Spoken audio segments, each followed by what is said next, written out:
It's the National Football League on EA Sports. And this one features the Saints' creative quarterback. He was terrific a week ago, well over 400 yards passing. It's the Saints and the Eagles. All that and more coming up next. It's the NFL on EA Sports as you take a look there at Lincoln Financial Field in Philadelphia, PA. Today we've got a matchup here in pivotal Week 7 as it'll be the New Orleans Saints taking on the Philadelphia Eagles. With Charles Davis, I'm Brandon Gaudin. And Charles, you look at this Eagles team as they interplay here. They were winners last time out, so they'll be looking, Charles, to make it 2 in a row. And what I enjoyed when I watched their game tape and their victory last week is they put it together in every phase. Good offense, good defense, and some key plays on special teams. Let's see if they can get that second win in a row. Meanwhile, for the visiting Saints, they're in a real groove of late. Winners of 5 of their last 6 games.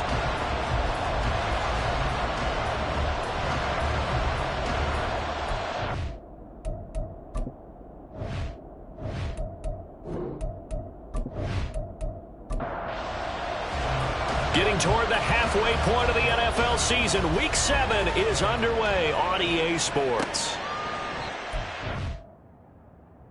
We will not see a run back on the opening kickoff. This will be a touchback. So now here comes the Eagles offense as they get ready to take over. And a glance here at their quarterback standing 6'3". And when you watch Kenny Pickett play, you see a young man who got better every season in college and really blossomed in his final campaign, took his game to a new level, and made him a first-round pick in the NFL. He's the type of kid who can beat you with his mind, beat you with his arm, and occasionally with his legs. A tough, skilled performer. Kenny Pickett, he's got some moxie to him. Give him 3 there on the first play of the game, and it's second down. Brings up 2nd and 7. Here's Pickett. Throw caught there by Willis. And down right around the 32-yard line, 4 yards on the pickup. Third play of this opening drive as they're looking at a 3rd and 3. Looking to throw, Pickett. Work in the middle of the field, and he's got a man complete. And he is going to have an Eagles first down. They needed 3. He doubled that. He got 6. The Eagles at 5-1 here in this early part of the season. They're in a real groove of late. Winners of 5 of their last 6. And I thought that they played pretty well last week. Their execution, their discipline, their resilience, all on display in that victory. Throwing on first down, but this one winds up to be incomplete. He was trying to get it to A.J. Brown that time, but it's going to be second down. When you look at the Saints defense, it's a unit that has had all sorts of issues against the pass. Dead last in the NFL, number 32 in the league. That was a nice play right there, but overall this season, it's been an absolute disaster. A total lack of communication on the back end. They need a leader who can put this team, this unit, on his shoulder pads and carry them to the right spots. And he'll be taken down, but not before he works it past the 50. The escapability in evidence there is that one good for 15 in the first. They really look comfortable there, scanning the situation, analyzing things, feeling the pressure, and then stepping up right through the middle and sprinting for a first down. So in Saints territory now. Here's 1st and 10 at the 47. Working out of the gun, it's Pickett. To the right side and complete to Washington. And he's got this down a yard or 2 shy of the 40 before he's out of bounds. Now 2nd and 3. Now Pickett. Throwing for Smith on the out route, and it's caught. And Devontae going to pick up the Eagles first down as he'll get this down to the 35-yard line.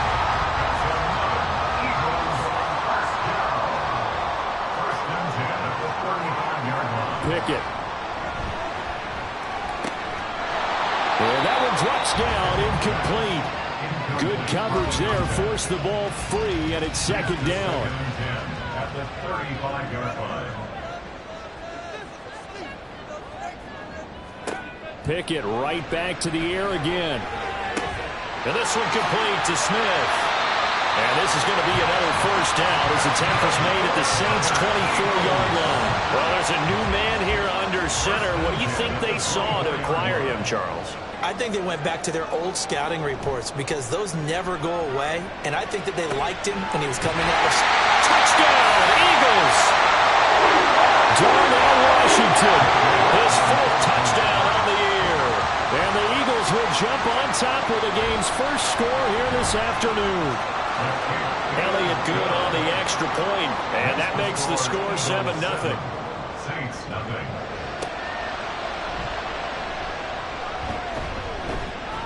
And he brings us out past the 20 to the 24. So here come the Saints now for their first drive. And a glance here at their shifty mobile signal caller. It was fun getting ready for this game, wasn't it? Because normally we talk to the coaches and the players.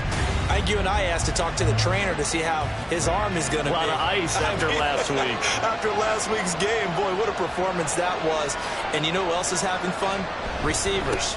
Because they get a chance to do what they do best, which is go out and catch the ball. Yeah, and that last week effort, he threw for well over 400 yards. The numbers for Gibbs from last week, pretty good as he found himself in the end zone on 2 separate occasions. And those are the most important numbers because no matter what you pile up prior to the goal line, getting in is all that matters. Putting those numbers up on the board, and they love them when they're 6s. The throw over the middle, taken in. Just a gain of a couple there. And now 3rd down and 6 to go. They are in need of 6 yards here if they hope to move the chains. Out of the gun now on 3rd down. Throw over the middle is taken in by Dell. And a good job defensively. They stopped him short of the first at the 32. A gain of 4, not enough. And it looks like punt time on their opening drive as it's 4th down. They only punted twice in the win last week as he gets this one away. It'll be a 51-yard punt that time. And the Eagles will have it, taking over 1st and 10. This offense ready for their upcoming series as we get a look at the former Heisman Trophy winner Devontae Smith, sitting right around the midpoint of the season, on pace for 1,000 yards. Good year so far, and I'm sure film study being devoted to him a little bit more on the other side. They have to, because the pace that he's carrying right now, if you're pushing a 1,000-yard pace as a receiver, that means he warrants your attention. And right now, precision is going on with their offense, kind of like that timepiece you wear on your wrist, you know, the good stuff. Got to knock that off somehow. Chip away at that timing, change things up a little bit, and make them go to other things and make them do those things better. Yeah, trying to make him uncomfortable. Not many teams have been able to do that so far this year.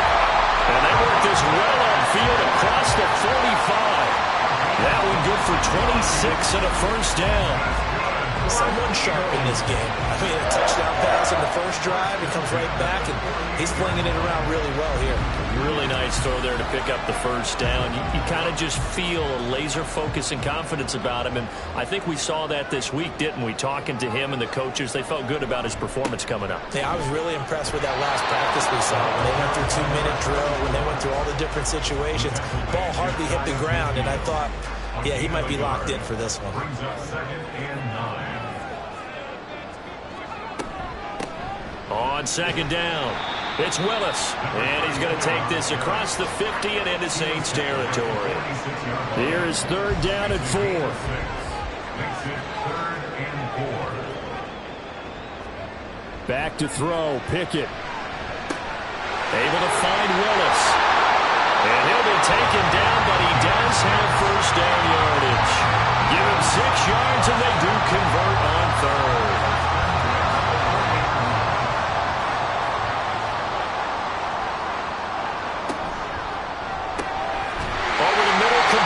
That's Edwards. And he's going to get this inside the 30. Now, whistles and a stoppage here. Looks like one of the Eagles is in some discomfort out there. The medical staff will attend to him, and we will step aside.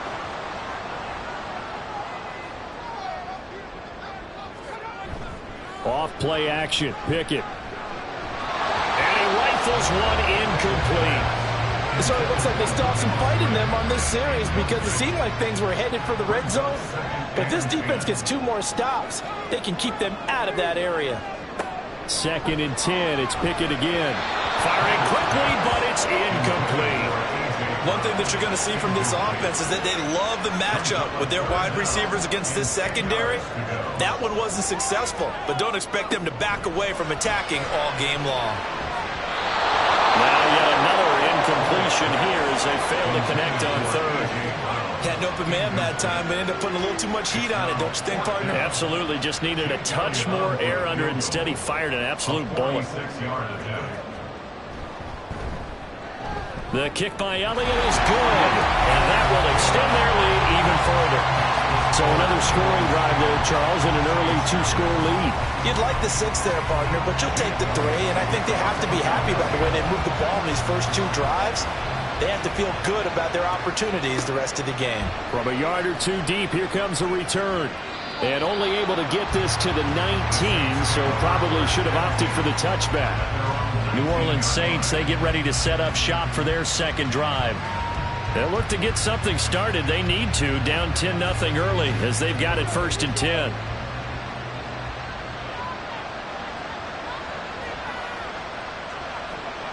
They'll try and start this drive in the air. That's to the Notre Dame man, Michael Mayer. And he'll get this up to the 30-yard line. So 1st and 10 now from the 30. Straight ahead with Gibbs here. And this will wind up a Saints 1st down as he's able to get this up past the 40.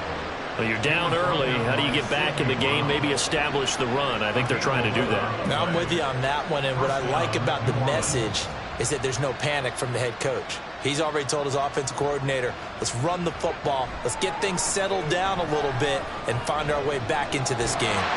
Pressure comes, and down he goes. The Eagles get there for the sack. Aiden Hutchinson has now recorded 10 sacks on the season. Okay, I'm not sure you could actually draw up a better pass rush than that one right there.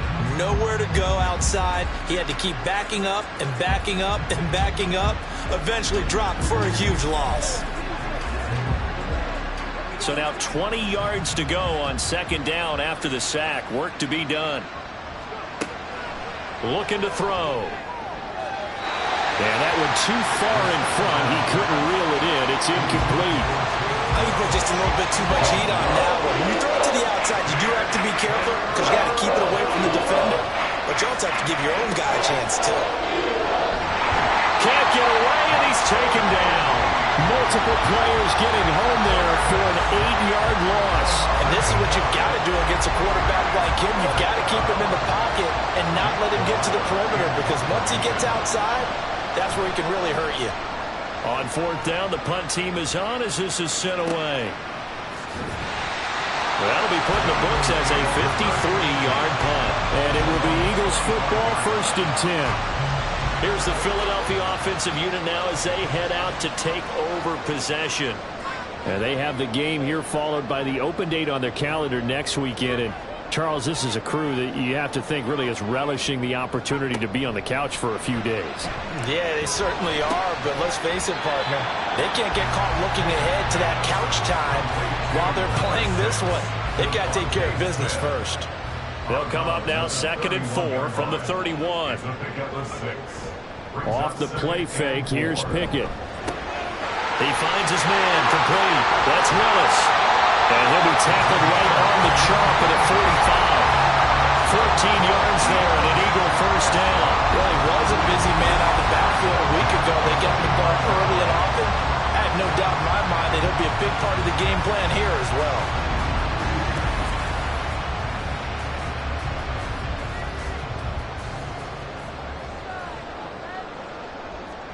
1st and 10, here's Pickett. Now a short pass pulled in by Washington. And the result here, a pickup of 8. Leaves him with 2 to go on 2nd down. Ball on the 47-yard line. Here's 2nd down and 2.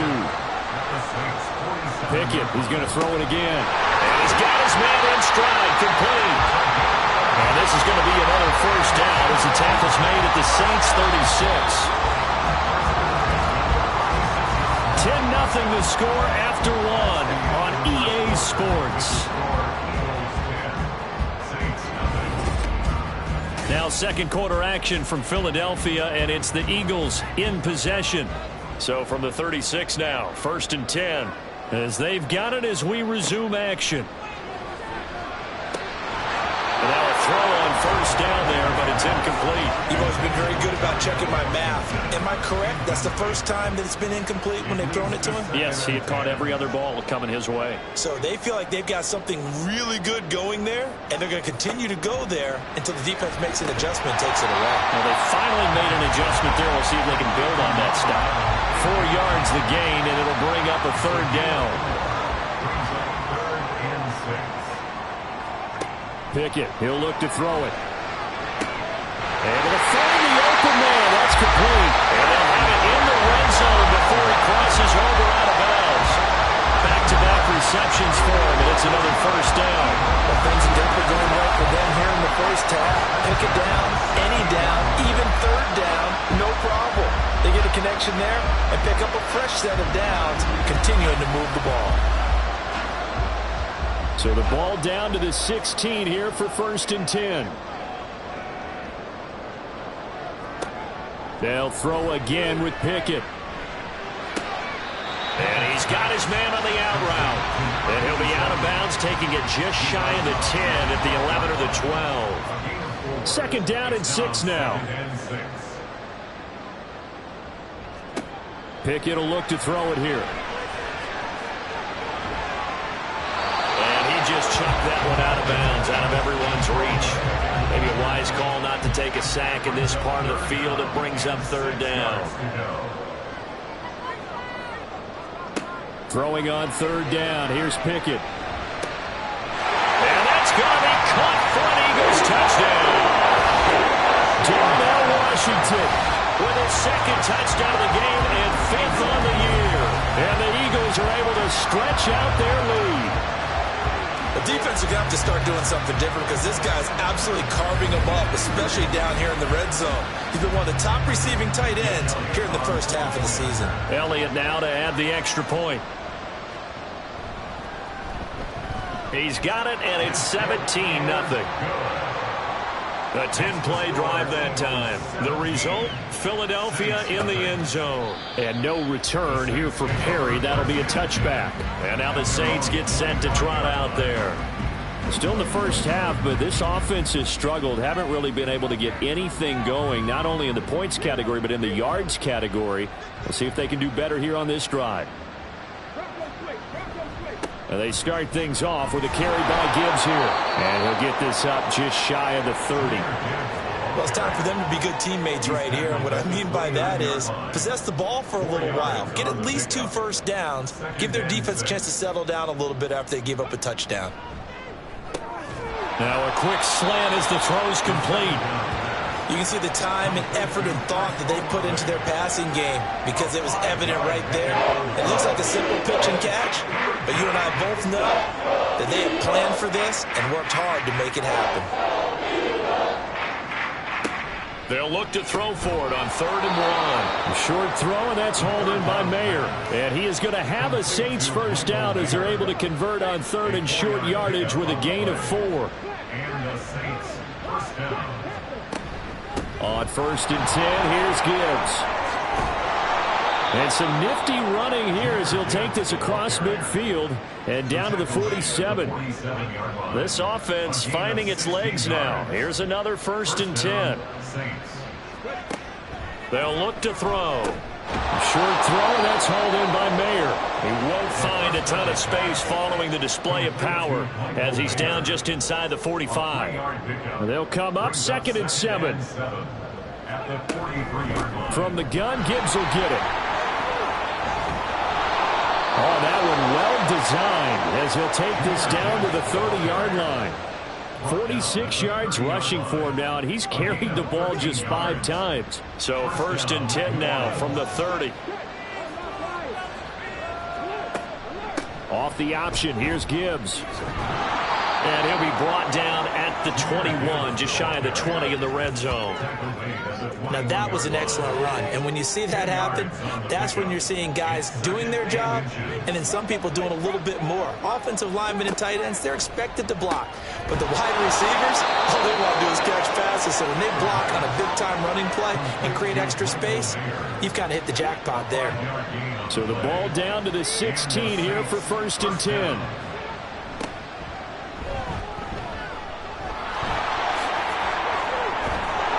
And they corral him just a couple yards shy of the end zone. A nice pickup of 14, and it moves the stick, sets up a 1st and goal. At the 2-yard line. Gibbs is not going anywhere. He'll be hit and dropped for no gain at the 2-yard line. Nothing on that one. It'll be 2nd down.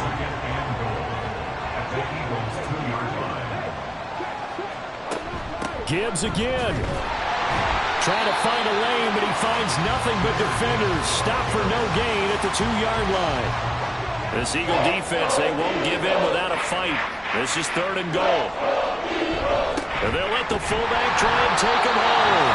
And he gets halfway there, down to the 1-yard line. Only a yard that time, so now a decision to be made here on 4th and goal.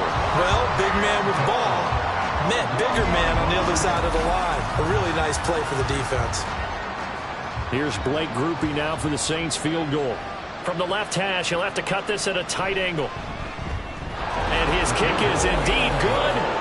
So he's been automatic to this point of the season, and he connects on the field goal there. And what a luxury it is to have a kicker you can depend upon, partner, because he hasn't missed all year long. Converts on that one as well. And kudos to you. You didn't jinx him. And here comes a return from just beyond the goal line. And no chance to get away as they'll get him down at about the 17-yard line. Well, look at the running back, the man out of the backfield as he gears up to go again. We're in the 2nd quarter. They've got the lead. The lead, though, not so much because of the ground game, because of their air attack, Charles. So what they're seeing so far is the possibility of things loosening up later in the ground game. Through the air first, maybe have to start respecting that even more as the game goes on, and then there will be running lanes to find later. Yeah, try to get him more involved here on this drive, maybe. Pickett's throw there taken in by Smith. It'll be a gain of 5, and that'll leave him with a 3rd and just a yard. So they just need 1 yard here to pick up the 1st down. On 3rd down, it's Willis. And he'll be taken down, but he does have 1st down yardage. We ought to come up with a T-shirt and sell it that says, no indecision on 3rd and 1. And we didn't see it on that run, did we? Got his shoulders square, just got right into the line of scrimmage and picked it up. Absolutely. Picked his lane, went with it, and converted. Meanwhile, Pickett's throw complete there to Smith. And he gets this up to the 34 out of bounds there. From the 34-yard line, here's 2nd and 3. Here's Pickett. Looking middle, and that's complete. 3rd catch of this 1st half for him, and this one is a 1st down.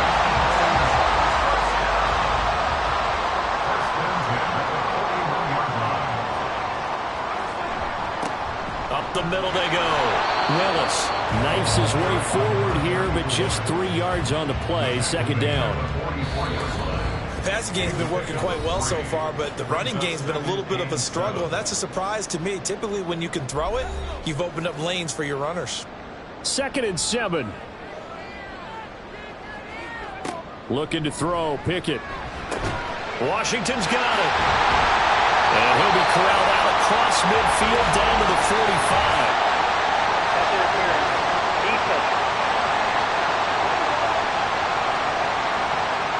So the PI decline, and that'll give him a fresh set of downs. And when you scout tight ends, one thing you want to know, just how strong they are. And we saw it in evidence there. He was able to fight through all the contact and still secure the football. Meanwhile, the throw here is complete. So 5 yards here, 5 on the play. And it'll be 2nd down.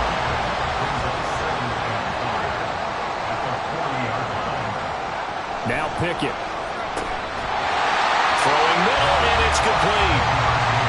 That one good for 7 as this long drive continues, and the chains move again. From the 34 now, here's 1st and 10. Pickett. Now a short pass pulled in by Washington. And he gets it down a yard or 2 shy of the 30 before he's out of bounds. Snap will come from the 31 on 2nd and 7. Brings up 2nd and 7. Dialing up another pass here. Pickett. Over the middle here to Brown. And they will get the first down here as they move into field goal range as well inside the 25. Well, a timeout called for by the offense as the clock stops here with 46 seconds remaining in the first half.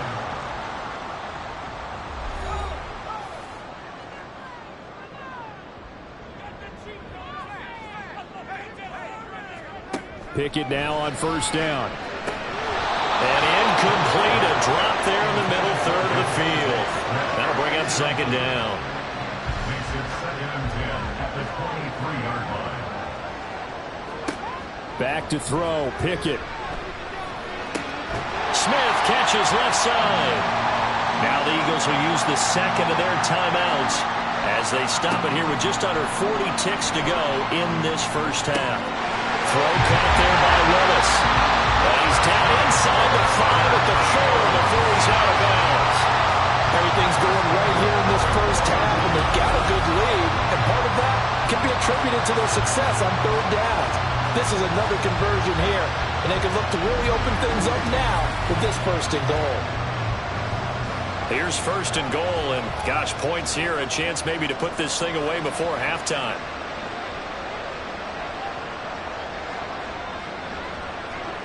Pickett right back to the air again. And this is caught. Touchdown, Philadelphia. Darnell Washington on his way to a monster game. 3 first-half touchdowns. And the Eagles will extend their lead in the final minute of the half.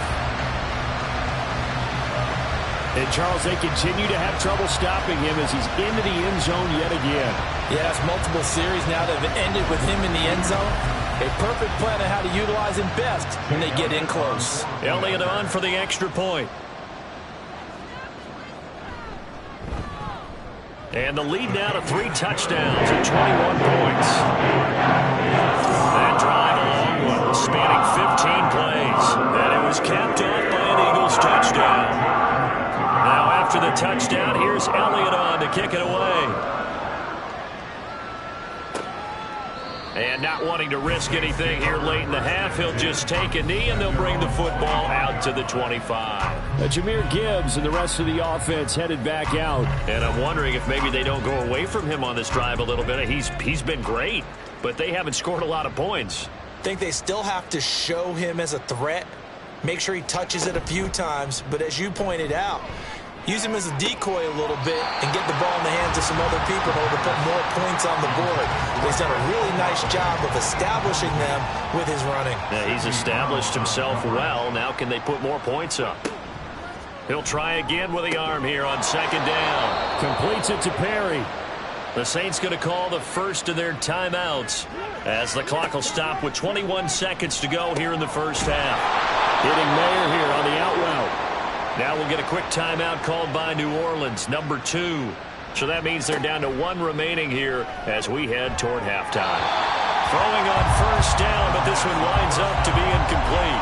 Offense was moving it a little bit, had them back on their heels, but they earn a brief pause by forcing the incompletion. That gives them a quick chance to regroup and try and mount a stand before they're backed up even further. To the right side and caught by Dell. Now a signal and a timeout call, as it comes with 9 seconds to go in this first half of play. And that is no good. He gave it a good run. That wasn't more than a foot or so wide to the left. And this will stay a 3-touchdown game. I don't care who you are. 60 yards is a very ambitious attempt. Hard to make even in practice in the best of conditions. And now, worst of all, you give the other guys the ball to start their drive at midfield. And he's going to be taken down here as that will lead us to the end of the first half of play. So that would have been something from that distance, but to no avail. Comes up empty as we have reached the intermission. As we'll send you down the coast now to Orlando, that's where we find Jonathan Coachman ready with our EA Sports Halftime Report. Coach. Okay, Brandon, thanks very much. A lot to get to here as some of the division races starting to take shape as we look around the NFL here in week number 7. We'll start down in Texas as it's the New York Football Giants on the road to take on Houston. And it's the Giants who have the lead as they approach halftime. Patrick Mahomes has thrown a touchdown pass. From there, it's off to Tampa to check on the Bucs at home, Raymond James Stadium. And they've got the lead at halftime over the visiting Carolina Panthers. P.J. Walker with 2 first-half touchdown passes. Finally, let's get to Indianapolis to check on the Colts at home at Lucas Oil Stadium. As you can see the score there in the second quarter. Michael Pittman, 2 touchdown catches on the afternoon. We just watched a very good first half out of quarterback Kenny Pickett. He connected on 3 touchdown passes in those first 2 quarters as his guys have built up a sizable lead here at the break. Jake Elliott taking on for Philadelphia. Perry, the return, taking it about the 1. And he won't quite make it to the 25. Out come the Saints now. They'll go on offense first here to begin the third quarter. And you have to think, Charles, down 3 scores already. They need to play an almost perfect second half to have a solid chance. And that absolutely starts with finding some way to put together a touchdown drive here. They need to be smart, fast, efficient, get the ball to the end zone, and do it again multiple times in order to have a chance to win this game. Brings up 2nd and 10 at the 24-yard line. Now he'll look to throw here on 2nd and 10. And his throw here's incomplete. Certainly looked like someone was very confident in his ability to fit that one in. I would say he was overconfident because there wasn't a whole lot of separation there. Had that one covered pretty well downfield and knocked it away. Eagle pressure, too much this time. Down he goes. That time, multiple defenders getting pressure, and it's a loss of 6. There comes the Saints punter now. As the drive goes backwards, so he's on to punt it away.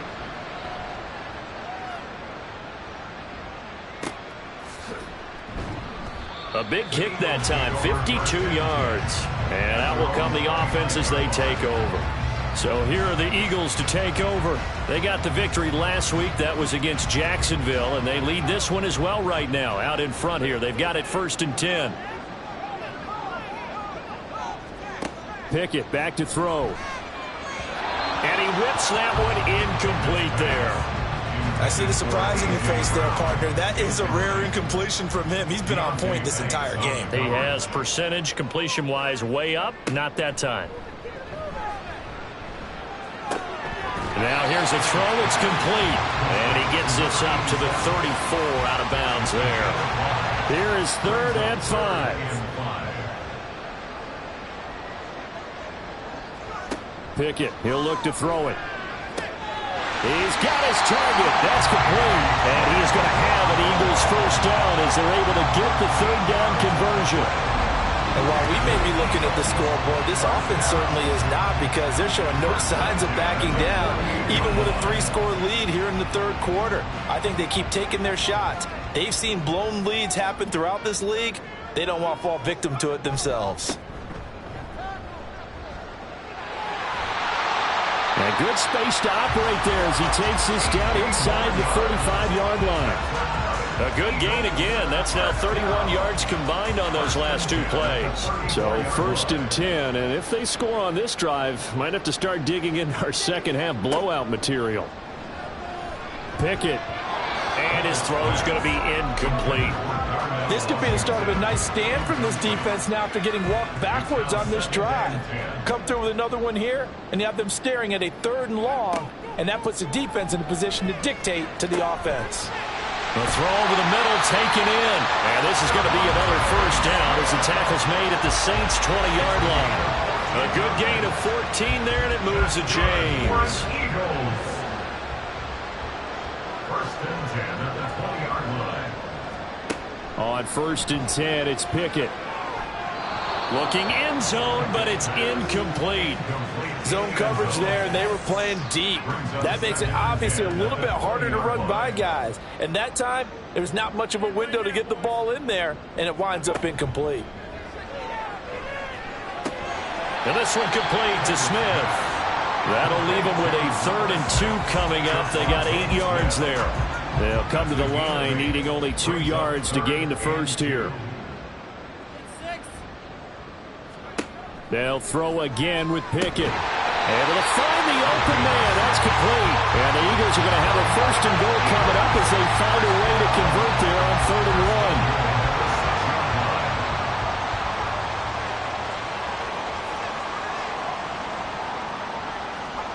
Pickett will look to throw it here. And he fires one incomplete. Let's give this defense some credit now. They let the guys get downfield, but when push came to shove, they stood their ground, and now they'll likely force a field goal attempt.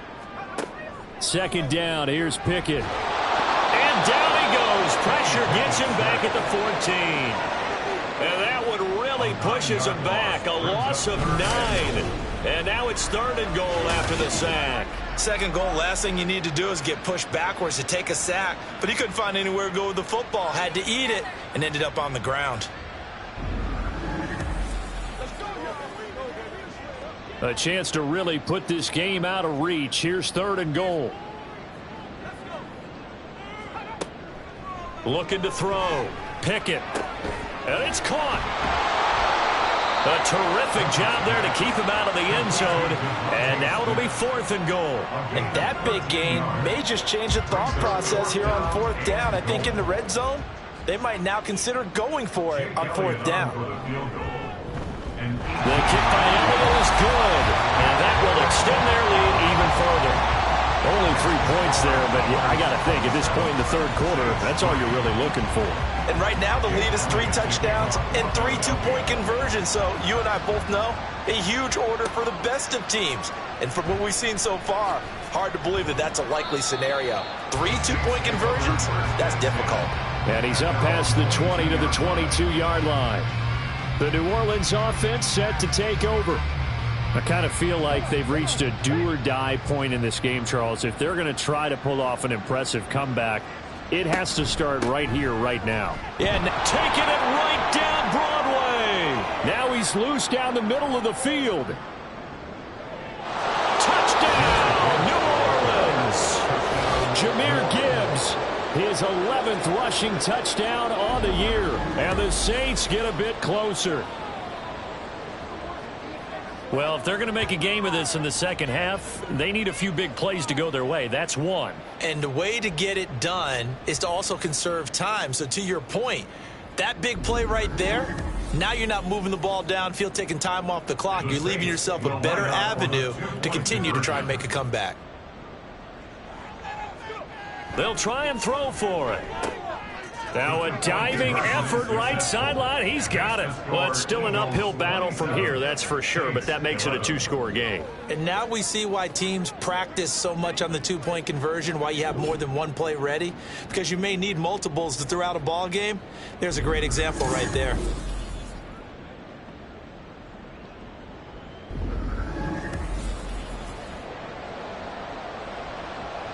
The ball upright on the tee, and the Saints kick team booms it away. From a couple yards deep, he'll bring it out of the end zone. And the decision to come out of the end zone is going to cost him 5 yards as he's taken down right at the 20. Philadelphia's offense ready to give us another look. Their lead down to 2 scores after the touchdown a moment ago as they start with a 1st and 10. They'll start this drive out on the ground. And he'll maneuver his way forward for about 4. 2nd and 6. In the first half, he was held in check on the ground, but despite that lack of production, they still have the lead. Yeah, and they've got to feel fortunate about that. If they could actually get production from their lead horse, that would help open up this offense and widen this margin, too. Well, he's got some breathing room. And he'll be taken down, but not before they reach the 50. 50 yards now on the ground on just 7 carries. Sometimes it's hard to believe, but there are times this game is about patience, isn't it? has had the game he expected, but that run there, that may get him going. I was just going to say, maybe that gives him a little juice, because you're right, he struggled, especially in that first half. Yeah, and I know the great ones always think to themselves, just hang in there. I'm just one big carry away from busting this open. That's a good start for him.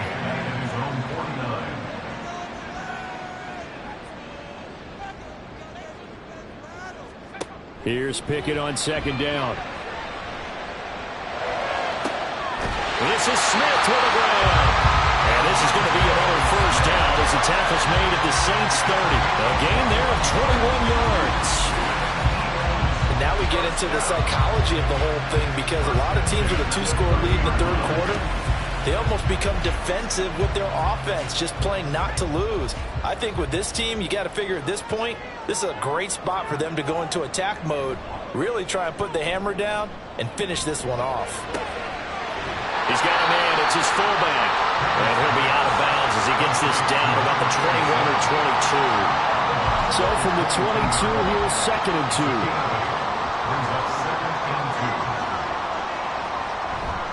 Pickett sets up play action. Toward the back corner of the end zone, but he could not get the feet down. This will wind up incomplete. Trying to keep the drive going here. This is play number 7 on 3rd and 2. Pickett, he's going to throw it again. Pass taken in by his big tight end. And he's down inside the 5 at the 4 before he's out of bounds. They're able to convert on 3rd down, and that sets up a 1st and goal. And they'll run on the inside handoff. And he gets halfway there from the 4 to the 2 on a gain of 2. All of a sudden, those lanes that were there earlier in the drive dry up near the goal line. That's a good job defensively to diagnose the run. And that's going to be caught front. Eagles touchdown. Darnell Washington, a 2-yard touchdown grab. And the Eagles are able to add on to that lead. The partner, he has carried them in this ball game throwing the football. All 4 touchdowns through the air, and that's really helped them get this nice lead. And I know it's a team game, but right now, he is truly the focal point. Every touchdown his team has so far has been the result of his arm. How about him throwing it downfield, creating big plays? I don't know how you slow him down unless you can make him uncomfortable in the pocket. Elliott good with a PAT. And that pushes the lead up to 23. Now after the touchdown, here's Elliott on to kick it away. From a yard or 2 deep, here comes a return. And he will be brought down here inside the 20. Good coverage as he's dropped at the 17. Jahmyr Gibbs and the rest of the offense headed back out. He's been a good workhorse. I know we use the word workhorse a lot, but he's been a good workhorse for him in this one. No doubt about it, and there's nothing wrong with that. That's what you're looking for if you're a back, because that means everything's coming together for you. The big guys up front have created space. You've run through it. You've probably got some help even from the wide receivers who want to catch passes as opposed to block, but they're helping out too. Yeah, everyone's pitching in. He's had a good game. From all the way up at the 38 now after a good start to the drive. Back to throw here. He'll take a shot for the end zone. And this one is incomplete. But we saw that he had a lot of success last week throwing the football, but that hasn't translated to this week. But with his team behind, I don't expect him to back off. I expect him to keep firing. On second down, here's Gibbs. Shifts past him at the 45. And he'll have it past midfield almost to the 40 before being taken down. 154 yards rushing for him so far as his terrific season continues here. Going back to Gibbs on first down. 2 yards the loss, 2nd and 12. And now you have to wonder, partner, at what point in time do they forget the running game? It's been a struggle so far in this one. I would think they'd have to start throwing it a little bit more. There's a ball thrown right side and complete. And he's brought down, but not before he reaches the 8-yard line. The chain gang hustling to catch up. Here's 1st and goal from just inside the 10. They'll drop to throw. Toward the end zone, but that's going to wind up incomplete. Another attempt, another incompletion, and when I look at the scoreboard and where we are in this game, it comes to mind that they have to start getting the ball in the hands of their playmakers. Throw it to the guys that maybe can take a short pass and turn it into a long game or make people miss downfield. They've got to have points, and the guys who can put the ball in the end zone, they're the ones that need to touch the ball.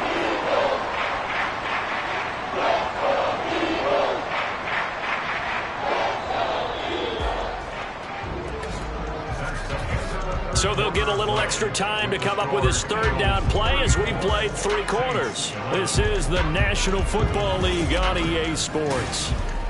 And welcome back. We are in the city of brotherly love, Philadelphia. A lot of happy faces in the crowd at this point as their guys have a big lead here to start quarter number 4. And he's got it. Touchdown, Saints. A.T. Perry from 3 yards out, and the Saints are able to cut into that deficit. Well, that's just how they drew it up, CD. His first read was there, got it to him quickly, and into the end zone. Absolutely excellent execution by all involved. And the coordinator, got to give him credit, found the perfect play call. Quarterback let it fly as soon as the target came free, and his guy made a nice catch. Just how you draw it up in practice and then execute it in the game.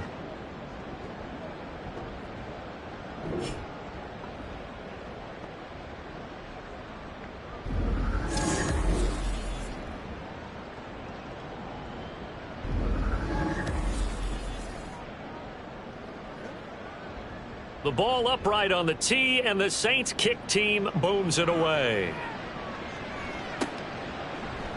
And he won't return this one. He'll go down to a knee, and they'll start at the 25. Philadelphia getting set to take the field.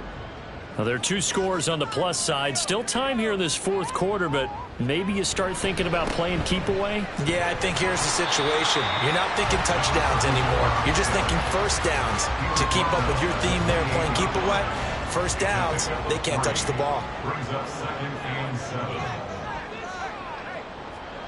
From the gun, here's Pickett. And he's taken down here by the Saints. The defense rising to the challenge and setting him back on the sack. Well, many times when you talk about mobile quarterbacks, you get the sense that they feel like they can get out of any bad situation. They keep moving around and trying to emulate guys like the Scrambler or the Dodger. Instead, they keep losing yardage and digging themselves a hole that they can't get out of.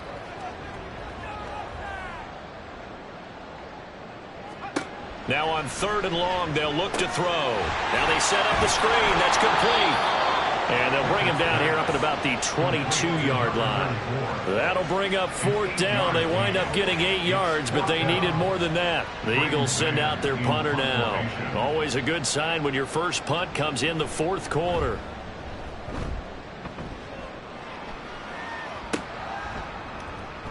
That'll be a 48-yard punt, 1 yard on the return. And the Saints will take over with a 1st down and 10.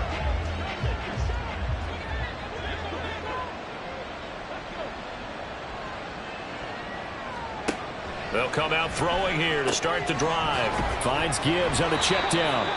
And he's going to lose yardage and be backed up to the 25.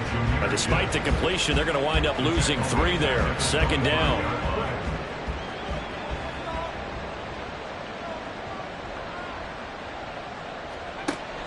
They're going to look to throw.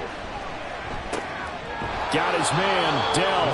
And he'll be out of bounds across the 30-yard line. The Saints on 3rd down. They've converted just 2 for 6 thus far. This will be 3rd and 6.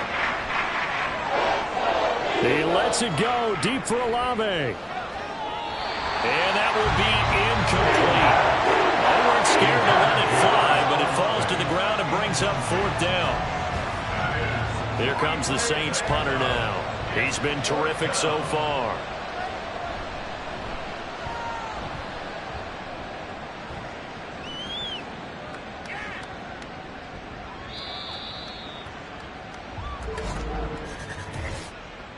Personal foul, roughing the kicker, defense.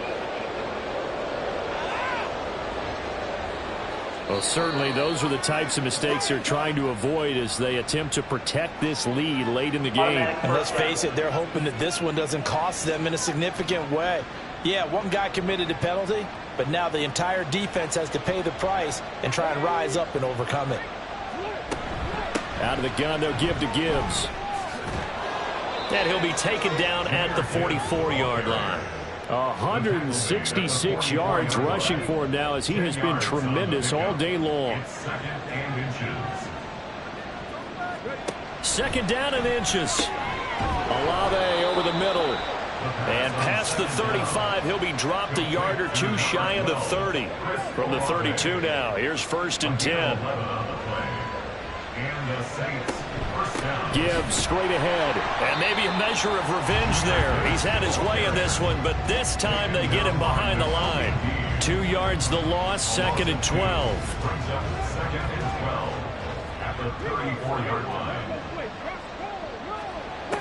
They'll set up a throw.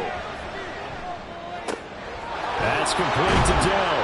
This will be a gain of about 8 to the 27-yard line. This will be the 8th play of the drive here. 3rd and 4. They'll set up to throw. And he is caught. And he has another first down as they'll get the ball down to the Eagles 16. And they get 10 yards there and convert on 3rd. Those are the kinds of plays right there that show you why he's the number 3 man in the NFL in terms of receiving yards. Also tells you there's a full combination of what he's got going in his game. You name it, from route running to catching the football. That's why he's able to produce those types of numbers. That's Olave bringing in another one. They'll wind up getting just a yard, and that'll bring up 2nd down. 1-yard gain brings up 2nd and 9 at the Eagles' 15-yard line. Back to throw again. To the end zone, but it's incomplete. After an incomplete pass on 2nd down, that'll leave him trying to convert on 3rd and 9. They'll stick with the passing game as he looks to throw. And he's got him. It's caught in the end zone. Touchdown, New Orleans. A.T. Perry with now 2 fourth-quarter touchdowns. And the Saints are able to make some inroads here to that deficit. So this now a 9-point difference. You figure the book here says kick the extra point, make it a 1-score game. Now, you and I have seen coaches get overly aggressive in this spot, but I agree with you. Kick it here and get back within a score. Groupie able to add the PAT as this gets them back within a touchdown and a 2-point conversion.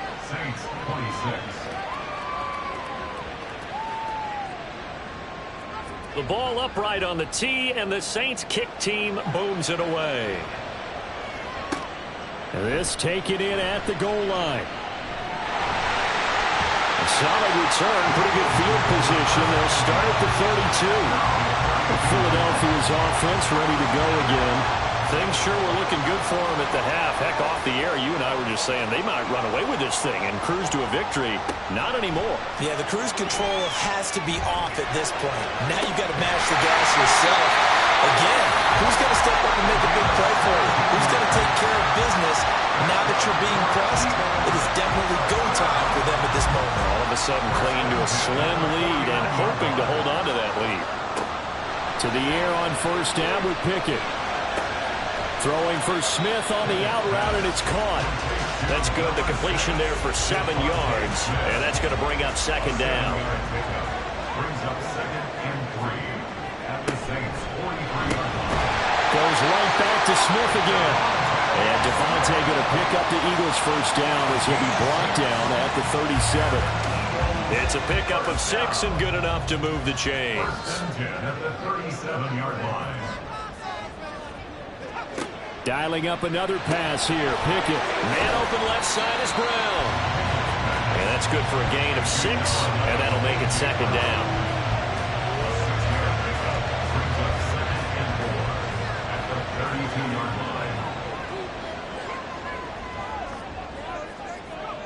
Now Pickett.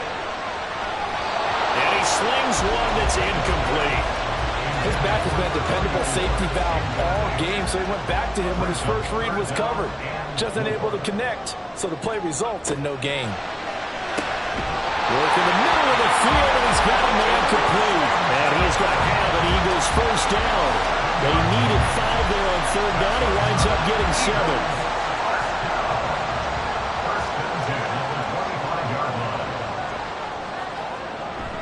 Off-play action. Pickett. A short throw to Musgrave. They get him to the ground right on the cusp of the red zone after a pickup of 5 or 6. Here's a 2nd and 5. 2nd and 5 at the 20-yard line. They'll throw again with Pickett. Throw caught there by Willis. And all the way down inside the 5 to the 4.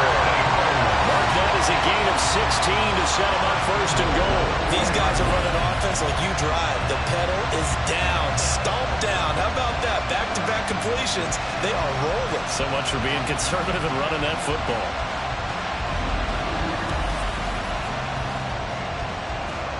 So 1st and goal, 6 points here would go a long way toward wrapping this one up.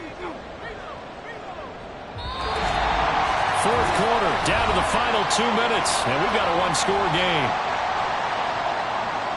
So it's Eagle football here as we get you reset. It's 1st and goal, and a late touchdown at this stage could officially salt this one away. Going for the knockout punch. They'll try and run. And he's in. Touchdown, the Eagles. Taking it in from 4 yards out. And the Eagles are looking like they'll move to 6-1 as they extend their 4th quarter lead. And that right there is the definition of a statement drive. You're in the 4th quarter, trying to get to the finish line, and here they were able to hold the ball for a long time and move it down the field. And how about them finishing it off with the touchdown run? Winning football 101? Check that box. Elliott good on the extra point, and lead is up to 15 now. That time a 9-play drive, and it results in a 4-yard touchdown run. Now after the touchdown, here's Elliott on to kick it away. And here comes a return from just beyond the goal line.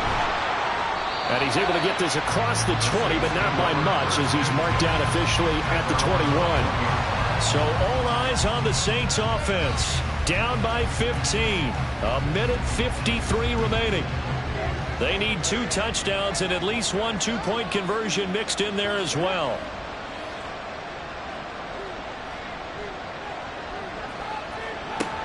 They'll come out throwing here on 1st down. He has Mayer complete. And he takes us beyond the 35 before going out of bounds. A gain of 16 yards. 1st down, New Orleans. Now on 1st down, he'll drop to throw it. Got a man, and he hits him in stride. And this will be stopped at the 44. That one good for 7 yards. It's a gain of 7. 2nd and 3. Completes it to Perry. And he's certainly been a huge factor in this when he's got the 2 touchdowns to his credit. Now they look to him again. He picks up the 1st. Yeah, I can hear everyone saying, well, why don't you cover him, double him, triple him, do what you have to do. But sometimes they get locked into such a groove and such a connection, it doesn't matter how many guys are in his area. He certainly looks to be in that groove right now. Off the play fake, he'll look to throw. Oh, he'll want that one back. Incomplete. He doesn't drop too many in that department. 3rd down.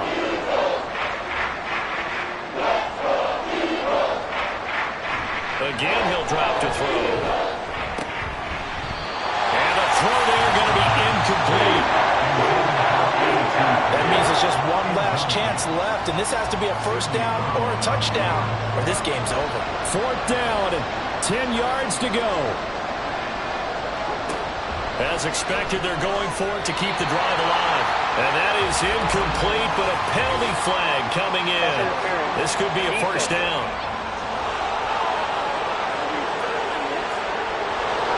All 3 timeouts remain, but they've got to score quick.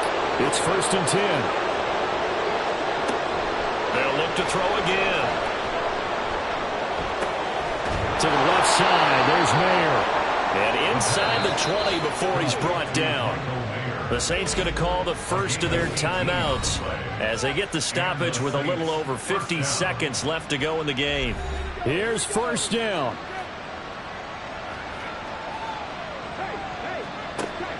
Back to throw. And he takes this one into the end zone, and all of a sudden, here in the final minute, things get a little bit tighter.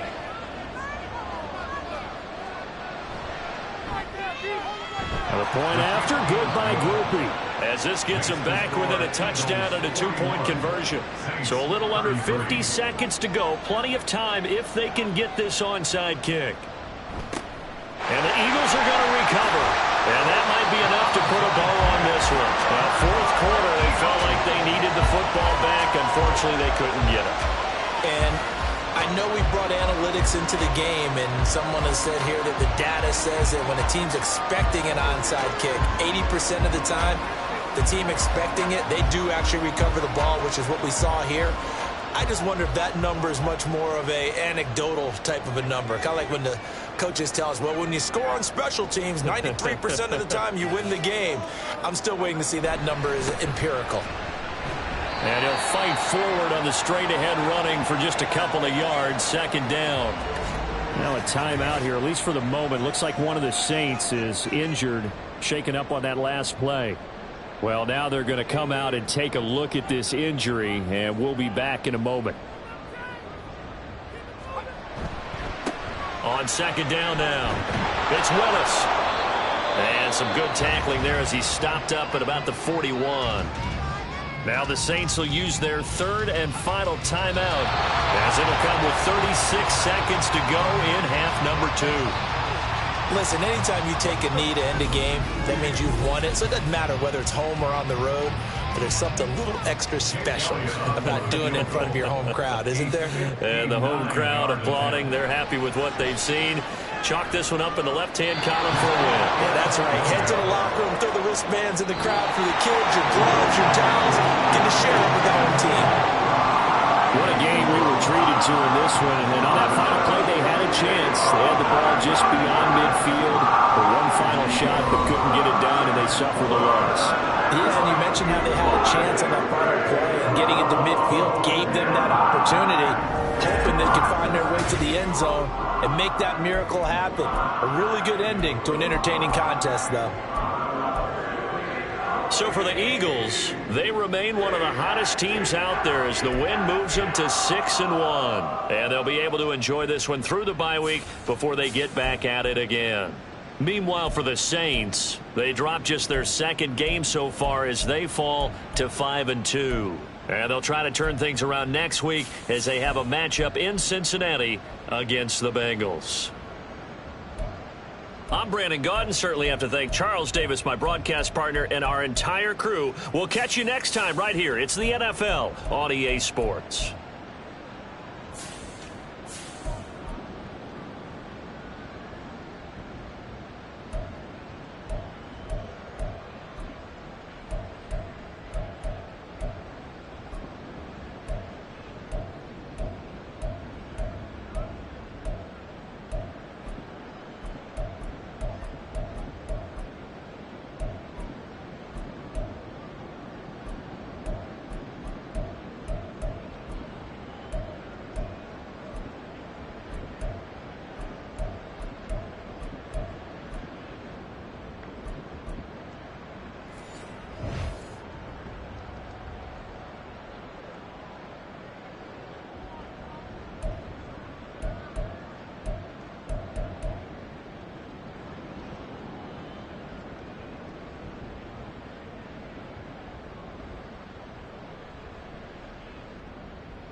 It's Madden NFL 24, and we'll see Bijan Robinson. He's coming off an incredible effort with over 200 yards rushing a week ago. It's the Falcons and the Bengals, and it's all up next.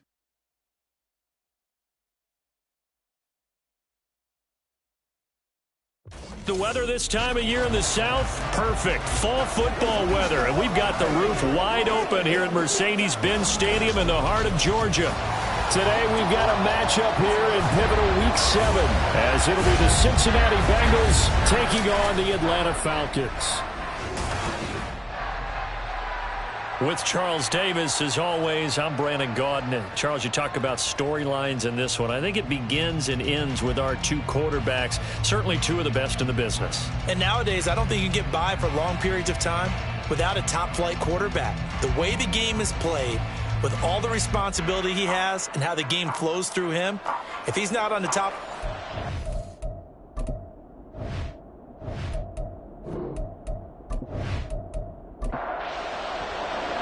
Getting toward the halfway point of the NFL season, Week 7 is underway on EA Sports.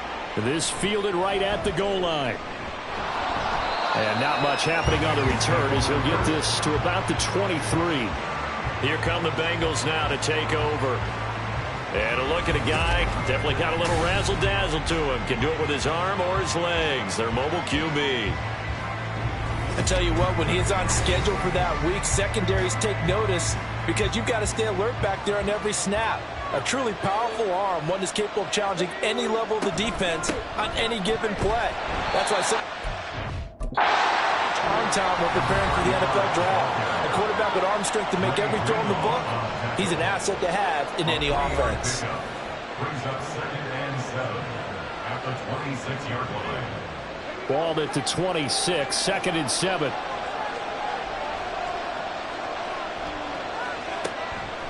On the draw, here's Kyle. He'll get a yard, that's all, as they get him down at the 28. You talk about this Falcon defense. This unit, they're hoping to improve against the pass, because right now, Charles, number 27 in the NFL. And those are the kind of plays that this unit needs to make, because they know that going against a team of this magnitude and the way that they're playing, they cannot afford to let them get on a roll early, chip away at their timing. So the false start certainly doesn't help matters as they'll try again now, 3rd and long. Looking to throw. Able to find the open man. That's complete. And he is going to have a Bengals first down as they're able to get the 3rd down conversion. I don't care who you put on him, he's going to be a handful in one-on-one throws. Yeah, right now, you're right. They're in man-to-man. Maybe need some safety help. I would say that'd be a good idea. Double team him somehow. I'm going to have to make someone else beat me rather than let him shred my defense. Back to throw now on 1st down. That's complete to Kyle. And a 6-yard gain gets him right around the 43. Here now, 2nd and 4. Brings up 2nd and 4 at the 43-yard line.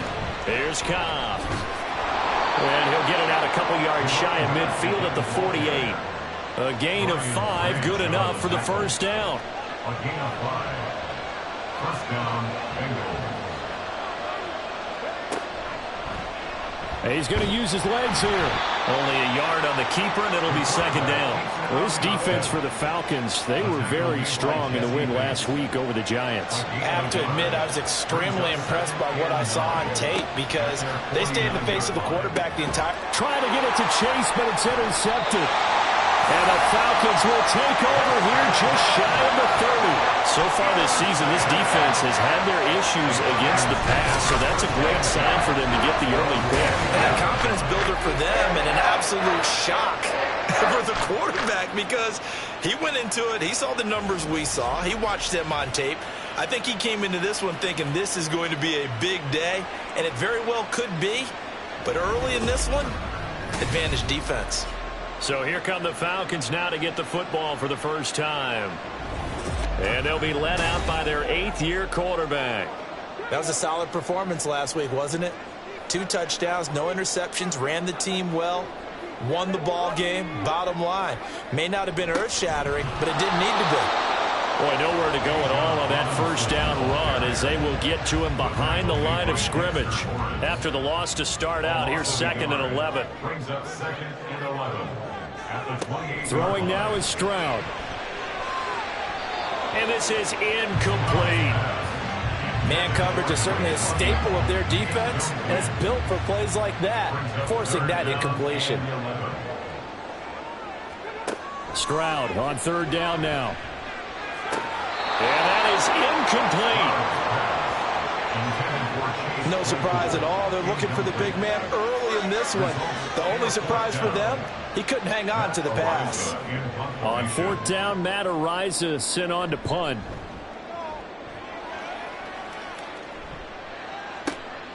It's taken to the 26. It'll go as a 42, make it a 43-yard punt. 6 on the return. And the Bengals will take over here 1st and 10.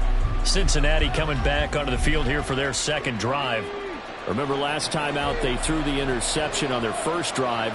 Good news, their defense backed him up, so it's still 0-0 here as they begin their second possession. Yeah, and one great way to judge a defense, how do they handle what we call sudden change? When all of a sudden, you know, it goes against their offense and have to run out in the field and try and put out the fire. Give this one great kudos for getting out there and not letting that interception lead to points. Excellent job by them defensively. And able to get this one across the 45 before he's brought down. His first catch of the game, good for 11 and a first down. First down, Cincinnati. They'll run with Cobb. Look at this, middle of the field, a breakaway. And a good run here as he'll rumble all the way down to the 40-yard line. Back-to-back nice plays, 12 yards that time and a first down.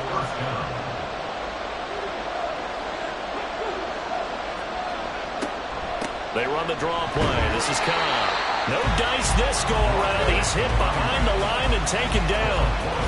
Officially, it's a 1-yard loss. That's going to bring up second and 11. They'll set up a throw. Trying to get it to Chase, but it's intercepted. Picked up by Jesse Bates. And the Falcons will have the football as this is taken up past the 30. For a team who came in here on a healthy winning streak, we're seeing some uncharacteristically bad play thus far, and that streak is definitely in jeopardy if this offense keeps giving the ball away and can't mount a few drives of their own. So for the second time in this one, we get set to see the Falcons offense. And they are right at the 500 mark on the year and got there with a victory a week ago.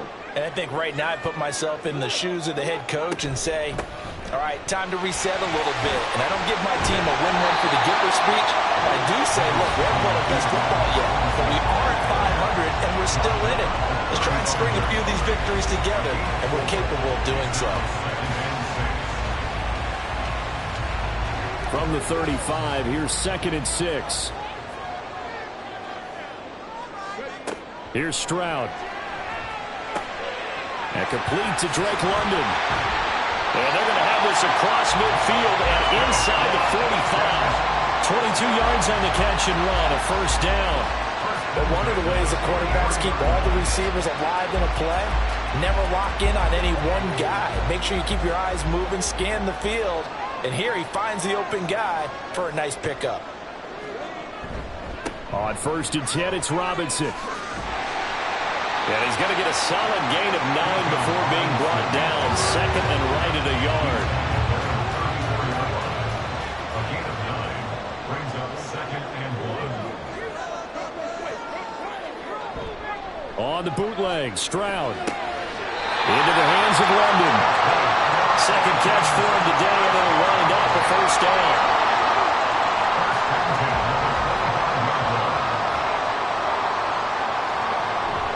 Stroud sets up the play action. Throws right back to London, complete again. And able to get him down, but he does reach the 5. It's another first down as they look his way again, this time 19 yards. Boy, how about the speed with which this offense can get down the field? It's taking them no time at all to get down here, and now they're set up for the 1st and goal. 5 yards from the end zone, 1st and goal.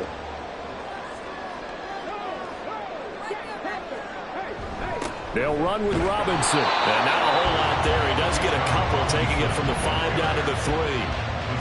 You know, when this offense gets down here near the end zone, they're going to turn to their bell cow, and this guy's been a touchdown machine all year.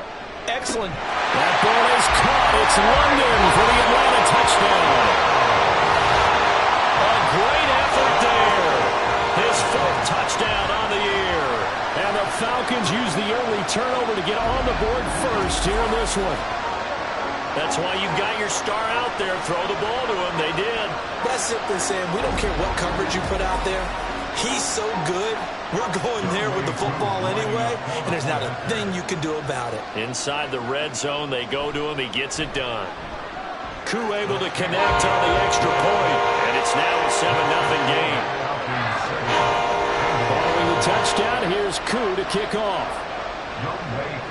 Kick off for Atlanta. From a couple yards deep, he'll bring it out of the end zone. And no alley to be found. The coverage was solid, and he's dropped at the 18. There again is the running back as he trots onto the field. Last week, a strong showing, up over 100, also 2 trips to the end zone. It's the kind of week that if you said, listen, I'll let you have this type of a game each and every week, you'd sign up for it. You wouldn't try and get too greedy. But let's face it, good runners always want to be a little bit more greedy at the end, try and squeeze out every last yard. He's going to try and duplicate that and exceed it in this game. First play of the drive going for 14 and a first down.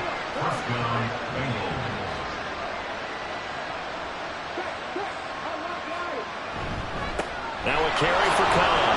He'll work his way up the middle for a gain of about 4, second down. You talk about this Falcon defense. And they're a unit that struggled some against the run, no doubt, coming in 25th out of 32 teams. One thing you do know, they'll be fired up because they're facing a top 5 rushing it. And he's going to be intercepted for the 3rd time thus far. And the Falcons are in great shape here as they take over at the 46-yard line. A nightmare of the first half for him. That's now 3 interceptions. But Charles, with his talent, if anyone can shake this off and right the ship, it's him. I agree, because you don't get to be one of the best quarterbacks in the league without developing some major mental toughness. So I expect him to go in the locker room at halftime, hit the reset button, and come out a new guy in half number 2. They've got good starting field position as they come up here 1st and 10 at their own 46.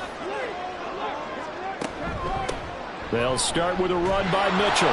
And he got blown up. Losing yardage on the play back at the 44. 2 yards the loss, 2nd and 12. This defense is a difficult one to prepare for, one of the best in the league. They'll come at you from all angles, and they did a nice job there stopping him for a loss. And there's a nice move by Robinson. And able to break one tackle, but then quickly brought down for a nice little gain. 2 yards still to go. 3rd down now. Brings up 3rd and 2. Robinson will try to pick it up. And now off to the races down the right side. And they will finally get to him down at the Bengals 11. 59 yards rushing for him as he's got the afternoon off to a great start. Well, they came into this game saying it was important that they set the tone and show that they can run the football. I believe that they've done that here in the first quarter.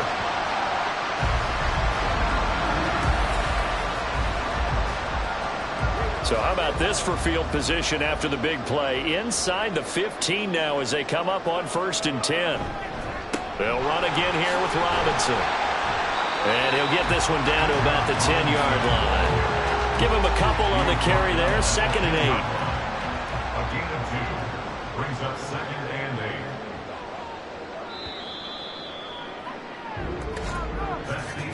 After 1, 7-0 on EA Sports. Back now in Atlanta, 2nd quarter action. The Falcons with the football. They're looking at a 2nd and 8 now from the 10.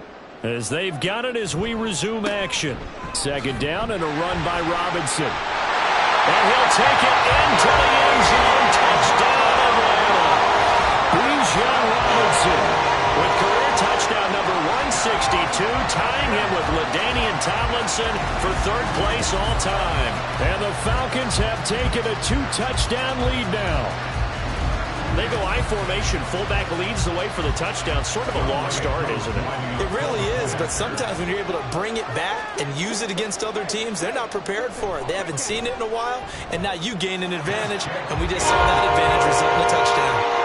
Extra point by Koo, up and good. And it's now 14-0.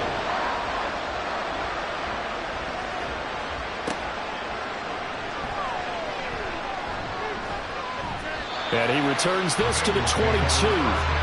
Cincinnati now ready to take the field. They're sort of seeing themselves spiral out of control. Let's see if they can get things back on track. And this is where the coach is walking that line of being calm and really being firm with his team. I had one tell me once, when we were having a tough patch, this too shall pass, this too shall pass, and finally we kept having a rough patch. He said, but you got to do something to make it pass, and that's what they have to do. They've got to get some control back, get themselves reasserted, and calm things down. See if they can get calm and reassert themselves here. Here's 2nd and 10.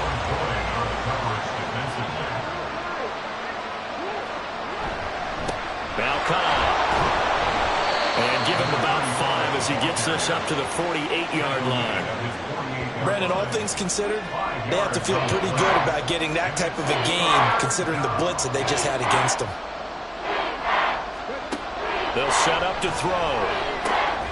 That is caught. And that's going to be good for another first down as the tackle's made at the Falcons' 32-yard line. A good pickup there of 20 yards.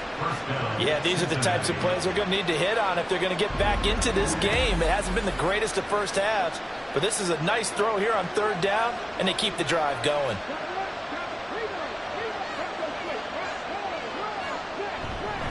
On 1st down, Cobb. And he's going to take this ahead for right around 3 yards, but no more than that.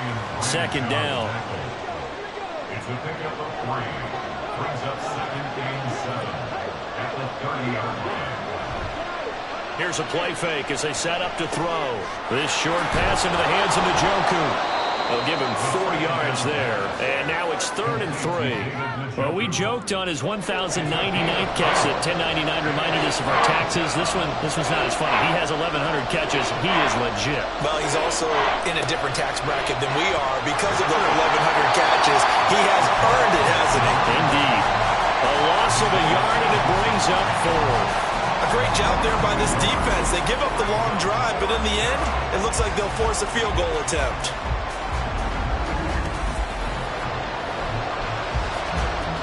So on 4th down, on is Evan McPherson of the Bengal field goal unit. On the right hash, it's a 43-yard attempt. McPherson's kick is good. Well, they will get themselves on the board here at 14-3. So the 3rd drives the charm. They are on the board, albeit with just a field goal. Yeah, 3 points from 3 drives. That's not going to win you a whole lot of football games. Hopefully the fact they were able to move the ball a little bit can wake up their offense. From a yard or 2 deep, here comes a return. And he'll be stopped right around where he would have been had he gone down to a knee, maybe a yard shy of there at the 24. Bijan Robinson and the Falcons back onto the field. They'll be looking to get in the end zone again. Had the touchdown, as you see, last drive on 4 carries. And during the break, we were looking at some of the replays from the previous drive. Really good holes created, great space. Yeah, I like the observation you had there during that break about, okay, they've got to do something to slow down their runners. So is it bringing in more defensive linemen? Is it dropping in extra linebackers? What are you going to do? Personally, I'm going to take my safety and drop him into the box. I'm going to have at least 7 in there until he shows that he can beat me through the air. I've got to slow down the run. I was just going to say, you'll take the exposure in the passing game over the top until you can prove that you can stop the running game. Sometimes you go cold because you haven't thrown it in a while. Let's see if he can heat up again.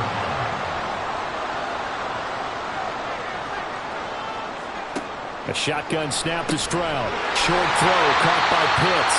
And Pitts is going to pick up a Falcons first down as he's inside the 40 to the 38-yard line.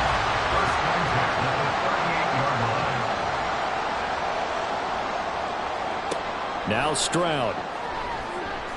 That's going to be caught by Pitts. And they move this all the way down to the 9. That's good for 28 yards. So many times in my career, I've heard coaches talk about completions are one thing.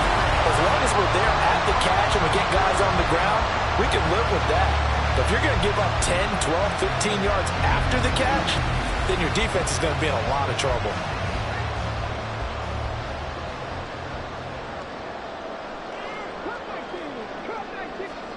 Again, it's Stroud. This to Pitts, and he's got him. Touchdown, Atlanta. A 9-yard touchdown there. And the Falcons add 6 to their lead. So 3 drives, 3 touchdowns, and they're a PAT from going up 21-3. And there's no doubt in my mind, You're liking what you're seeing so far, aren't you? It's unbelievable. Like a well-oiled machine, if you will. What's really tough, though, that defense, they're leaping the shadows at this point. They don't know which way to go. They're being hit in every direction, and they have no answers thus far. Koo able to connect on the extra point, and the lead is up to 18 now. Following the touchdown, here's Koo to kick off. Taken at the goal line. And he'll be tackled just shy of the 25. Now the Cincinnati offense ready to see what they can do here. And this, let's face it, an important drive if they're going to get back into this ballgame.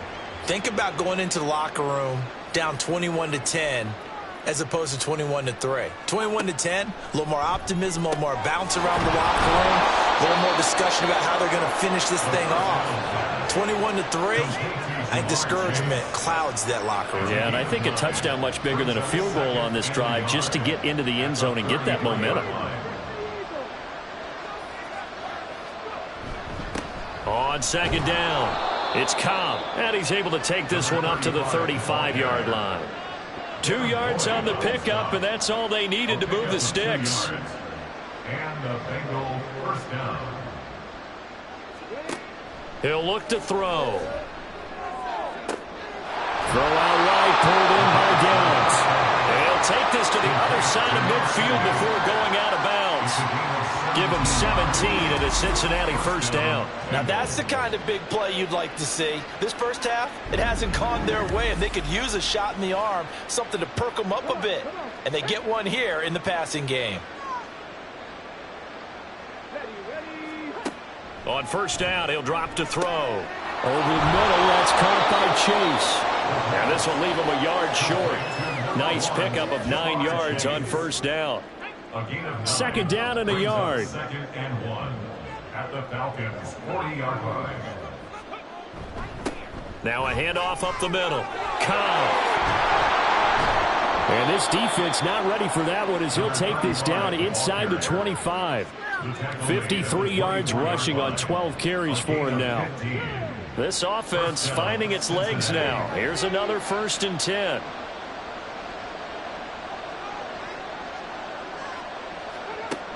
Now they'll throw here out of the gun. He's got Njoku over the middle. And that's good for a pickup of 10 yards. And they'll be left with a second and about a foot. 10 yards on the pickup. It's second and inches at the 15-yard line. They'll look to throw here. That's taken in by Higgins. And Higgins is going to have a Bengals first down as he's down to the 11. A gain of 4 yards. And the Bengals first down. They'll look to throw. And he's got it. Touchdown, Bengals. An 11-yard touchdown. And the Bengals get a bit closer. A nice connection there, finding his target, and that'll put 6 up on the board. Just like they drew it up in their playbook and reiterated it on the sidelines, right? Perfect route, a good throw, and the defense, they had no answer for that right there. Evan McPherson for the extra point.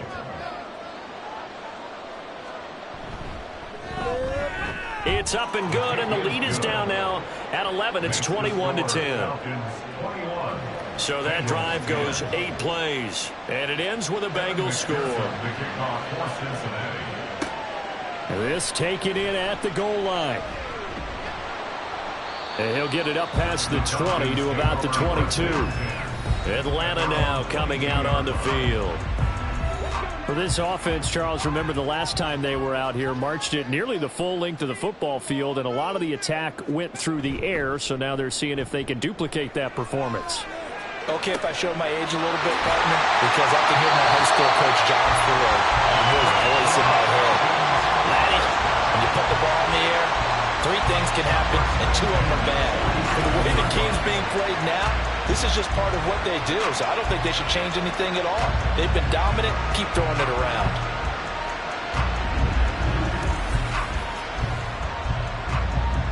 So the line of scrimmage moves all the way across the 50 now as they come up 1st and 10. Stroud. This is Chase Claypool on the receiving end. That's over 40 yards of movement with those last 2 plays.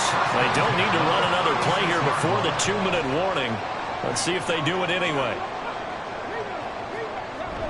And they'll go play action here with Stroud. Claypool with another catch.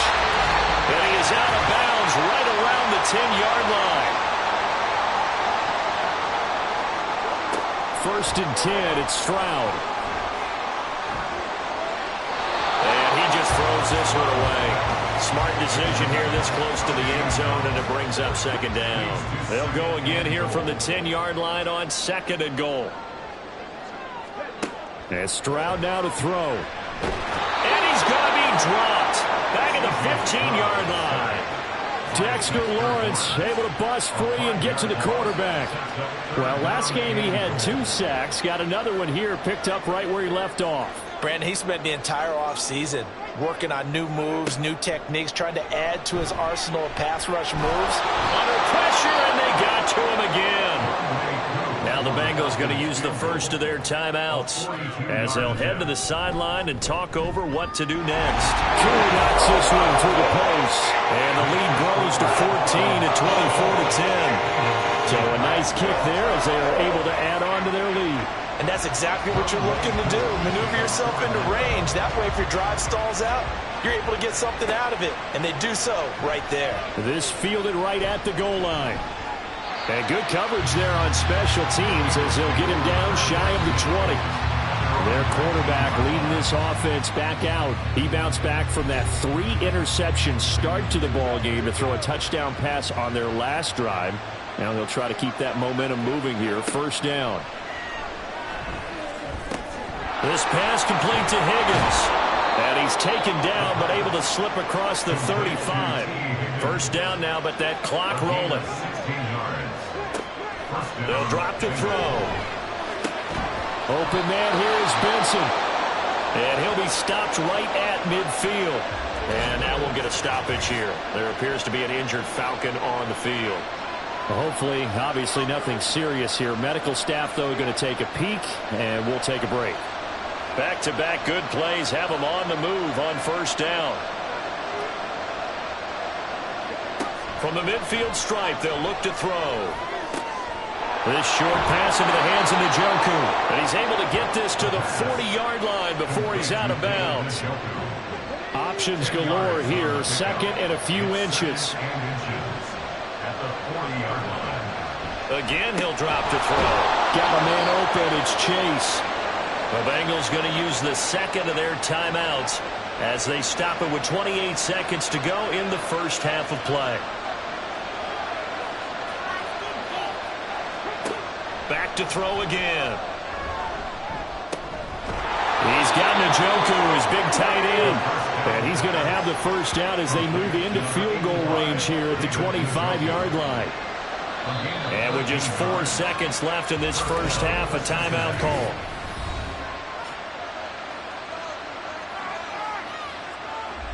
So with 4 seconds to go in the half, here's the field goal unit onto the field.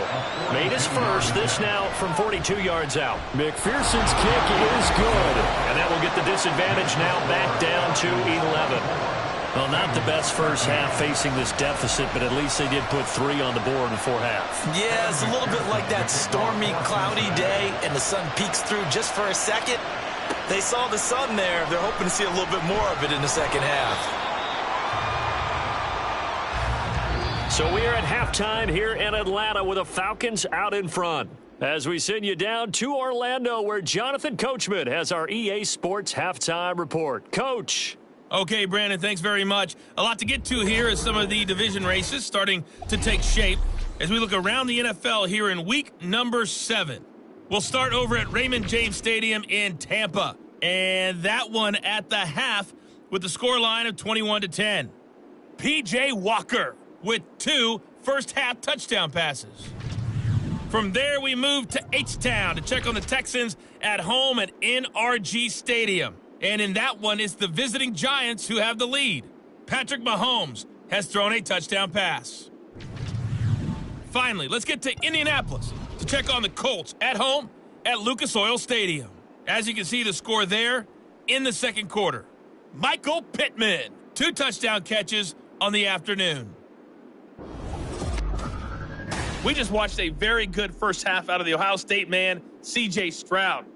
His 2 touchdown passes helped pave the way for his guys to take this lead into the intermission. All right, Coach, thank you, and we welcome everyone back for quarter number 3. The Falcons back to receive. They've got the lead, and they'll get this football as the second half gets underway. And no run back here as the third quarter will commence with a touchback. So we get set to start this third quarter. Here's the Falcons offense now. And they've got the lead. CD, what do you think the message was at halftime?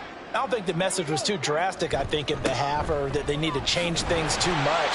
I do think the offensive line could play a little bit better.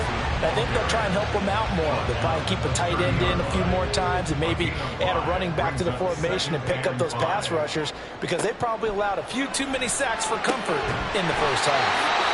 2 catches in the first half. Now he's got a third here, and it's good for a first. That catch for his career is number 731, and that's the number that Calvin Johnson ended with when he stopped his career in 2016. Yeah, what could have been for him.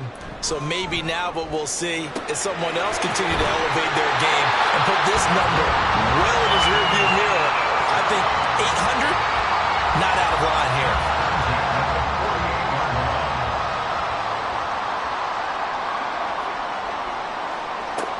First down, here's Mitchell. And this one goes nowhere. Losing yardage on the play back at the 46. And now we'll get a stoppage here. There appears to be an injured Falcon on the field.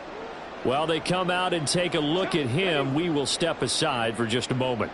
So the first down run lost a couple. Now they come up 2nd and 12. Stroud to throw it. Nowhere to go here. He lost the football, and the Bengals grab it, and they will take over at the 26-yard line.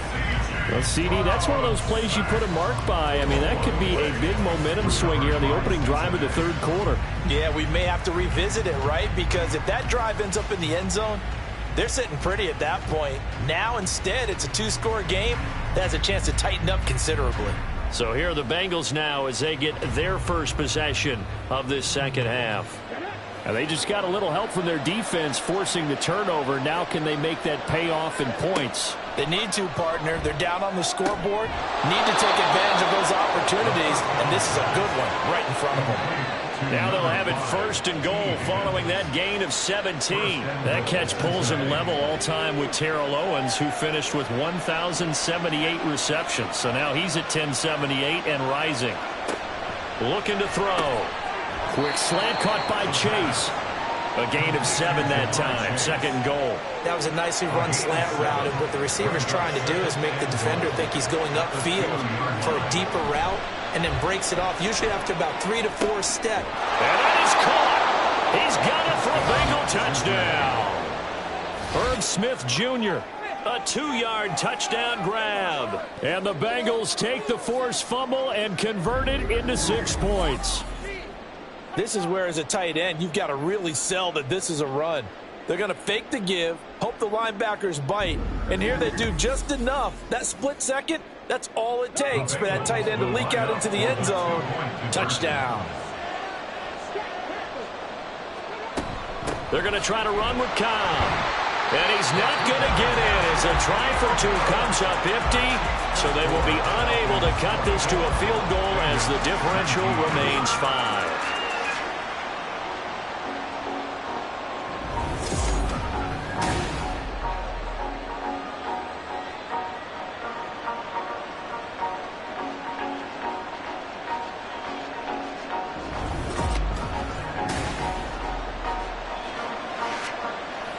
After the touchdown, McPherson on to kick this one away.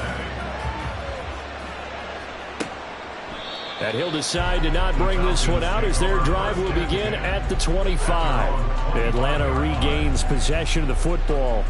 Last time out, they had the fumble. That led to the touchdown. Not a great look on either side of the ball as the defense gave up the points too, Charles. But they've got to take care of the football and do better here on this possession. It's certainly been a tough stretch, partner, for both of those units, and they kind of put their defensive mates in a really tough spot there by dropping the ball on the ground. But an easy way to make it up to them, get out there now and get some points on this drive. And now we'll get a stoppage here. There appears to be an injured Falcon on the field. So as the medical staff takes a look, we'll step aside. They'll operate from the 32-yard line here, 2nd and 3. Back to throw. Here's Stroud. The Bengal pressure gets him that time. Down he goes. Dexter Lawrence able to record his 5th sack of the season. Well, it's been a little bit of feast or famine because he's thrown for decent yardage, and obviously they've got the lead, Charles, but now he's been sacked 4 times. And what I'm focusing on is his toughness in the pocket. Because you mentioned the feast or famine part, he's played well in between being dumped on his back. But every time he's had a chance to throw the football, he's been impressive. Now on 3rd and long, they'll look to throw. Sets up the screen to Robinson. And he's going to be brought down short of the first at about the 31-yard line. They pick up 10, but it'll still lead to a 4th down. And when you have success throwing the football, the old cliche becomes true. The playbook opens up wide, and these screen passes, they become even more difficult to stop. This is taken at the 23. They'll call it a punt of 44 yards. The return was for 7. And the Bengals take over 1st and 10. Cincinnati set to take over once again. This drive here beginning probably with a pair of motivated groups. Remember, the offense scored a touchdown on their last time out. Looking to repeat that in Charles's defense. They were very frustrated after giving up 6 the last time on the field. And frankly, it's just a battle of wills in a lot of ways because you know they're both motivated. They both game plan for this. And that's caught inside the 35. And he is finally forced out of bounds inside the 30-yard line. A big play there for Cincinnati. 43 yards. There's no doubt in my mind that not many guys in this league have had the impact that he's had here in the first half of the season. He's been a big play guy from the word go and continues to be one with another one right there. So now then, the big play has him all the way inside the 30 now, 1st and 10. Up the middle they go. It's Cobb down at the 25. Give credit to the defense for stringing that play out, and they gave up no cutback angle. You know he was trying to dart through. No place for him to go. A nice job there, only giving up a 3-yard gain. And that's going to be caught. T. Higgins. And they do get him down, but not before he's able to slip it inside the 5-yard line. The end result, 21 yards. I love the drive they're working on here because they know they can take the lead with a touchdown. And so far on this drive, so good. They've moved the ball down the field with very little resistance. And he is in. Touchdown, Bengals. A great play there. His 5th rushing touchdown now on the year. And the Bengals have scored again in this 3rd quarter, this time to move out in front. Well, that was a quick drive. The passing game set it up, and then the running game finishes it off. And how about how few plays it was to get it done when they threw it downfield and then pounded it into the end zone? And as a former defender, I can tell you, it hurts just a little bit more when they run it into the end zone instead of throwing it. And in the 3rd quarter here, they were trying to push that to a 3-point game, but instead it'll stay at 1. And I'm a big proponent of not chasing points or going for 2 too early. But in this case, I understand why. You know, if you kick an extra point, you're just up 2, right? So a field goal still puts the other team ahead. So you go for 2 here and protect the field goal lead. They didn't get it done, though. And only able to get this to the 19, so probably should have opted for the touchback. Here comes the Atlanta offense now ready to take over here. Their lead, they have seen it evaporate completely after such a good first half. They've been shut down here in the 3rd quarter. Searching for answers, trying to figure out what it's going to take to get back to where they were before. The big part of it is that sometimes you don't have to go exotic now. You go back to basics. Being able to run the football, string some things together, some effective passes, try and get a rhythm established again, and try and get back in the lead. Back in the lead, like you said, back to the basics. Now a nice throw here, right side. He hauls it in. And he'll be out of bounds, but able to get it up past the 45. A gain there of 21 yards. I tell you what, a lot of those mid-range throws have been available because sometimes teams get too concerned about the deep ball and they leave too much space in front of them, and these guys have been taking advantage so far. A run there on first down and a pretty good one of 5 yards, so make it 2nd and 5. And that's exactly what you want on a first down run. Pick up 5 yards, bring up 2nd and 5. The defensive line, though, they've got to figure out a way to out-leverage the guys up front because the offensive line is winning at the point of attack. A 2nd down pass play there, but it's incomplete. Something we haven't really seen much of from him, an incomplete pass. Yeah, last week he finished at 70%. This week he's up over 80%. I don't know how you slow him down. Pass rush is usually the best way because a quarterback on his back usually can't complete a pass. And he is going to have a Falcons first down. They needed 5 there on 3rd down. He winds up getting 7. So he turned to a trusted, familiar face in that 3rd down situation. It paid off. Yeah, you go to your veteran receiver in that spot, so you can't underestimate him when he's on the field defensively. Make sure you know where he is because he understands how to get open in key situations.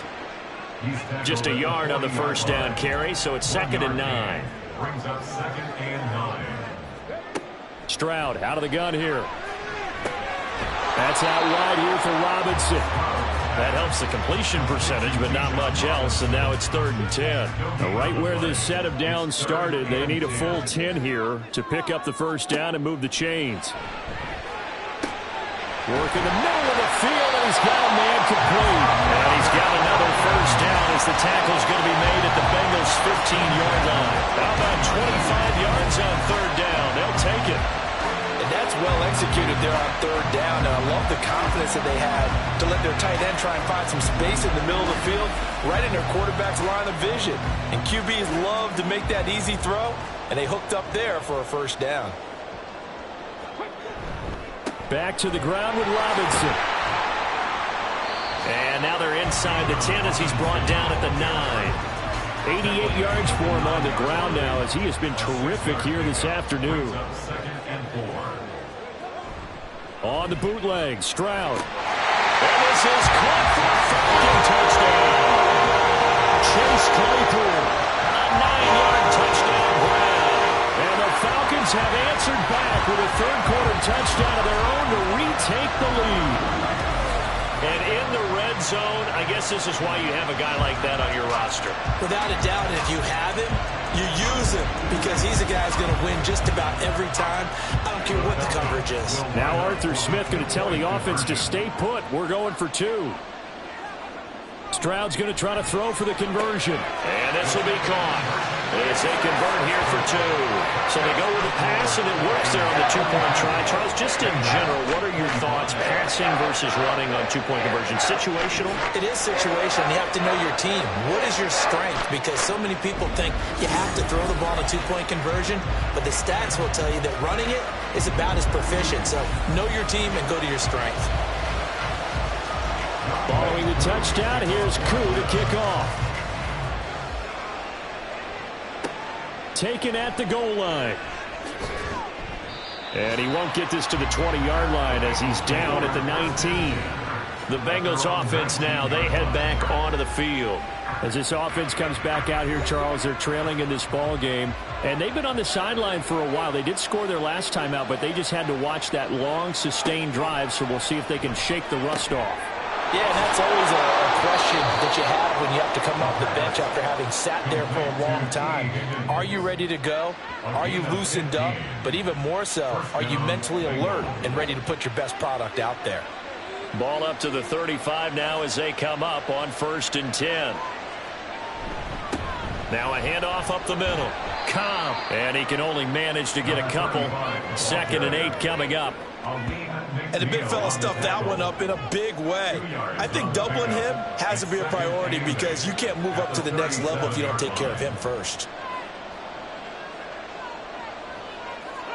Here's 2nd and 8. And that is incomplete. A lot of force bearing down on him there. He could not hang on. It's 3rd down. Now back to throw. And he'll be taken down, but not before he gets into enemy territory. 7 catches for him now, and this last one, a 1st down. And with that last play, he's now up over that 300-yard mark. And in today's NFL, it almost feels routine. And I hate that when you talk about a 300-yard passing game. To me, 300 yards still signifies excellence, and he's achieved that in this performance. A 1st down run, not going to get him a whole lot. Maybe a yard.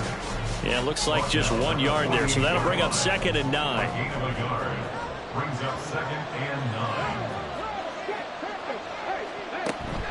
9. They stay on the ground with Cobb.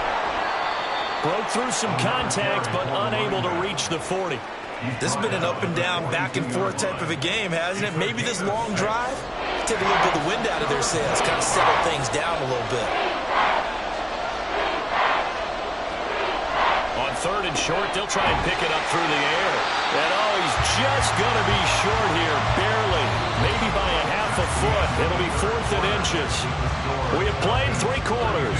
We'll return with more after this. This is the NFL, and it's on EA Sports.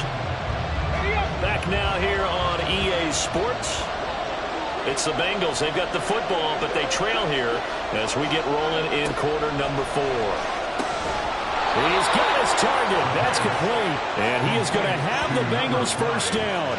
No problem there. They get the first by plenty on 4th and inches. Now they'll throw here out of the gun. This short pass into the hands of Njoku. Nice rhythm throw there on 1st down. He located his tight end, made it a nice easy pitch and catch. Hoping he could break a tackle or two. Wasn't able to do that there, but still good yardage. From the 24 now, here's 2nd down and a yard. They'll stick with the passing game as he looks to throw. It's only a gain of a yard, but that's all they needed as they move the sticks again.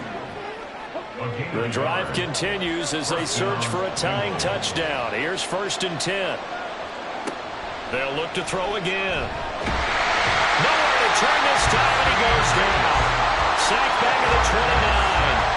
Credit the sack to the safety, Jesse Bates. Don't need it all back at once, but you figure they're going to need something here. 17 yards to go on 2nd down. And he'll be brought down inside the 20 at the 19. 79 yards rushing for him now in the ball game. This offense on 3rd down today, they've converted 3 out of 5 thus far. This will be 3rd and 6. They'll keep it on the ground. It's Cobb. Well, I don't think he got there. No. He's short by maybe a foot. Maybe. Call it 4th and inches. I think we all suspected that they were going back to him after he found the end zone on his last carry. And they kept the positive momentum going there. Another nice run by him. 1 score down. Here we go. They're going to go for it here on 4th down.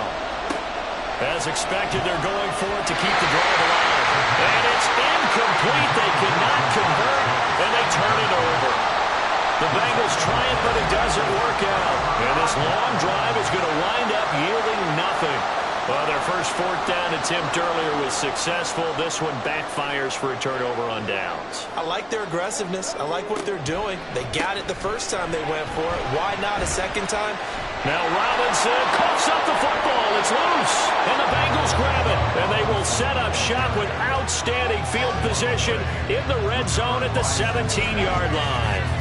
Well, partner, here's where team football gets tested a little bit because I know the defensive guys were over there chilling on the sidelines, and all of a sudden, they heard the sudden change call because that fumble puts them right back on the field, and they've got to go out and finish the game now themselves. Absolutely. Nursing that slim lead here. And now, as with every potential turnover, they're going to take a second look at this just to make sure.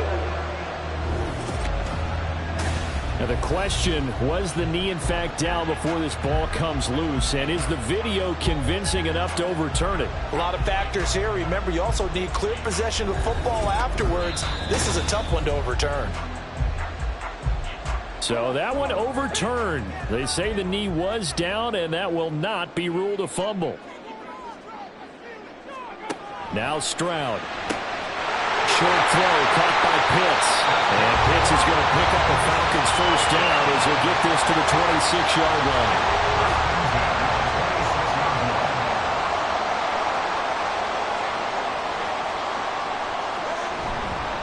Straight ahead, it's Robinson. And he is going to be stopped cold behind the line of scrimmage.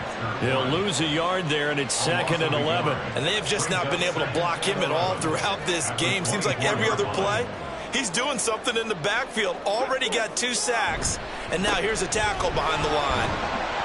He'll be dropped after a gain of about 6 across the 30 to the 31. And hold on here, because on that last run, it looks like we have a player who was shaken up. The medical staff is going to come out here and take a look, and we will take a short break.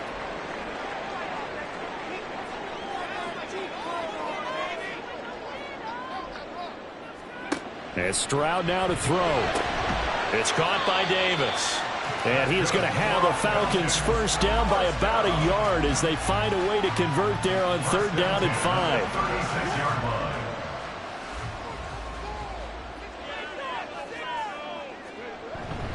Robinson up the middle.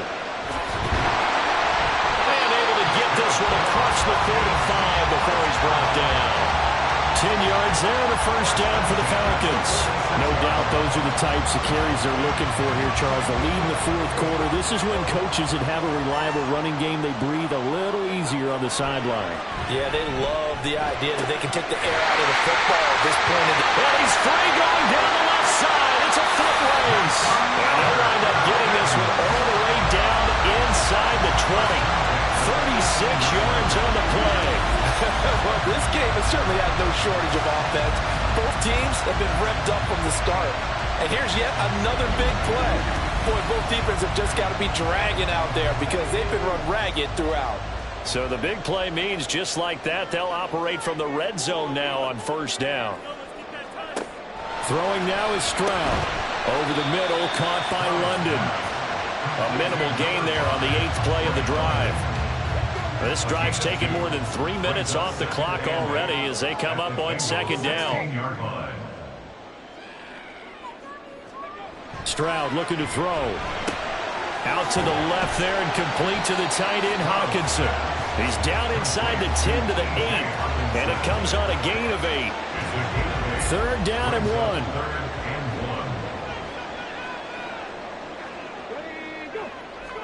The throwing again is Stroud. A loss of 8 on the play, and it brings up 4th.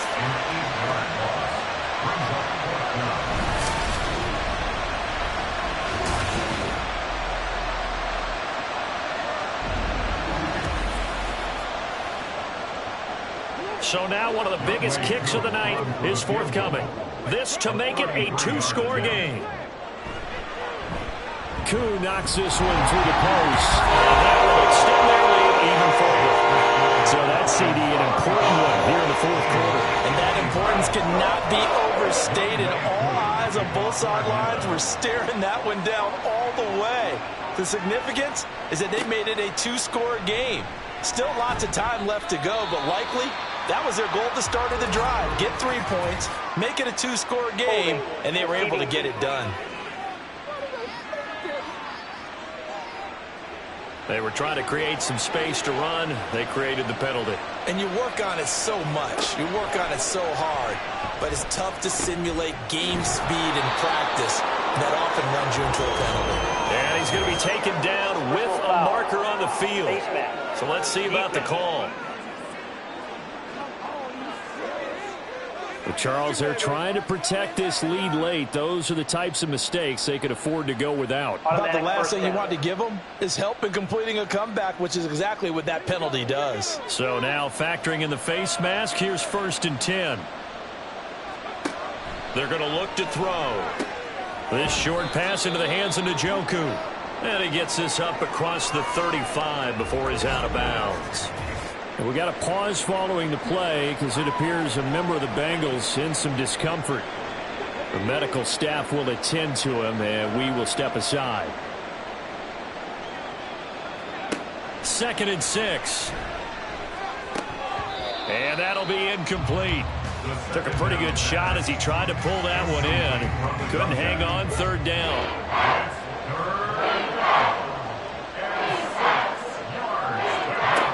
They'll drop to throw.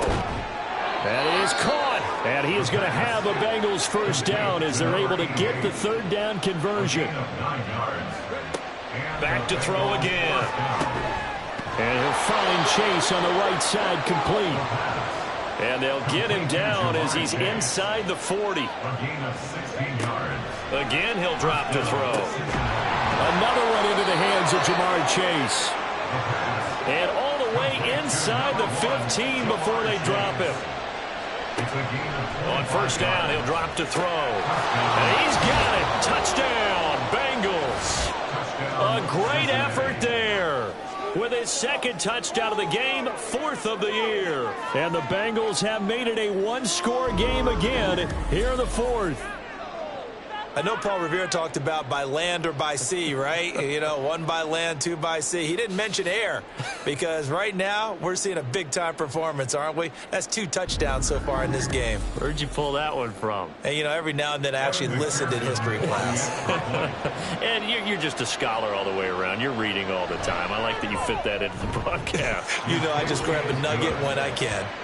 Extra point by McPherson, up and good. And now things get a bit more interesting here in this 4th quarter. After the touchdown, McPherson on to kick this one away. This taken in at the goal line.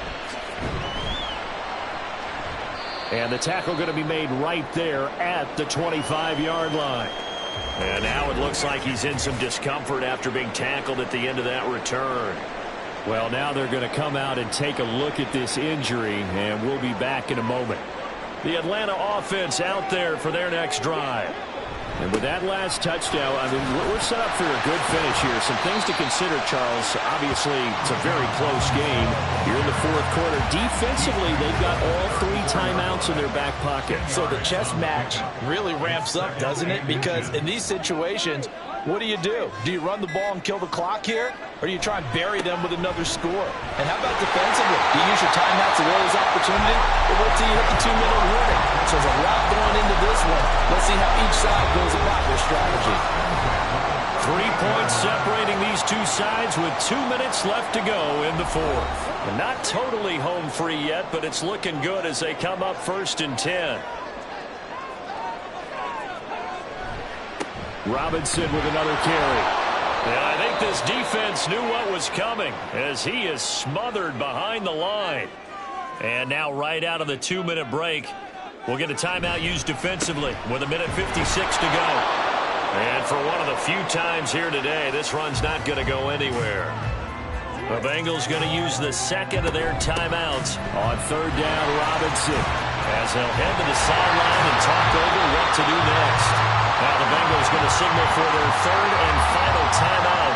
And they'll be disappointed to have to burn one there after giving up the 1st down.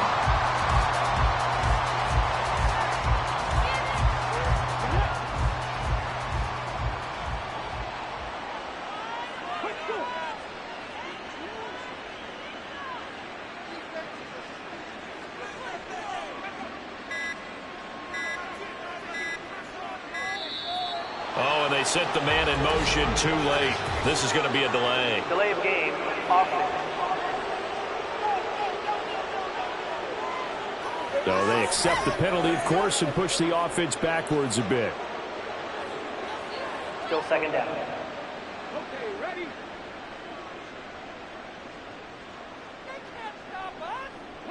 The Falcons in victory formation as they take a knee.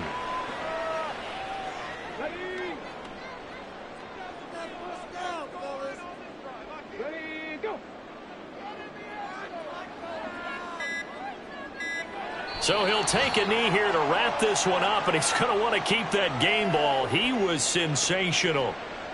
Listen, anytime you take a knee to end a game, that means you've won it. So it doesn't matter whether it's home or on the road, but there's something a little extra special about doing it in front of your home crowd, isn't there? And the home crowd applauding. They're happy with what they've seen. Chalk this one up in the left-hand column for a win. Yeah, that's right. Head to the locker room, throw the wristbands in the crowd for the kids, your gloves, your towels. Get to share it with the home team. A fun, close ball game comes to an end.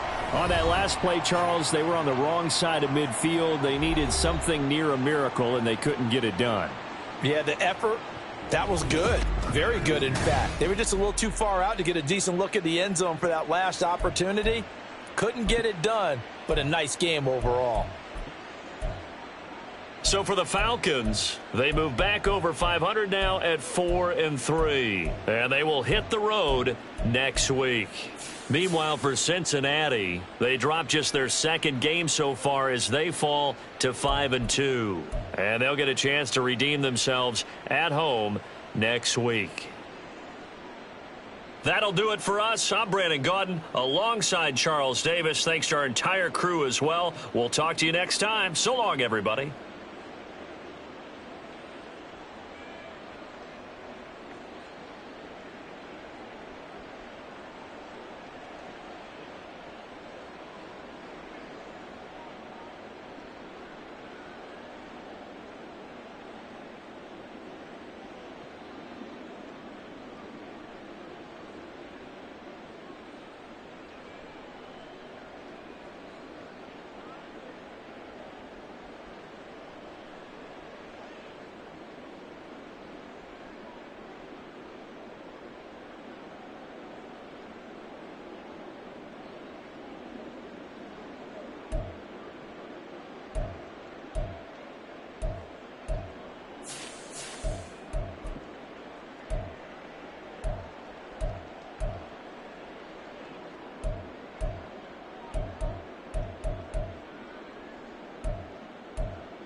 It's week 7 of the 2030 season, and the wait is over for this rivalry game.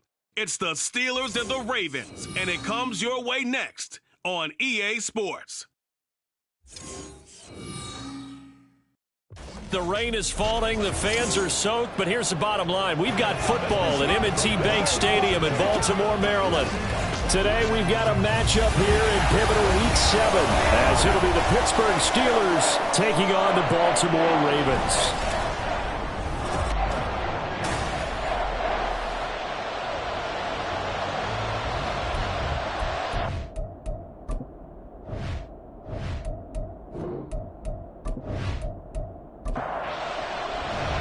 Getting toward the halfway point of the NFL season, Week 7 is underway on EA Sports. And no run back on the opening kickoff. It'll come out to the 25. So out come the Steelers now for their first drive. And leading them out there, we get a look at their 6'3" quarterback. Every time he leads his team out, there's no questioning. He's put the work in to earn his place in the NFL. There's no shortage of stories we've heard throughout his career about the effort he puts in to be in this spot. And that motivates everybody on his team. And this intercepted on the first play of the game. Picked off by Roquan Smith. And he's going to get this on down to the 13-yard line. Wow, just one snap there, partner, and the complexion of this game has already changed because for the defensive side, they just handed their offense a short field and a big early advantage. And even though it's only the first snap of the game, we're going to look back on this one and see if it has lasting effects as this game moves on.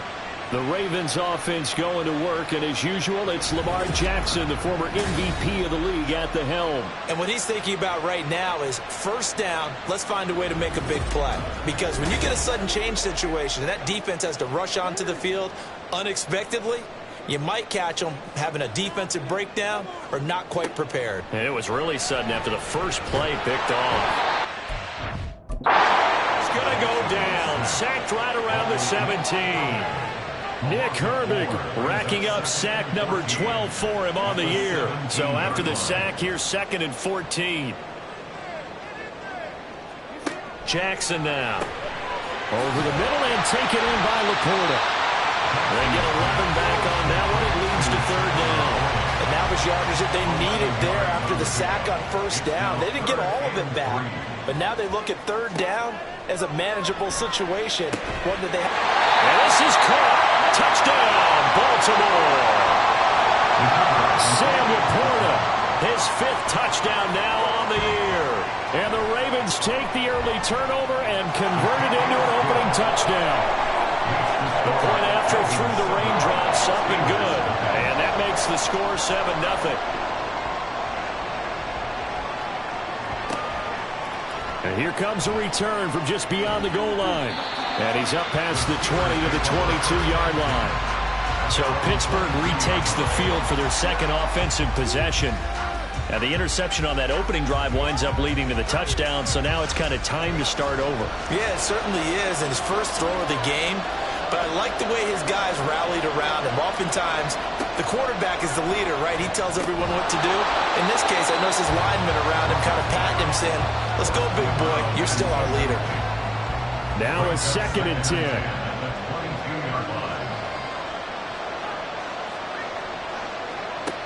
To throw again, Roberts. And this one incomplete. Too much contact to hold on to that one, and it's 3rd down.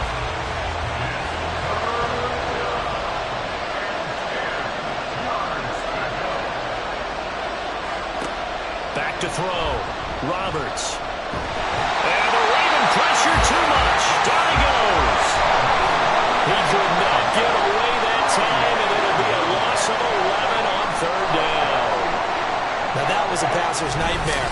The front door totally shut down by the defense, so he kept going backwards, hoping to find another avenue of escape. It didn't exist.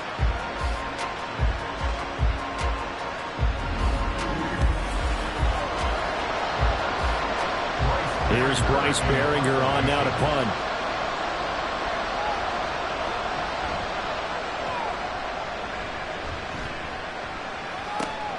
It's fielded at the 45. It'll be a 39-yard punt, 4 on the return, and the Ravens, they'll take over. Baltimore set to take over here for their 2nd possession of the game. And you figure this should be a healthy, arrested, a focused unit, and they're working on a good winning streak. They had the week off last week. This is really a team, Charles, that should be in top 4. I would agree absolutely with that. What coaches worry about, what organizations worry about, though, is overconfidence. They've been playing so well, and now they've had that extra time off. And we've seen teams come back off the open week and come out flat. So what a lot of good coaches do is they kind of game plan for that with their teams. On defense, they may blitz more in the beginning to get them going. On offense, they may go more up-tempo. Anything to get them out of that lethargy right at the beginning. Here's 3rd and 10. Brings up 3rd and 10. To throw is Jackson. Throwing quickly there, but it's incomplete. And this is what you want to see from a defense. Give up an opening drive touchdown, that's fine. But how about them going back out there, recommitting themselves to the task at hand, and forcing a 3-and-out and giving the ball back to their offense? And this will depend on the spot as it sails out of bounds. And they'll say it sailed out at the 10-yard line. And Pittsburgh getting set to take the field. They've shown precious little here offensively thus far as they try again with a 1st down now.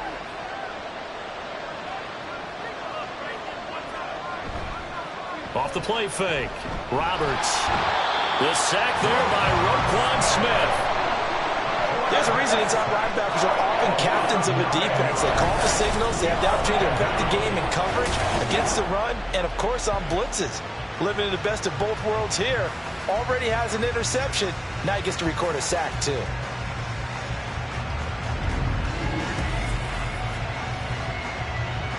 Yeah, they need to work to at least get some of this yardage back after the sack. 2nd and 19. First carry for Christian McCaffrey. And he's going to be taken down shy of the 5-yard line. He'll get 3, but it leaves him with a big hole here on 3rd and very long. They stay on the ground. McCaffrey again. And they'll mark him down right around the 9, just shy of the 10. Call it a gain of 4, but not enough. The punt team going to need to be summoned here on 4th down. The Steelers send out their punter now as he'll kick it away for the 2nd time.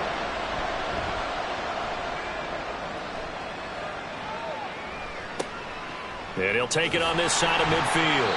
42-yard punt, 6 on the return. And the Ravens set up well to begin their drive as it'll begin in enemy territory already.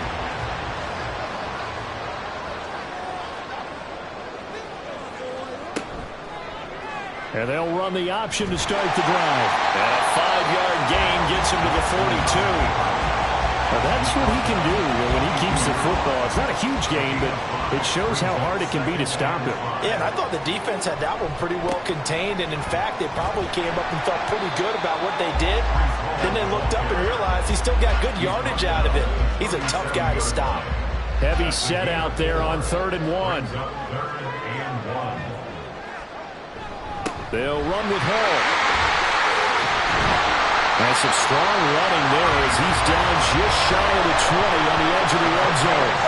16 yards on that one and a Raven first. Charles, they won last week despite him not running the ball well. They told us need to get him going. Runs like that help. And they talked to us about leaning on him because, as you noted, last week they didn't have to. Still won the ball game. They leaned on other people to give them the yardage that they needed, but they really want him to be that guy, and that's what they're doing early in this game. And not a whole lot of room to operate there on the 1st down run. He gets maybe 3. They'll come up 2nd and 7. And now Jackson will look to throw it. And they will not get the connection there. It's incomplete.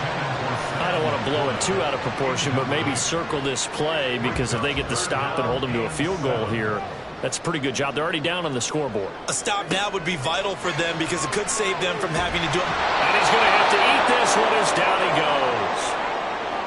Now it appears we have a Steeler here slow to get up. Well, hopefully, obviously nothing serious here. Medical staff, though, going to take a peek, and we'll take a break.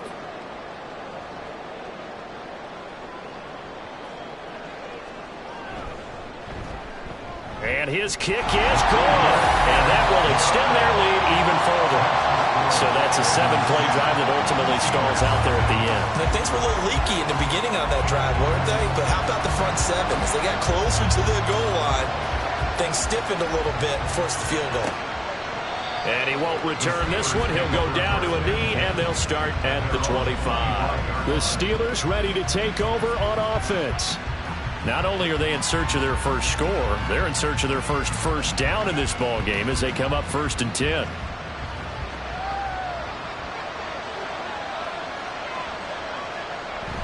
They start on the ground with McCaffrey. And he's going to be met at the line of scrimmage and taken down.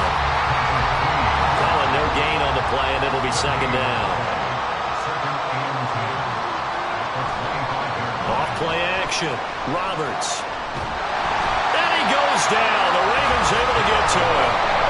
Travis Jones gets him for a loss of 8. What great push up front. And that is the 3rd sack this offensive line has allowed this first quarter. Man, that puts him on pace. Let me do the rudimentary math here. To be sacked 12 times in a game, I know he's not going to go for that.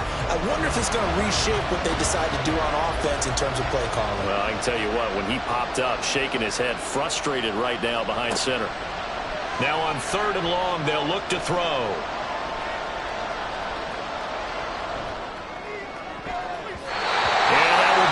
Complete. Well, that play was certainly a little bit different because on the previous play, he was sacked. This time, protection a lot better. Had time to survey the field and still couldn't find an open receiver. And he's getting a workout here in this first quarter as he gets it away. 37 yards on the punt with no return. And it will be 1st and 10 as they take over. The offense for the Ravens returns to the field. They're looking sharp, out early to a 10-zip lead and looking for more as they've got it 1st and 10. They'll start on the ground. Hall. He can't get him down. It's a 6-yard gain on the ground, and that'll make it 2nd and 4. This defense for the Steelers, they were terrific a week ago in the win over Washington. And no matter what's done throughout a ball game, it always comes back to blocking and tackling. That's the essence of football. But I think it's hard for people to understand just how difficult it is to tackle, especially open field. Very few missed tackles on tape that I saw last game. This team does a nice job of getting their opponents on the ground.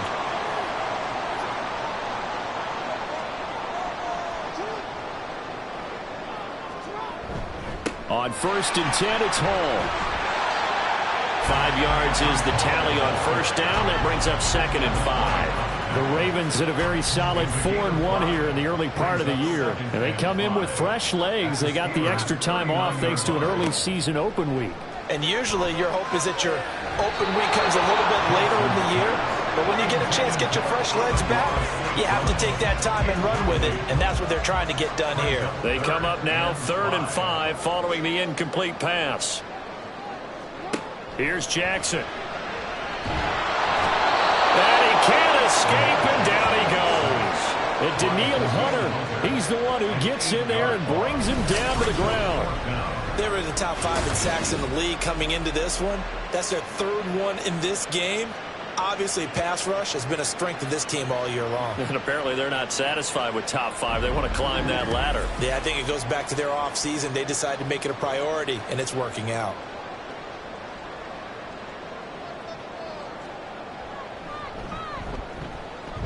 And this one will not get there. It's off to the left anyway. It's no good, and the lead will hold at 10. I guess I got to hand it to him. That was that was ambitious. Well, that's one way to put it. And Pittsburgh getting set to take the field. They're still in search of an initial 1st down as they come up here 1st and 10. Now they're set up nicely at the 45-yard line after the missed field goal from 55.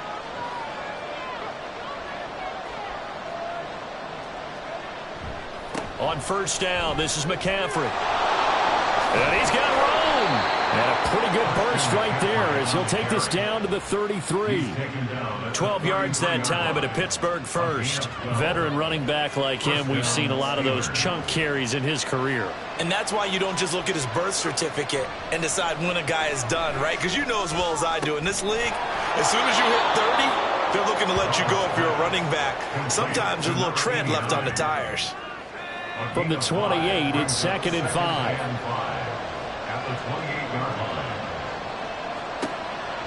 Looking to throw. Roberts. And this one is going to be off the mark. Too far out in front. Just a little beyond the reach there of his receiver. That's probably one he wishes he had back. He wishes it had been 7-on-7 in practice, or maybe even routes versus air, because that's a completion he makes, 9.9 times out of 10? Just missed that one.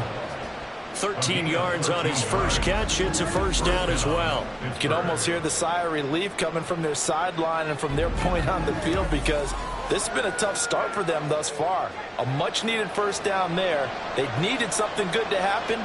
Plays like that will continue to help them dig out of this hole. Touchdown! A 16-yard touchdown. And the Steelers are back within a score. Partner, remember that old film of Peyton Manning going through the route tree with his great receivers in Indianapolis? I think we're seeing the results of the same type of work here today. These guys know each other so well that they don't even have to call the play. They can just look each other and know the route that's going to be run, and usually the connection is perfect. Now the try here for the extra point.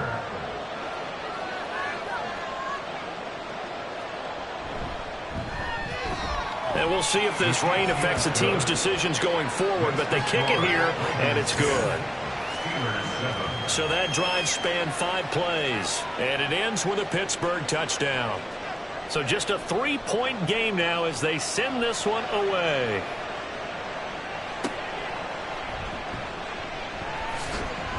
And able to get this across the 20, but not much further as he's dropped it to 23-yard line. Now the Baltimore offense heading back out onto the field. And they were in field goal range last time out, but couldn't connect. And it's early in the game, so I don't think that the confidence just goes entirely out of, running your kicker back out there. But let's face it, some coach... Into heavy traffic, and it's intercepted. Picked off by Joey Porter Jr. And they have the football and will set up shop at the 33-yard line. Okay, partner, no surprise to you. I'm going to look at this from the defensive perspective. In the rain, you have to be more cautious trying to cover passing routes. Why? The offense knows where they're going with the football. The receiver knows the route he's going to run. You have to make sure you keep your footing underneath you. So they'll come up 1st and 10 now from the 33. McCaffrey running up the middle. And nothing much materializing there on the first down run. He'll get a couple, and that's it. You look at this Baltimore defense. They're trying to cover up some holes in the secondary. Right now, bottom 5 in the league against the pass at number 28. When they lack in pass defense, they do make up for it in run defense. They're a top 10 unit against some people trying to move the ball on the ground. But this is a passing league, so there's a conundrum for them. How do they get better defending the pass? 10-7 our score after 1 right here on EA Sports. Steeler football here to begin quarter number 2 as they've got it with a 3rd down coming up. They'll try and pick it up with McCaffrey. And he's going to have a first down here as he gets this one to the 17-yard line. 9 yards that time. So it's pretty simple, partner. You pick up a turnover, set you up in excellent field position. The last thing you want to do is go 3 and out in this spot. Yeah, they would have had to settle for a field goal attempt, but now they keep those touchdown hopes alive. And it'll be intercepted. Looked out by Brandon Stevens. And the Ravens are going to get the football here as the ball will come out to the 20. Charles, one thing that he referenced to us yesterday was his confidence fitting the ball into any window, but obviously that window was a little too tight, and it was closing in a hurry. And he was talking to us about having anticipation in making those types of throws. Down near the goal line, I don't think you can anticipate it as much as you need to see it open. You've got to be precise with your throws down here in the red zone. That one goes into double cover. Yeah, boy, the strength on display there as he rumbles through tacklers for a gain of about 8. Line of scrimmage, the 28 now as they come up on 2nd and a couple. On 2nd down, a run with Hall. And they'll take him down at the 31-yard line. They'll get 3 as the drive continues. It's a first down. First and 10 at the 31. Here comes Wallace, jet sweep. Oh, and this one may need to go back to the drawing board. He's going to be swallowed up right away. 2 yards the loss, 2nd and 12. At the 29-yard line. Now it's Jackson. Got his man there. It's Wallace complete. And he goes out right around the 39. They'll wind up getting 10 back as that sets him up for 3rd down.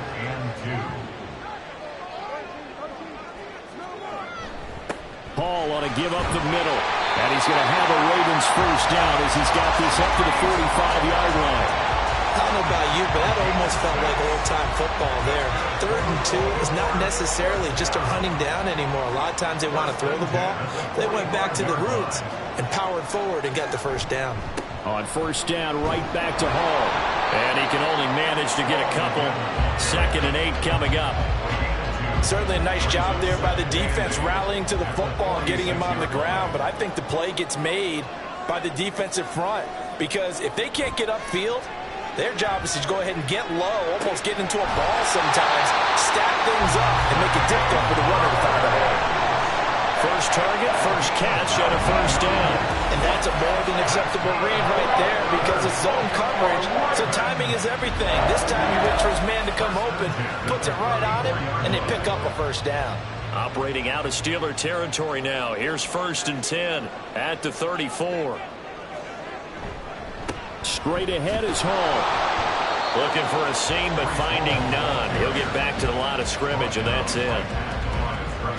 No gain on the play there. 2nd down. 2nd and 10 at the Steelers' 35-yard line. On the counter, it's Hall. And this one also slow in developing as he's maybe getting back here to the line of scrimmage, but not much more than that. No gain on the play. The Ravens on 3rd down. They've hit it 50%, 3 of 6 to this point. This is 3rd and 11. He lets this one fly toward the back of the end zone. And unable to connect. Incomplete. Now give them credit. They took their shot, but it's going to bring up 4th down. So 4th down coming up. John Harbaugh will send on the field goal unit. It'll be spotted on the right hash. A 52-yard attempt. And his kick is right there. It's good. And the lead stretches to 6 here. It's 13-7. They already had the early lead, and they get the interception, Charles, and now they add 3 more with the field goal. Yeah, they're in control of how this game is playing out so far. You mentioned the early lead. Now they're expanding on it, getting plays on both sides of the ball. A winning recipe if they can keep this up. And he'll go down as this drive will start at the 25-yard line. And now out come the Steelers. And 2 interceptions already here in this 1st half. That's got to affect him a little bit, right? He's got to be thinking about it. He's got to be thinking about it, but most of the good ones, they find a way to put it aside. They're not happy about it by any stretch of the imagination. They find a way to put it aside and continue to play their game. Can he put it aside? Let's find out. So that now 4 first-half sacks. This pass rush has been unrelenting. And partner, you hear that sound of paper being ripped to shreds? That's a game plan that they've had so far because they've got to say to themselves right now, we have to do something differently. They try to throw on 2nd down, but this one is incomplete. And this drive is almost over before it began thanks to a great defensive effort. Sack on 1st down, followed by an incompletion. One more good rep, and they get off the field. Roberts now throwing on 3rd and long. Work in the middle of the field, and he's got a man complete. And he'll get this one way up just shy of the 45-yard line. A real letdown defensively. That was 3rd and a bundle, but they allow the conversion. I'm pretty sure any quarterback will tell you it's nice to have a tight end that can stretch the field. And how about him right there, working in the heart of the defense, and they connect on a very nice play downfield, a combination of talent and toughness to go into the briar patch. Here's Roberts throwing on 1st down. And an off-balance throw there, and it's going to wind up incomplete. All right, help me out here a little bit, partner, because what I'm seeing is a passing game that's just struggled to complete anything. No rhythm, no timing. Seems like every pass is also contested well, so give some credit to the defense. And across midfield he goes into Raven territory. 42 yards rushing for him now to this point. Here's 3rd and 3.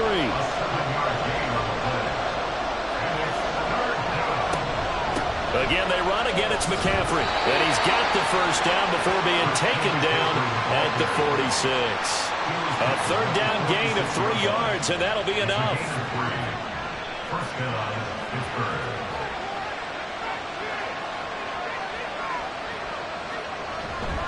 Up the gut, McCaffrey.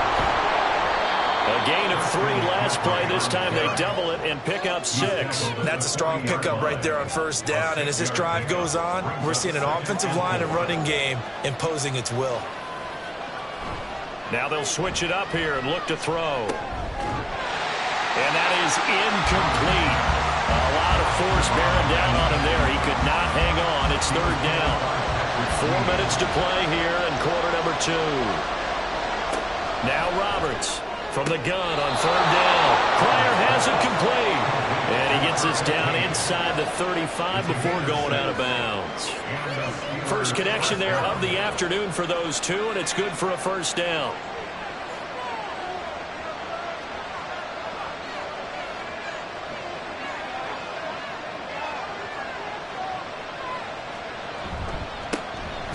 Up the middle, it's Cook. And he is met in his tracks behind the line of scrimmage. 2 yards the loss, 2nd and 12. Defensively, he has been a presence in their backfield in the first half. Had a sack earlier, and now he comes up with a big tackle for a loss.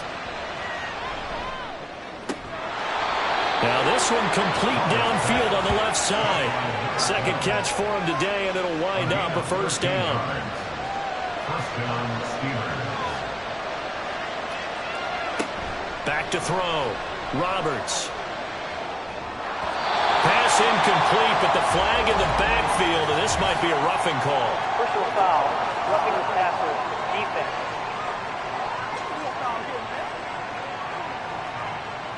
So now a fresh set of downs. 1st and 10 after roughing the passer.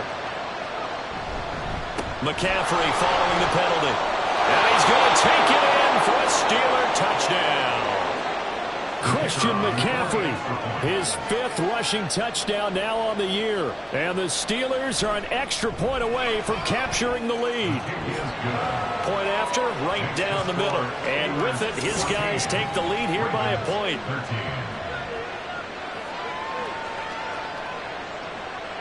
Here's the Steelers kick team as they'll boot this one away.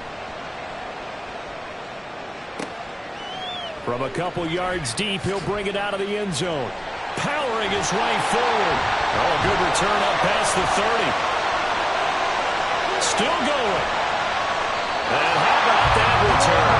As he's all the way inside the 20-yard line. And that's the type of return that puts a tremendous amount of pressure on the defense now. They've got to go out on the field almost like it's a sudden change, almost like it's a turnover.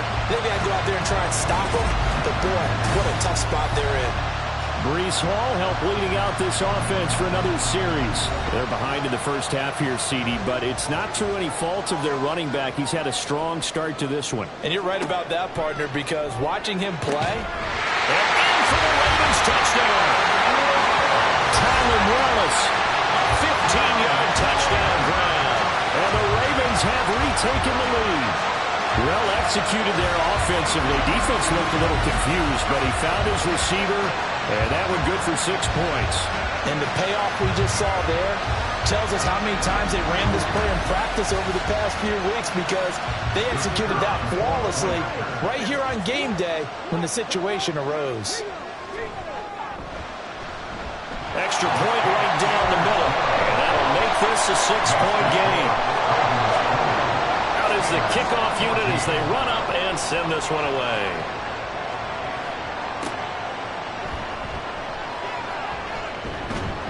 And up to about the 26-yard line, just across the 25. Out comes Christian McCaffrey with the rest of the offense. Those are his numbers through roughly the first half of the season, and given that, you'd have to think he's on pace for a 1,000-yard campaign. Steady as he goes, steady goes the offense. But you know what else is happening, too, because they are a team now recognized with the ability to run the football. you've got to be able to throw it better now, right? Better throwing lanes, better opportunities for the guys downfield, maybe more one-on-one coverage, which you should be able to beat easier. Yeah, he's establishing not just a tone, but an identity for his team. And that's a discussion we had a couple days ago in the team meetings, talking about this running game opening up the passing game. We'll see if that continues to happen. And he'll be taken down after a gain of about 8, as that will lead us to the 2-minute warning. There's a ball thrown right side and complete. And he'll be out right at the 35. Here comes third and the length of the football. Looking to throw. Roberts. They'll set up the screen to McCaffrey. And he will have a Steelers first down, and he'll have it by plenty as they're able to keep the drive alive on 3rd and inches. They'll stick with the passing game as he looks to throw. Looking left side, and he's got a man. That's Hall. Now the Steelers hustling up to the line of scrimmage. They'll look to throw again. There's Hall bringing in another one. And he's going to be taken down with the first down at the Ravens' 33. The Steelers able to pick up 18 yards there. Good strong throw and catch right there. And so far in this game, the alleys have been open for them to get completions, and they're taking advantage of it. They'll try and set up the screen. It's complete. And he's got this down almost to the 20 before he's dropped. Now the Steelers use the first of their 3 timeouts, as it'll come with 36 ticks to go in half number 1. Throwing on first down, but this one winds up to be incomplete. And not a common sight, at least on this drive. A momentary setback, though, for this passing game that has been moving well this series. Good thing for them, though. Still 2 more downs to connect and try to pick up another first down. The Steelers signal for the second of their timeouts. So that means they're down to 1 remaining here as we head toward halftime. And now a throw on first down there, but it's incomplete. A good job in coverage there. They took away his top read on the play, so he went through his progressions and ended up settling on his running back, who scored on their last possession, but the coverage held. It goes incomplete. And caught in the end zone. Touchdown, Steelers. A great play there, as the first half is winding down. And the Steelers have tied the ball game with a chance to take the lead into the locker room. These two teams in this first half, it's been fun. Back and forth, back and forth. Well, it's not fun for the defensive coordinators, but offensive coordinators are enjoying it. Yeah, they're having streaks here, aren't they? Being able to put scores together and really bunch them up, and we have a tight game here. You know, we often talk about having the right shoes for the right turf. Today it's track shoes, because that's what we've seen with these offenses. Yeah, it's been an absolute track meet so far, and fun to watch.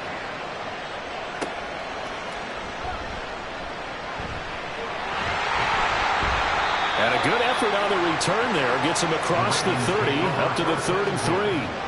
The Baltimore offense at the line, set to get going. And with time quickly fading here in the second quarter, not sure how aggressively, offensively they want to play this. I think we'll find out just how much they trust their guys in this situation if they decide to take a shot. 16 yards on that one, and a Raven first. So 1 play, and they're already just shy of midfield. Now it's Jackson. And that is going to be incomplete as he led him a bit too much. One thing I have learned, receivers don't mind high throws so much to the sideline, but do that over the middle to them, and not only are the DBs going to throw a little verbal trash their way, when they get back to the huddle, they're going to have a few words to say to their QB, aren't they? Yeah, hung out to dry a little bit there on the high throw. Luckily fell incomplete. Final play of the half here. It's Jackson. And this is what here? Incomplete, they say. It looked like it was intercepted, but he apparently did not get the 2 feet down in bounds. So okay, we've Brandon, reached thanks very halftime much. in a A lot to wild get to first here as half. some We'll of the take a minute division to catch races our starting breath to take as we'll shape send you down to as we look Orlando. around the We'll check NFL in here with in week Jonathan number Coachman 7. for our EA Sports Halftime Report. Coach. We'll start over at Raymond James Stadium in Tampa. And it's the Bucs who have a good-sized lead as that one's gone to halftime. P.J. Walker with 2 first-half touchdown passes. From there, we move to H-Town to check on the Texans at home at NRG Stadium. And in that one, it's the visiting Giants who have the lead. Patrick Mahomes has thrown a touchdown pass. Finally, let's get to Indianapolis to check on the Colts at home at Lucas Oil Stadium. As you can see, the score there in the second quarter. Michael Pittman, 2 touchdown catches on the afternoon. We saw the former All-Pro Christian McCaffrey up to his old tricks in that first half. He wound up finding the end zone on a touchdown run to help give his guys the advantage here at the break.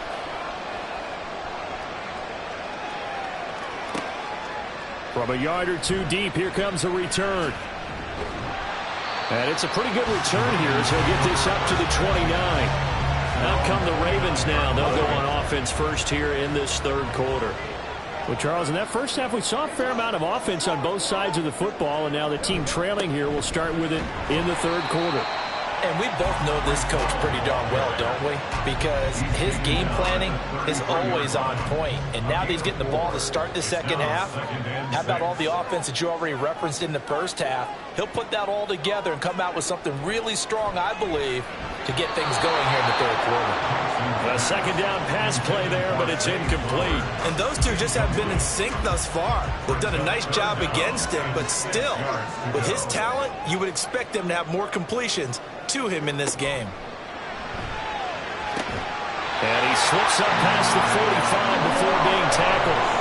2 catches in the first half. Now he's got a third here, and it's good for a first. That's the number 2 receiver in the NFL in terms of yardage. And tell you what, a few more plays like that, he won't be number 2 for long. Well, that's what often happens when you have competitors running around the field. These guys know where they stand in relationship to yardage, totals, numbers, the whole deal. And let's face it, all of them, they all want to be number 1. Now Jackson on first down. His throw taken in by Isaiah Likely. And they'll get to him after a gain of 7 to the 47. Second down and 3. Brings up second and 3 at the 47-yard line. A give running right is Hall. And he'll fight forward maybe to the line of scrimmage, but that's all. He got maybe a half yard at most, but officially they'll be left with a 3rd and 2. 3rd and 2. Here's Jackson. A little short pass here taken in by Laporta. Now he's going to be a yard short. Needed 2, but only got 1. 4th down. Well, it looks like they got what they wanted. They got the completion, but they weren't able to break any tackles or gain nearly enough yardage to pick up the first down. Now to be 4th and short. So they're forced to punt on 4th as this one's away. And this one hits at the 3 and then bounds into the end zone for a touchback. So here are the Steelers to take over on offense. They're on a 3-game winning streak and right now looking good in this one as well. Roberts throwing to start the drive. It's a short one here, complete to the tight end. And he'll go down at the 26 following a gain of 6. From the 26, they'll line up on 2nd and 4. Back to throw. Roberts. He finds his target. It's Schultz. Still going inside the 20. And into the end zone. Touchdown, Pittsburgh. A big play there.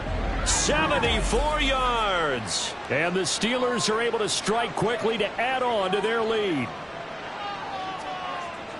This offense, they were dynamic in the first half. The halftime break, that didn't slow them down at all. Big strike here in the third quarter. It's almost as if they were saying, it's not just our skill in the first half that's getting this done, it's confidence as well. And confidence has taken over this game in a big way. How about these strikes that we're seeing?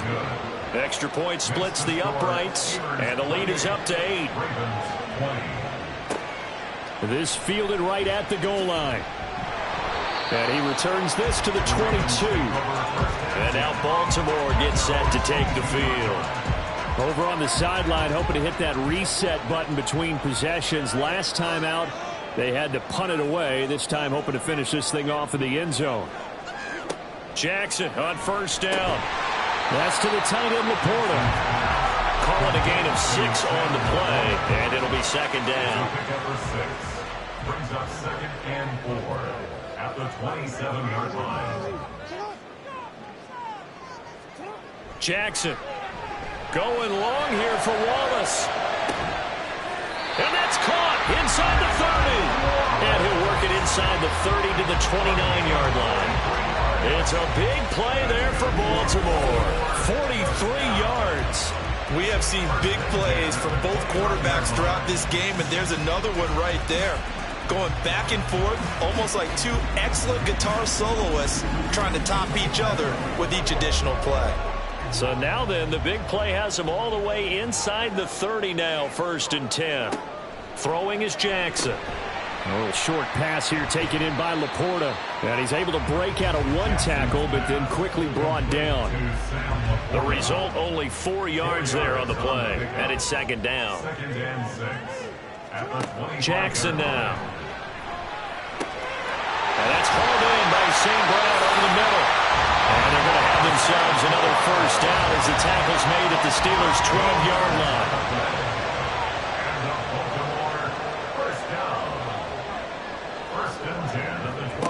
From the gun, Jackson. Got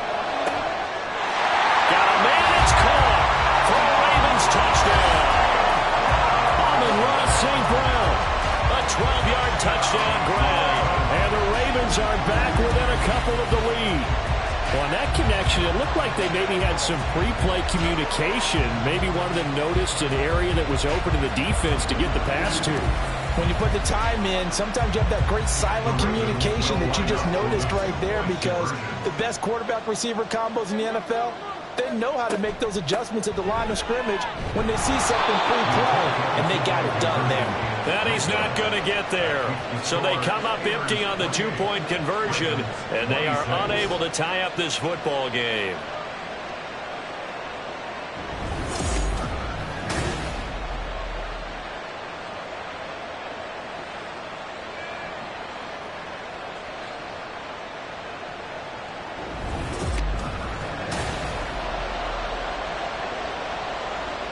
Set now to kick this one away, and off it goes.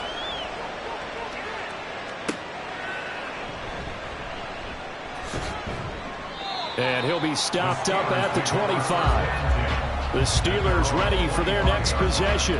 And they'll just simply be looking to build off the confidence of the last time out where they scored a touchdown. Man, confidence is powerful, isn't it? When you've scored once, you feel like you can go back out there and get it done again. Doesn't matter what the defense throws at them. They feel like they're in a groove right now, and they want to get out there and show it. Yeah, hoping to stay in that groove here this go-around. Officially, it's a 1-yard loss. That's going to bring up 2nd and 11. I'll tell you what, this defense hasn't played its best, but they're still right in this football game. And if they keep making plays just like that, they're going to give their offense a chance.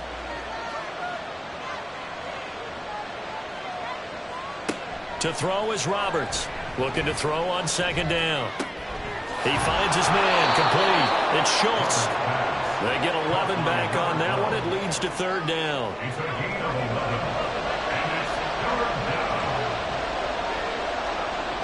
They'll look to throw for it on 3rd and 1. And it's a short one here, complete to his tight end. So that'll be no better than an incompletion. And that's going to bring up a 4th down.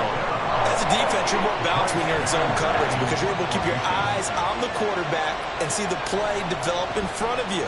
You're able to keep the quick pass in front of them and stop it right at the line of scrimmage. So a change of possession here on the punt. And they will take over 1st and 10. Lamar Jackson marching back onto the field. 5 for 5 that last drive. Touchdown pass as well. He was clicking. Receivers, I don't want to be cliche, but running really solid routes too. And what I love about it is when you look across any team, all right, the body types of the receivers are usually different. The way that they get open, different as well. Some of them use power to get open. Some of them use those head fakes and subtle moves. Some of them just use pure speed. And the really good ones, when they're established, they know how to push off at the end of the route, too. That'll give him 60 yards receiving now as he's got a 1st down.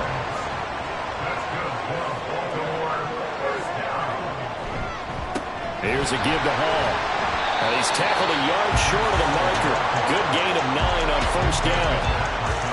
That was a good run, and it got to the second level. And what I mean by that is that's where the linebackers usually play. First level being the defensive front, last level being the secondary. But the strong safety position ended up making the tackle. And oftentimes we call them a hybrid. Combination defensive back, combination linebacker. We saw the linebacker make the stop. 3rd and 2. They'll go again with Hall. And he will have first down yardage as he's brought down at the 41. Most of our damage has been done through the air. I mean, they've rung the bell 3 times with passing touchdowns. But guess what? Ground game has not been neglected. Nice little burst right there.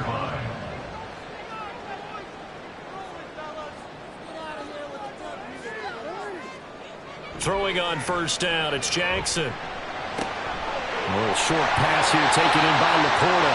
And out of bounds on the other side of midfield at the 45. They get 14 on that one. That's good for a Baltimore first down. And this was a nice example of an offensive coordinator scheming his guy open. Just a little underneath route, just trying to free up some space. And it worked awfully well. Got him not just space, but plenty of room to run after the catch to pick up really nice yardage. Jackson's throw caught there by Wallace. And he's taken down inside the 30. Another big hitter there. This one good for 18.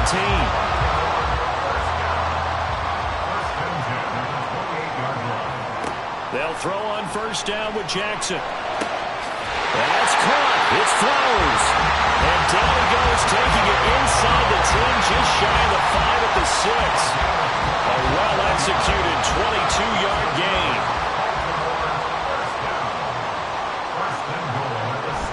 They'll run with Hall. And the hole closes quickly here. He can fight only to about the 4. Only a yard on the pickup there. 2nd and goal. Brings up 2nd and goal. One more time with Hall.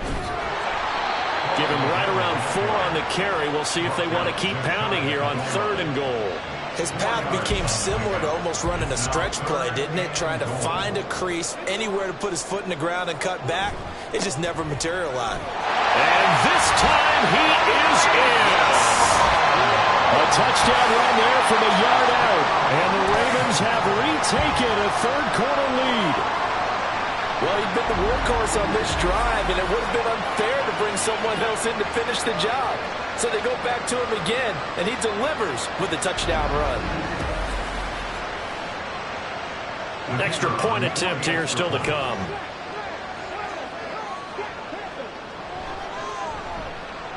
And the lead is up to 5. So that one a long 11-play drive. And it was capped off by a Breece Hall touchdown run. And able to take it past the 25 and up to the 28-yard line. And Pittsburgh getting set to take the field. See if they can put this drive in the end zone, Charles, because it's been a little bit of a rough go at times. They've had to punt the football a ton in this ball game because of stalled-out drives. So are you saying that you're kind of tired of seeing the punter run out there and do this thing during this game? Is that what you're trying to say? Well, I mean, I'm okay with it. I have a feeling that this offense, they don't want to see the punter again. And frankly, the punter doesn't want to run out there anymore himself. He would love to see his offense put together a drive and give his leg a rest. And that is going to do it for this 3rd quarter of action. We'll return with more after this. You're watching the NFL on EA Sports. 2nd and 10. Back now in Baltimore. It's the Steelers with the football, but trailing here as we get going in quarter number 4. And down right around the 32-yard line, 4 yards on the pickup. This offense so far on 3rd down, they're hitting at 60%, 6 out of 10 thus far. This will be 3rd and 6.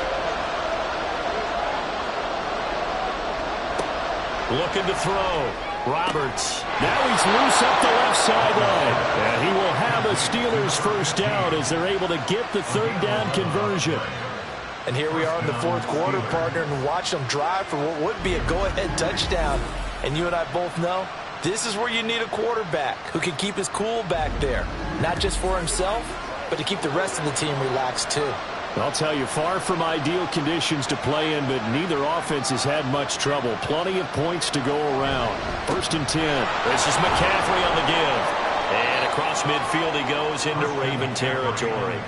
74 yards rushing for him now in the ball game. 2 yards to go, second down. Operating from the gun, Roberts. Firing quickly here, and that's complete. And they go backwards here, losing yardage back at the 48-yard line. They'll wind up losing 3 here on the play. And now third down and 6 to go. Back to throw. Roberts. Pass taken in by his big tight end. And he goes down, but not before getting this inside the 25. A really good pickup of 28 yards. And worth pointing out, after that last completion, that puts this young quarterback over 10,000 yards passing for his career. And fair to say, he's not done yet. No doubt about it. He's really just getting started because he's not quite into the prime of his career.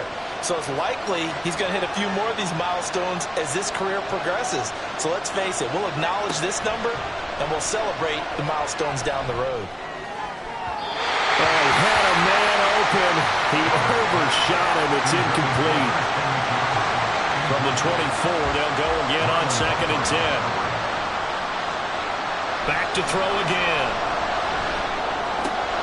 And he's got his big tight end here. And he's out of bounds. Almost gets to the 10. 12 yards there as they keep this drive rolling. It's another first down. Again, he'll drop to throw.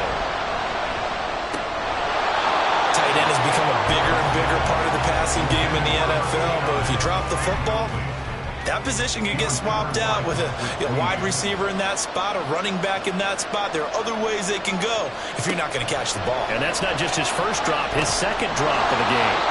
And the stop will come inside the 5 at the 4. That'll leave them with a 3rd and 2 coming up. They got 8 yards there.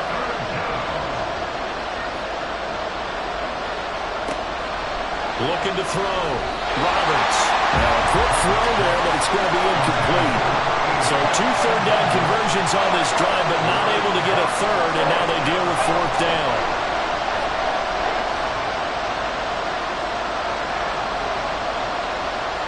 Got to try it here. He's back to throw. And he's brought down. Can't do anything with a football. It's a sack and a turnover on downs. The Steelers try it, but they come up empty on 4th down. And this long drive is going to wind up yielding nothing. The D brought the house, they called the blitz, and they get to the quarterback, overwhelming the O-line. And I would love to know, and we'll find out later on, was that called before the play, or did they audible into it? Because defenses change plays as well as offenses. Sometimes they get the set they want. They go right to the blitz, and in this case, they nailed it. Got right to the quarterback. No chance on that 4th down. Throwing now, Jackson on first down. A little short pass here taken in by Laporta. And he'll get this to the 22. So they began the play at the 11, and it's a gain of 11. First down.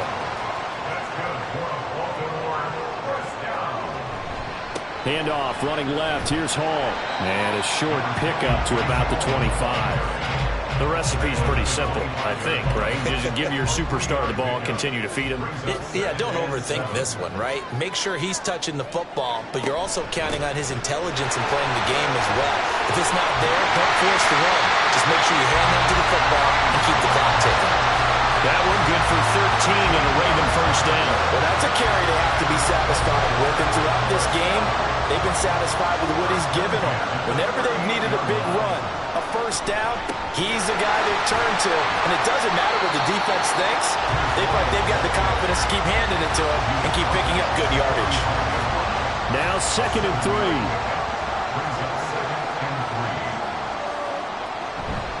3. Here's Hall again. And he'll get it into enemy territory just across midfield at the 49. 105 yards rushing for him now on 25 carries. Operating out of Steeler territory now. Here's 1st and 10 at the 49-yard line. And now Jackson will look to throw it. That'll be caught. Wallace hauls it in. And he'll go down, but not before getting this inside the 30. A good pickup there, 21 yards. That reception, it brings him up to the 700 plateau. He's at 700 career NFL catches now. And that club in baseball, a rather exclusive club, and one we talk about all the time. In football, puts you in the top 50 all-time range. Not so bad either. On 1st and 10, it's Jackson.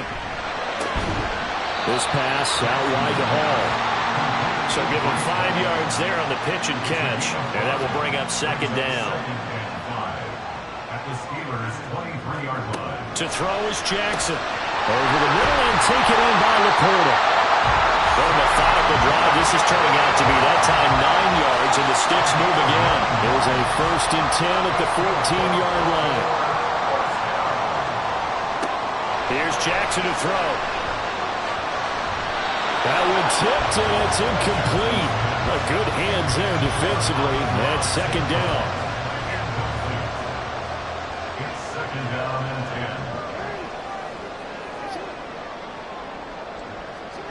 10. Jackson will throw again. And he can't get rid of it. He's taken down. It'll be a loss of only a couple on the sack, but now it'll bring up 3rd down.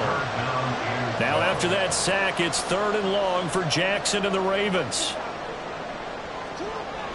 They'll toss it out right here to Hall. And he is going to lose yardage here. He lost 2, and it brings up 4th. Well, that was one of the few times they've been able to contain him thus far. He's over 100 yards for the game, but he lost a bit off his total on that carry. So the field goal unit is on the field, as this is a big spot right here. This to put him a touchdown and a 2-point conversion up. And his kick is good. And that'll push the lead up to 8. So that gets him a little bit of breathing room, but not much. And you have to think back to the field goal that he missed earlier. This would be a 2-score game right now if he had converted then. And if you and I are thinking about it, you know he is as well, because in the back of his mind, he's thinking, I hope I get one more shot in an important spot.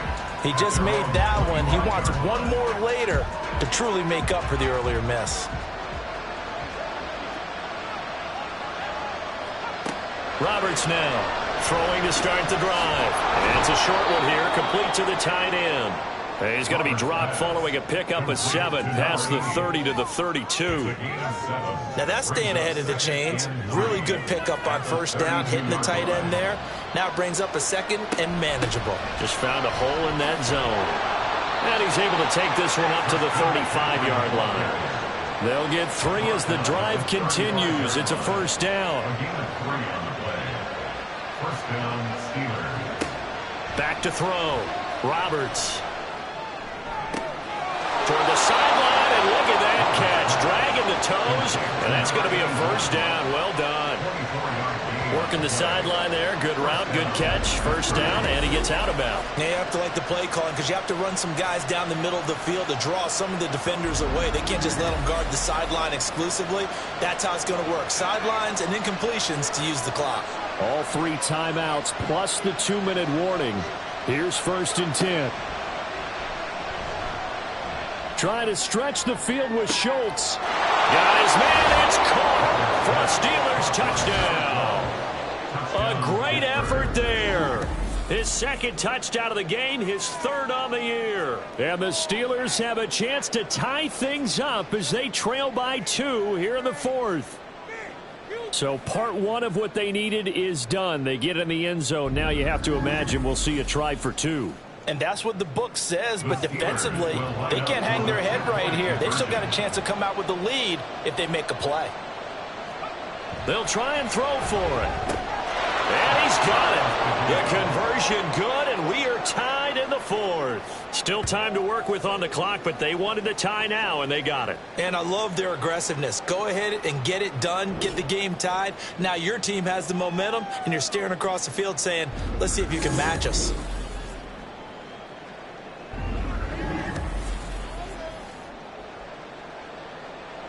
Now this one setting up for a great finish. All tied in the 4th as the kick's away. And he'll take it up past the 25 to the 26-yard line. The Raven offense set at the line for this next drive.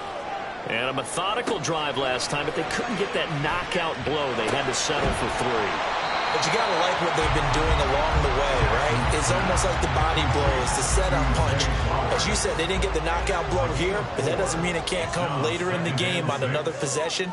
And the defense on the other side, maybe a little gas. Yeah, right? a little tired. And if nothing else, they just feel relieved getting upfield and giving up 3. They don't exactly feel like they've handled the offense. The start for them near flawless. Defense gets them a 3 and out. 2 quick pass connections on offense. So that's how a team works together. Just what you described. Get them the ball, give them a little momentum, and they're capitalizing off of that. Thanks a lot, guys.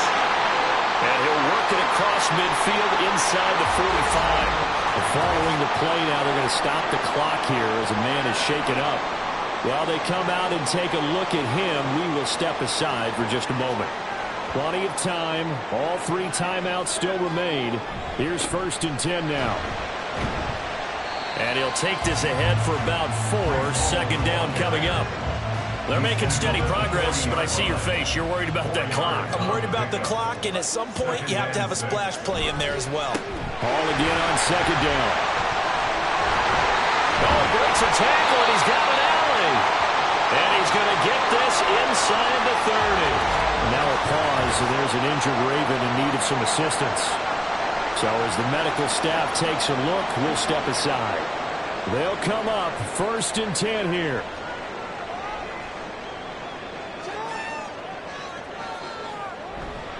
On 1st and 10, it's Hall. Now the Steelers use the 2nd of their 3 timeouts as they get the stoppage with a little over 50 seconds left to go in the game. And they'll get him down inside the red zone at the 14. It's also a gain of 14. 1st down. Hall again. And he'll be taken down here at about the 11. All right, my man, this is now where it's risk-reward. Because on defense, you've got to crowd the line of scrimmage. You've got to get in all the gaps, get up tight on everyone, and try and force the field goal attempt here. You can't let them break one big, but you know something, when you crowd the line of scrimmage, if they do pop one, it's going to go a long way. Yeah, I was going to say, could take it to the house, but the magnitude of this possible upcoming field goal, every yard counts. And this one is right through. And it's celebration time on that sideline as they have taken the lead in the final seconds. So in a driving rain, he steps up, puts it through just like he's practicing in a gym somewhere. How about that? Any little slip in this weather is going to throw him off. He stepped up there like it was perfect conditions, took dead aim, and knocked it through. This is 1st and 10.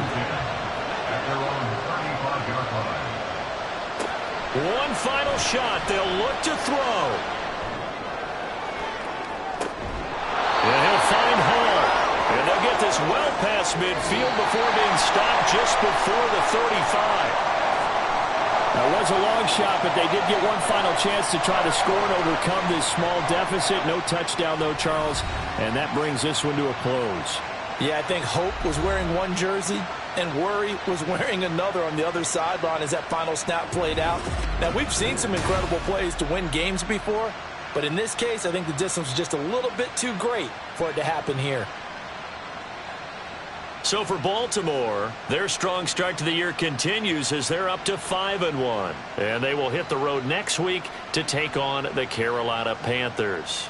Meanwhile, for Pittsburgh, the loss drops them back to 4-3 so far. And they'll get a chance to redeem themselves at home next week. So for our entire crew, alongside Charles Davis, I'm Brandon Gaudin. Thanks for watching, everybody. We'll see you next time.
It's the NFL on EA Sports. And at center stage, it's the Raiders' sure-handed wide receiver. He should be one of his quarterback's best friends this week. It's the Raiders and the Chiefs, and it's coming up next on EA Sports.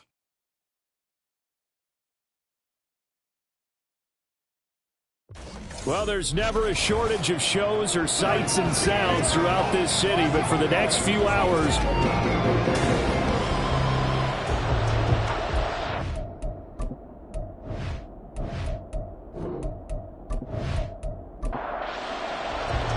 getting toward the halfway point of the NFL season, Week 7 is underway on EA Sports. Here's McLeod from his end zone. Return will net positive as he gets past the 25 and up to the 27-yard line. So here are the Chiefs now coming out for their opening drive. And a look at the man under center, now in his 8th season in the National Football League. And coming off of an early season open week. And in this situation, what he told us when we sat down with him was he spent a lot of time working on fundamentals, kind of getting back to basics during that time, as opposed to having to worry about healing up or resting up. It's too early in the season. Get back to the basics, get his game going again. 19 yards right off the bat, and a quick first down.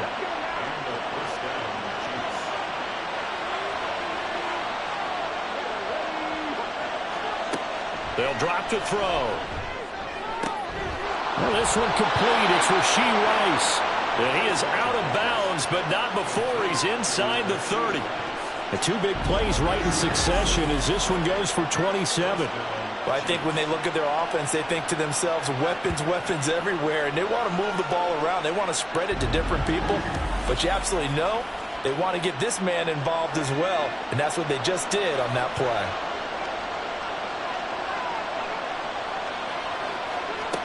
They'll look to throw now on first down.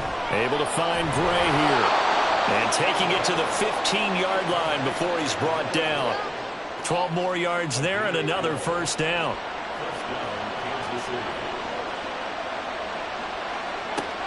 They'll look to throw again.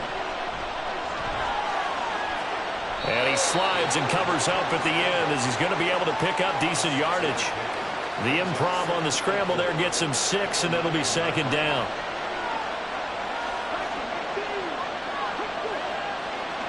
They'll look to throw. Quick hitter here, it's complete. And the Chiefs are going to have a first and goal coming up as the tackle made at the 3-yard line. First and goal, a chance for an early statement here on the road.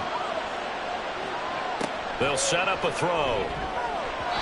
To the goal line, but it's incomplete. Yes, sir. How about an attaboy there on first down? Got his hand in and knocked it away. They'll go again from the 3 here on second and goal. Here's the option. And he is in. Touchdown, Kansas City. It's their quarterback. A 3-yard run as he kept it himself. And the Chiefs are on the board first here in Vegas. Looking sharp on that first drive. These guys, of course, coming off back-to-back victories, and you see that kind of advancing into this game, don't you? You certainly do, and when you have a team that doesn't get too full of itself, even though they've won 2 games in a row, you get the end result that we saw there, that nice opening drive, because they're sharp, they're focused, and they're locked into everything that they're doing. Extra point by Butker is on target, and it's now a 7-0 game. Taken at the goal line. And no chance to get away as they'll get him down at about the 17-yard line. So here comes the Raider offense now onto the field. And we get a glance at their leader in the huddle, the veteran, in his 9th season now in the league. Well, the silver lining from last week, he played phenomenally. Kept the ball clean and led them to the end zone several times. You know these NFL quarterbacks, though, they trade away all those touchdowns if it meant getting the win. That's his focus this week. Big Derek Brown making the stop. And, Charles, you wonder about this defense coming in. I mean, look, it's no secret they're playing a team that's down on its luck right now. Losers of 5 straight. How does that change how you prepare for a game? Well, to me, the first thought is you just get after them early, right? Take away any chance of them building any confidence. But the second thing is you prepare a little bit differently. You got to expect this team to take chances, go for it on 3rd and 4th downs, run a lot of trick plays, anything to try and break their losing streak. So you must stay alert and stay aware. On first down, Howell. And he takes a shot on the release as this will be incomplete. Partner, what we're seeing so far is the defense is certainly coordinated. Both levels doing their jobs in tandem. The back helping the front helping the back. The pressure got home on that last play and forced him to try and throw through contact and short of the sticks. And he goes out right around the 39. Hang on now. We're going to pause here. We've got an injured player. We'll take a break and get a report from Vegas after this. A couple extra tight ends in the formation here as they line up 3rd and 2. Trying to run for it with Jacobs. Well, this is not going to be enough. Was in search of 2 yards and only got halfway there. Defensively, we always know that he is tough in run support, and I think the way that he gets there is he understands what an offense is going to do before the ball's even snapped.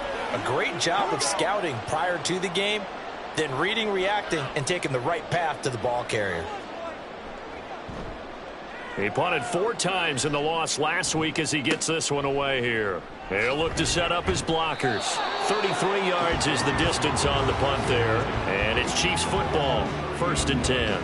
Kansas City taking the field for their 2nd drive. And they enter play here in this one on a 2-game win streak. Plus they come off the open week as well. So this is a team that has a lot of things working in their favor. Oh, it certainly is, and let's face it, this team is playing so well. The worry now is that after a few extra days off, they'll be sluggish coming into this game. So I've heard that they spent more time in practice working what they call good versus good, starting offense versus starting defense. They want a fast start in this next game. And he's dropped just before the line to gain. 4-yard pickup leaves him with 3rd and 1. A yard all they need, but it's 3rd down.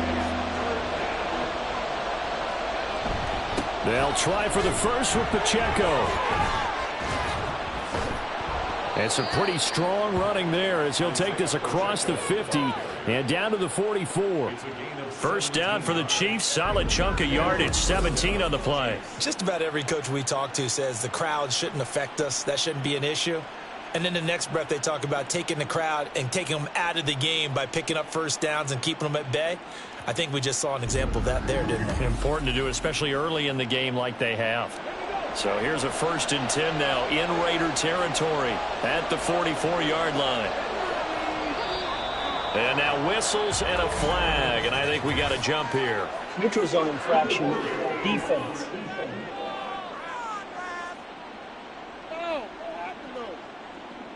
And that'll be a free 5 yards for the offense. Just like a tennis match, that's just an unforced error. Stay alert, don't jump early, and give them free yardage. They will come up on a 1st and 5 following the encroachment penalty.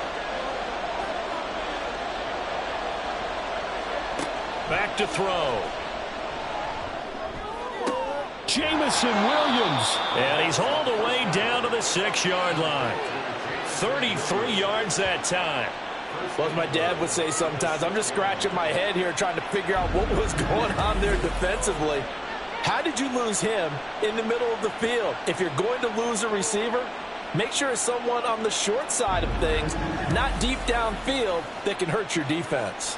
Now a chance to make that big play really hurt. It's 1st and goal just outside the 5. They'll look to throw here. Looking end zone, but it's incomplete.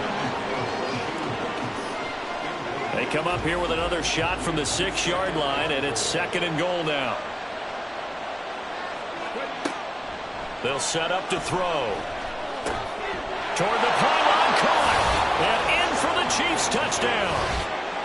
Isaiah Pacheco with career touchdown number 158. That pushes him past Randy Moss and into 4th place all time. And the Chiefs lead this now 13-0 here in the opening quarter of the ball game.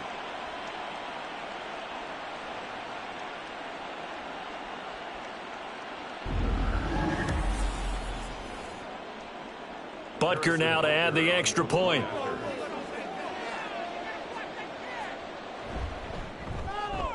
And it's good, and they have jumped out here to a quick 14-0 first quarter lead.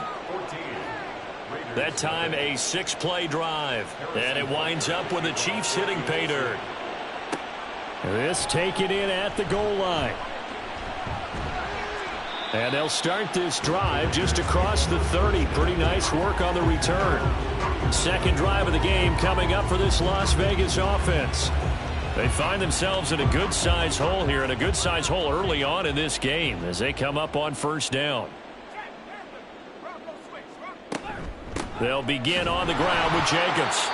And that play going absolutely nowhere as he's belted before he could get out of the backfield. Now it looks like we've got a Raider here, slow to get up. We'll take a break and get a report from Vegas after this. So now they have to contend with 2nd and 13 after the 1st down run goes backwards. And Howe will throw it. Throwing left side here, and it's complete. And they get him down, but not before he takes it across the 40-yard line. His first catch, good for 14 there and a 1st down. Well, that certainly has to feel good. It's not all the time that the play caller should get all the credit. Sometimes I think in the huddle, the quarterback just says, hey, who's going to make a play for me? I just need something right here. And the end result there, nice 1st down. Drive keeps moving. And he'll be taken down just shy of midfield. A solid run on 1st down. Gain of 7 leaves him with a 2nd and 3.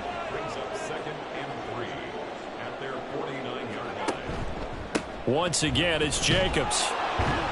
And he'll take it across the 50 and into Chief territory. You talk about this Chiefs defense. They've been excellent against the pass, the number 6 unit in the NFL. This secondary has really developed into one of the strengths of this team. They diagnose, they cover, they run, they hit.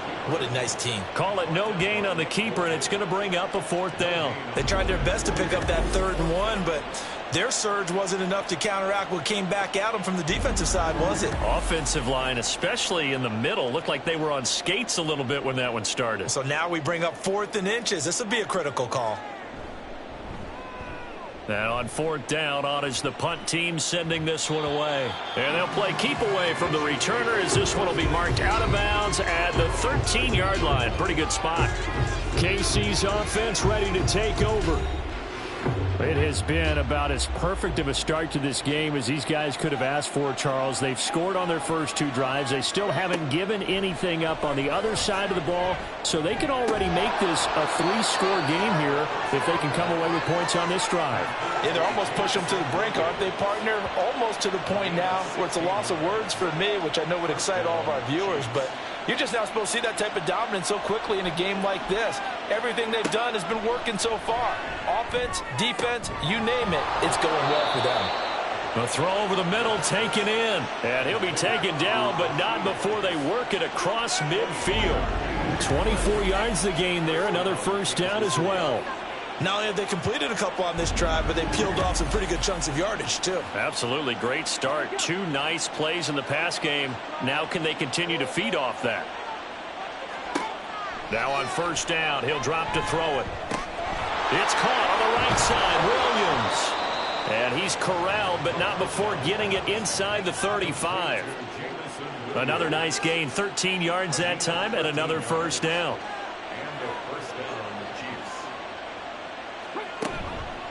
The play-action fake. They'll look to throw.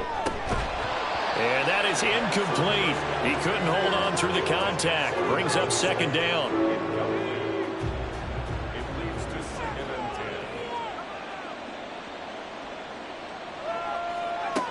Back to throw again. He'll check this one down to Pacheco. A pickup of about 3 yards as he's taken down at the 31. They need to get this to the 24 on third down. Again, he'll drop to throw. Pass taken in by his big tight end. And he's going to have another first down as the tackle comes at the Raiders' 15-yard line. That one good for 16 as the drive continues. He's certainly done a nice job spreading the field on this drive, and here he finds his big tight end for good yardage. And that's what you have to do. Keep defenses guessing about where you're going to go with the football. They'll stick with the passing game as he looks to throw. That is caught by Williams for a Kansas City touchdown. A great play there. His second touchdown on the season. And the Chiefs have moved out in front by 3 touchdowns. Boy, still in the first quarter, and look out. I mean, they are on pace for over 80 points in this game. I don't know that they'll get there, CD, but this has been impressive to watch so far. That certainly would be history in the making, wouldn't it, partner? I'm glad we're here to actually watch and see if it actually happens, although, like you, I have my doubts, but they are firmly in control of this game. So how about this for a start? 21-0 here in the first as they kick this one away.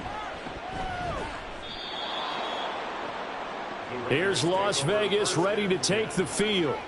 Well, CD, you kind of feel like they're in a bit of a danger zone right here because now you're down 3 scores, and I know we're in the first half, but the way this offense hasn't been able to generate anything, you feel like they probably need to get something going on this drive, right?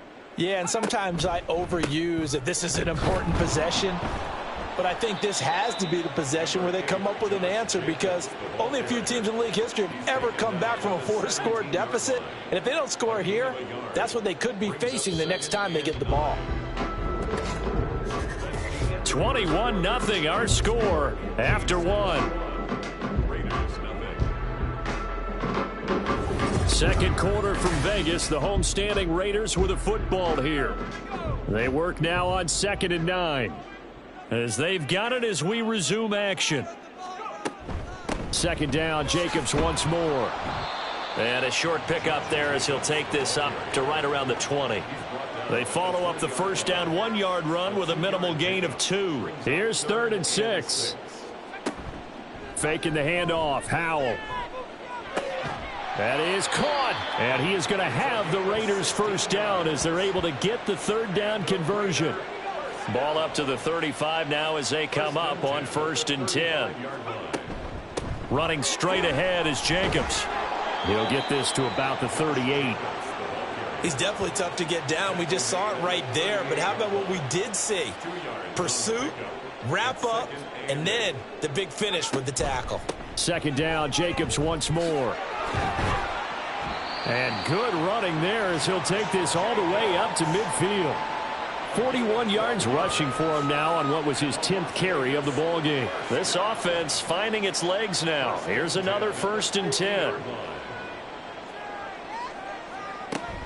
A give, it's Jacobs off the option. Nick Bolton there on the tackle. Hey, when you get good yardage like that on 1st down, it really does a whole lot of good for your entire offense. But I love the way he's finishing those runs. At the end of things, he's making sure he gets just a little bit extra. This time they'll throw it with Howell. Going to throw right side here, complete. And he'll be brought down with a first down as the tackle's made at the Chiefs' 32-yard line. 1st and 10 at the 32-yard line. Jacobs going to try the middle. And he gets stopped up at the 31 after a gain of maybe a yard. No doubt about it. A really nice job there by the defense, not allowing him to get to the perimeter. but that means your defensive ends, your outside linebackers, the guys that you pay big money to sack the quarterback, they also have to have interest in the running game as well. And they did a nice job there holding the point of attack and not giving ground. The Raiders on third down, just 1 for 3 thus far. This is 3rd and 8. Howell, he'll look to throw it. Work in the middle of the field, and he's got a man complete. And he's taken down, but not before reaching the 10-yard line. They're able to convert on third down, and that sets up a 1st and goal. And this is an offense in need of getting a few good things to happen. Here's one right here. They've had their share of struggles in key moments, but that's a nice throw and nice work after the throw. And they're set up now with a 1st and goal. Here's Jacobs.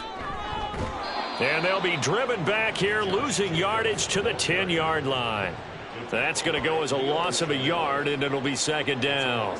Sometimes you just sit back and marvel at what he can do defensively. Speed, strength, quickness, he's the whole package. And that package just wrapped up the runner for a loss. Now a 2nd down throw for the end zone, but it's incomplete. Some of the fans here don't seem too happy about what we've seen in this first half. No, not at all, and I understand why. They've looked lethargic, out of sync, and it shows on the scoreboard.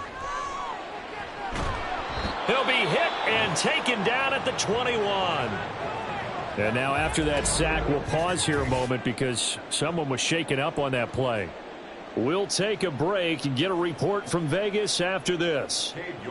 Cade York on now for the field goal. This will be, let's see, 38 yards out. York able to send this one through. And the deficit drops now from 21 down to 18. So that kick gives them their first points of the game, CD. And it comes on the 3rd drive, but hopefully for them that's a spark that gets that offense going. Yeah, and I would say if you're the offensive play caller, as you look at your sheet, you're trying to find that part on there that unlocks bigger points. They've struggled with a few drives so far, finally got 3 out of it. How do you find the end zone? That's what he's searching for now. They go play action here on 1st down. That ball caught. It's Rice. And they'll get it all the way up about 5 yards shy of midfield. Great way to start the drive. 20 big ones and a 1st down. Kansas City.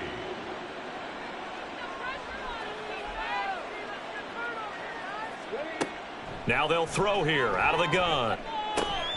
That pass caught. It's Williams. Now he's going to get this all the way down inside the 35. It's another 1st down on what will be a gain of 21 yards. And a 1st down, Chiefs. From the shotgun, he'll look to throw. Looking for his running back, and he's got him.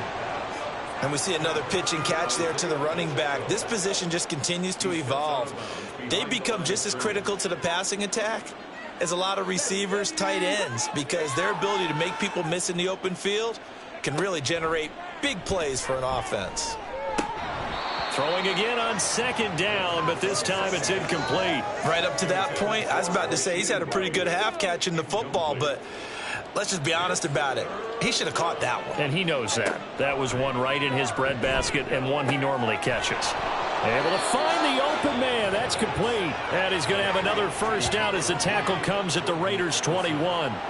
The 3rd down conversion successful. A gain of 11. I don't care how many times we see it. I still get a kick out of watching quarterbacks and receivers do the pass tree in pregame warm-up. But I always remember that when we go to practices, we see that after practices as well. They really tune it up, don't they? They tune it up. Touchdown! Rashee Rice from 21 yards away. And the Chiefs are able to widen their lead here in this first half. I think if you polled defensive backs, they would say the corner route, take that out, make it illegal, because that is so hard to recognize and so hard to adjust, because your first move is to not get beat in the middle of the field, and that's how they move you first before they break off to the corner. But then as the wide receiver, great job. It's tough to turn those upfield and go, but he did a great job with it there. Really good balance, really good body control, and how about the end result? A touchdown. Extra point by Butker is on target, and the route is on here in this first half.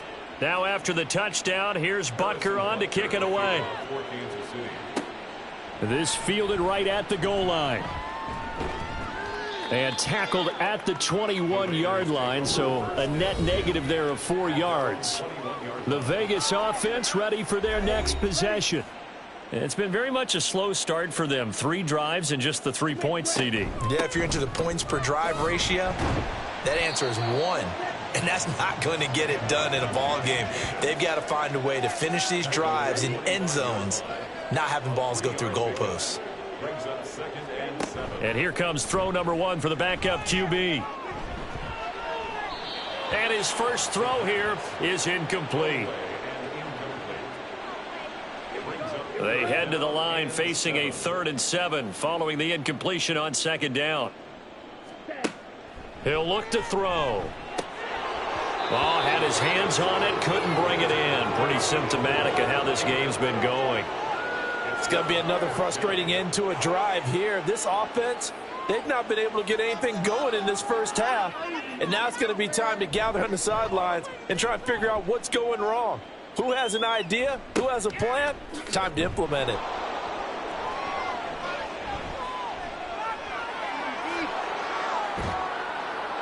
And all the way in for a Kansas City touchdown. A punt return of 65 yards. And the Chiefs are able to strike quickly to add on to their lead. Well, it certainly feels like that kind of game, doesn't it? No matter what they do, it's going to work. That might be the absolute crusher right there. A punt return for a touchdown. Feels like there's been a lot of crushers in this game. This lead just gets bigger. Extra point by Butker is on target. And a rout is on here in this first half. So after the punt return touchdown, let's see what their opponents can do with this kickoff. Taken at the goal line. And he'll take it a yard or so past the 20, call it the 21. The Raiders offense ready to go. These guys definitely hoping for a better showing than their last appearance. They couldn't really even move the football much beyond the shadows of their own goalpost, Charles. We'll see if they can get a better, more sustained drive going here. Yeah, and every team that we ever talk to says the exact same thing. When you start a drive from that deep in your own territory, the goal is a minimum of at least 2 first downs, because even if you have to punt then, you change the field position, right? You flip the field a little bit. They didn't get that done. This time they want to string together a nice drive and help themselves out. And now a throw on first down there, but it's incomplete. No sense risking anything there on first down. Even though he's still in the pocket, he had a receiver out to his side, so just put that in a spot where the only people who could make a play on it are the trainers and the coaches. Well done. Wide open receiver complete. And he'll be brought down with a first down as the tackle's made at the Chiefs' 43.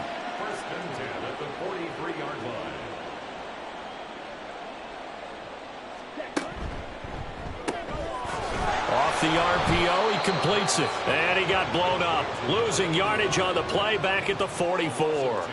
That one unable to develop, never got going. A loss of a couple, and it's second down. They'll look to throw again. Throwing over the middle, but it's incomplete. And I think he was a little surprised to see the ball sitting out there like that. That's a ball he had a chance to come away with, but it winds up an incomplete pass.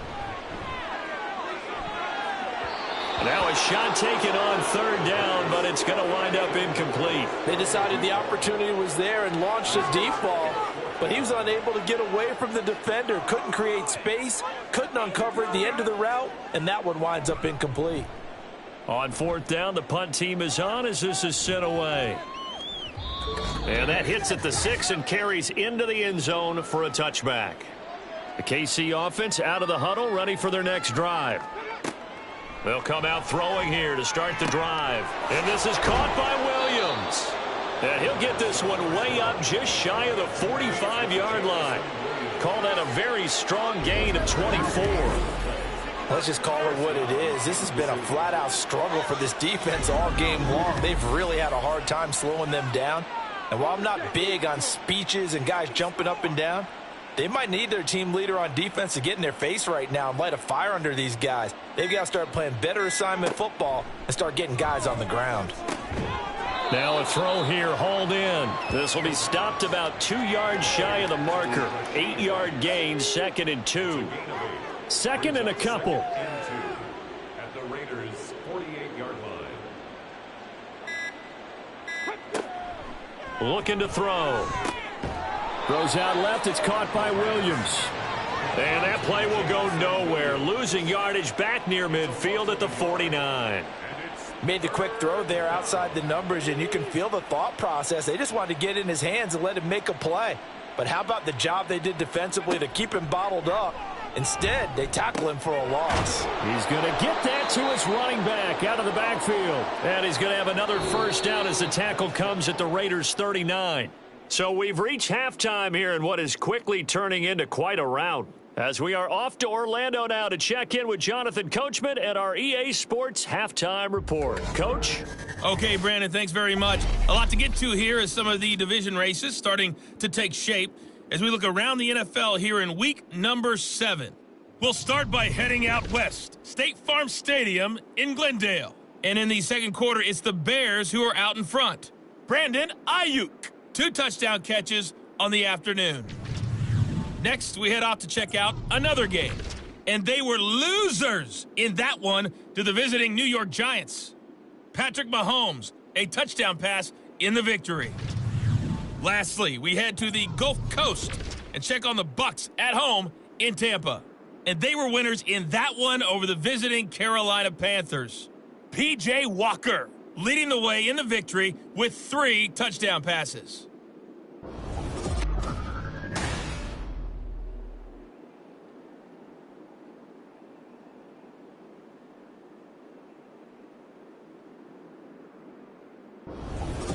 Okay, Coach, thanks as always to you and the gang in Orlando as we welcome everyone back in for quarter number 3. The Raiders are going to have it first, and they trail here as we get back to it in this third quarter of action. And we will not see a return to start the half as this will be a touchback. The Raider offense ready to go here to start the third quarter. CD, they certainly know the hole that they face as they begin the second half. They have to do what precious few teams have done in NFL history. And that's try to come back from a 4-possession deficit. And, partner, you know, as that team gathers, they're saying to each other, you never say never, right? Because if you're on an NFL roster, that's how you have to think. You can always come back and win a ball game. And let's face it, we saw a certain Super Bowl, a 25-point lead late, that wasn't enough to put someone away. But that being said, this task is near impossible. Let's face it. And bottom line is, it officially becomes impossible if this possession is an empty one. So from the 36 now, 1st and 10.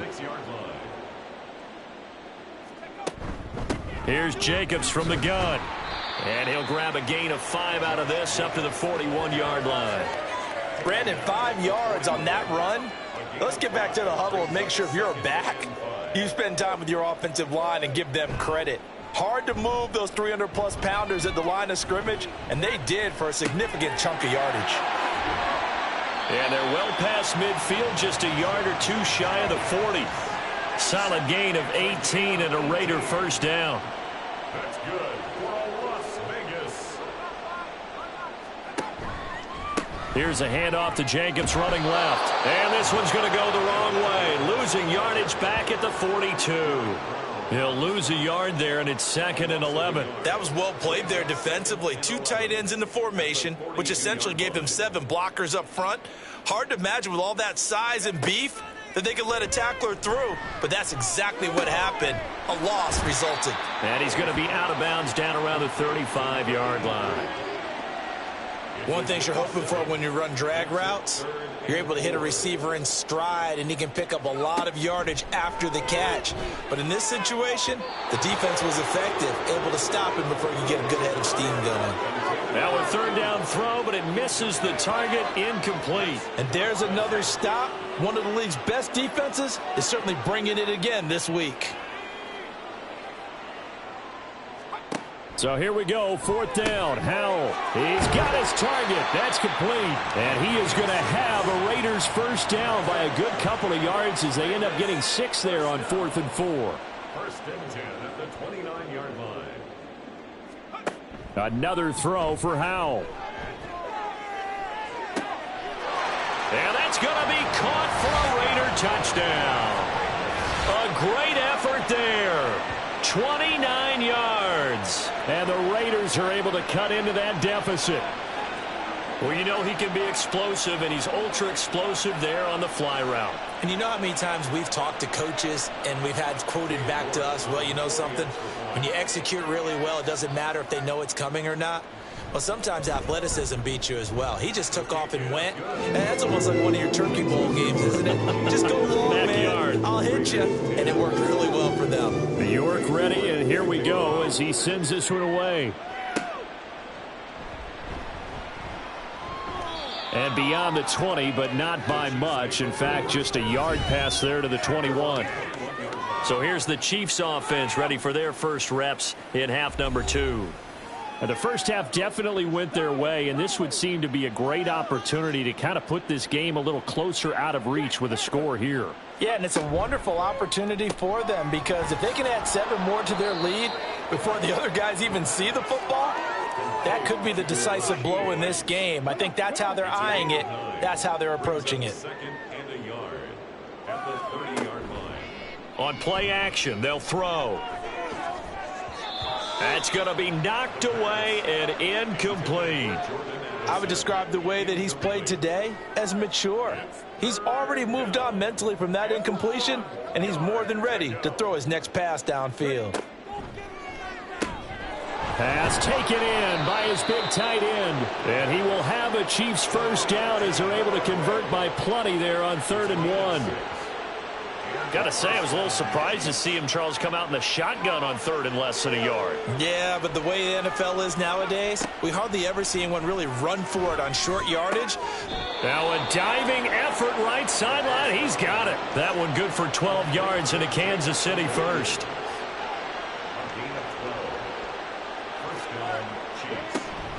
They'll run out of the gun with Pacheco. And he's going to get a solid gain of 9 before being brought down. 2nd and right at a yard. Trayvon Merrick on the tackle. A gain of 9 brings up 2nd and 1. Again, it's Pacheco. And a pretty good burst right there as he'll take this down to the 33. 40 yards rushing for him now, and he's only carried the ball 4 times. So 1st and 10, and if they score on this drive, might have to start digging in our second half blowout material. He'll look to throw. And this pass caught by Gray.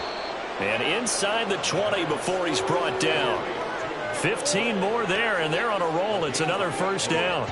This offensive game plan has just been sensational. I mean, when you think about all the different ways they've gotten their receivers open so far, it's really been impressive. Scheme, design, execution. So from inside the 20, here's 1st and 10 at the 18. They'll set up to throw. They'll check this one down to Pacheco. And this will leave him a yard short. Nice pickup of 9 yards on first down. Line of scrimmage, the 9. 2nd and about a yard. At the Raiders' 9-yard line. Out of the gun, they'll look to throw. Throw over the middle, he finds Williams. And the Chiefs are going to be looking at 1st and goal as they move this down to the 4-yard line. 1st and goal at the 4-yard line. Now a play fake here on first down. And this is going to be intercepted. And the Raiders are going to take possession here. It's a touchback, and they'll take over at the 20-yard line. But to be blunt, not a whole lot has gone right for this defense in this ball game. But that's something right there. Still in the 3rd quarter. It would take something around miracle territory for a comeback, but maybe that's a start, Charles. It certainly is, and they're definitely showing that there's some fight still left in them. Hasn't been a banner day, but they're trying their best to put that disappointment behind them and find ways to make plays. On first down, Howell. He finds his man complete. That's Blake. And he's going to get 7 out of this before being taken down at the 27. Operating from the 27 now. Here's 2nd and 3.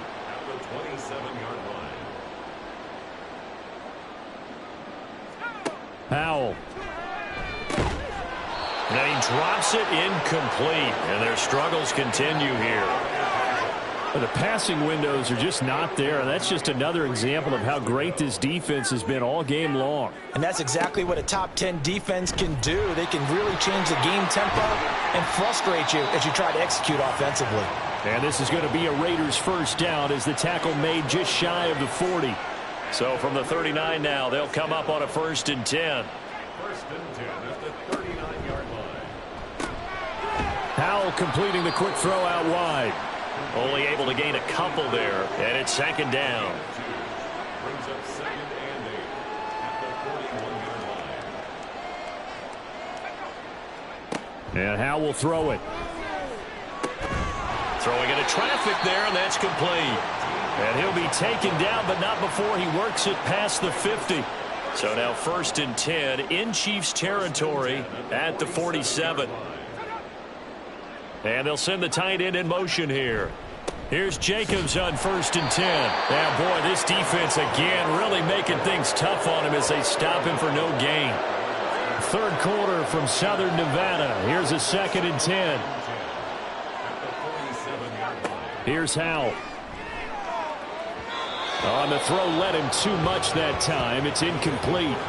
He's had trouble finding open receivers all game, CD, and that's because really there hasn't been many. This defense has been all over them. Yeah, they're one of the better defenses in the league, and every time I talk to someone around... And the defense, they get to Howell. He'll go down here.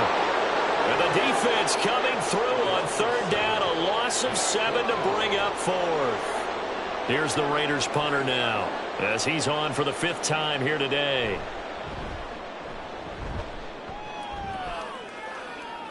Fair catch called for and made at the 16 or maybe the 17-yard line. It's just a 32-yard punt with no return. And out will come the offense as they take over.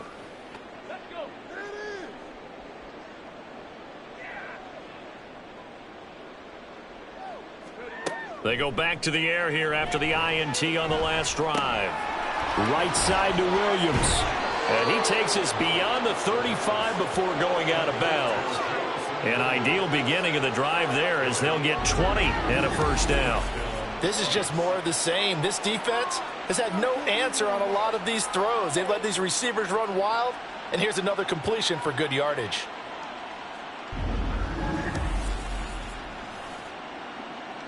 From all the way up at the 38 now after a good start to the drive.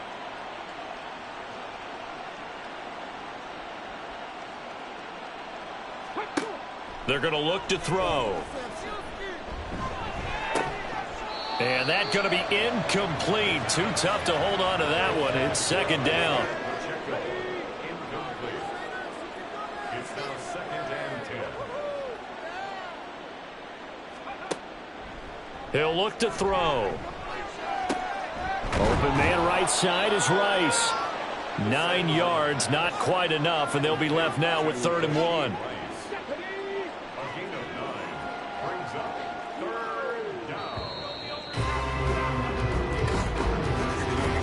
So they'll get a little extra time to come up with his 3rd down play as we played 3 quarters. You're watching the NFL on EA Sports.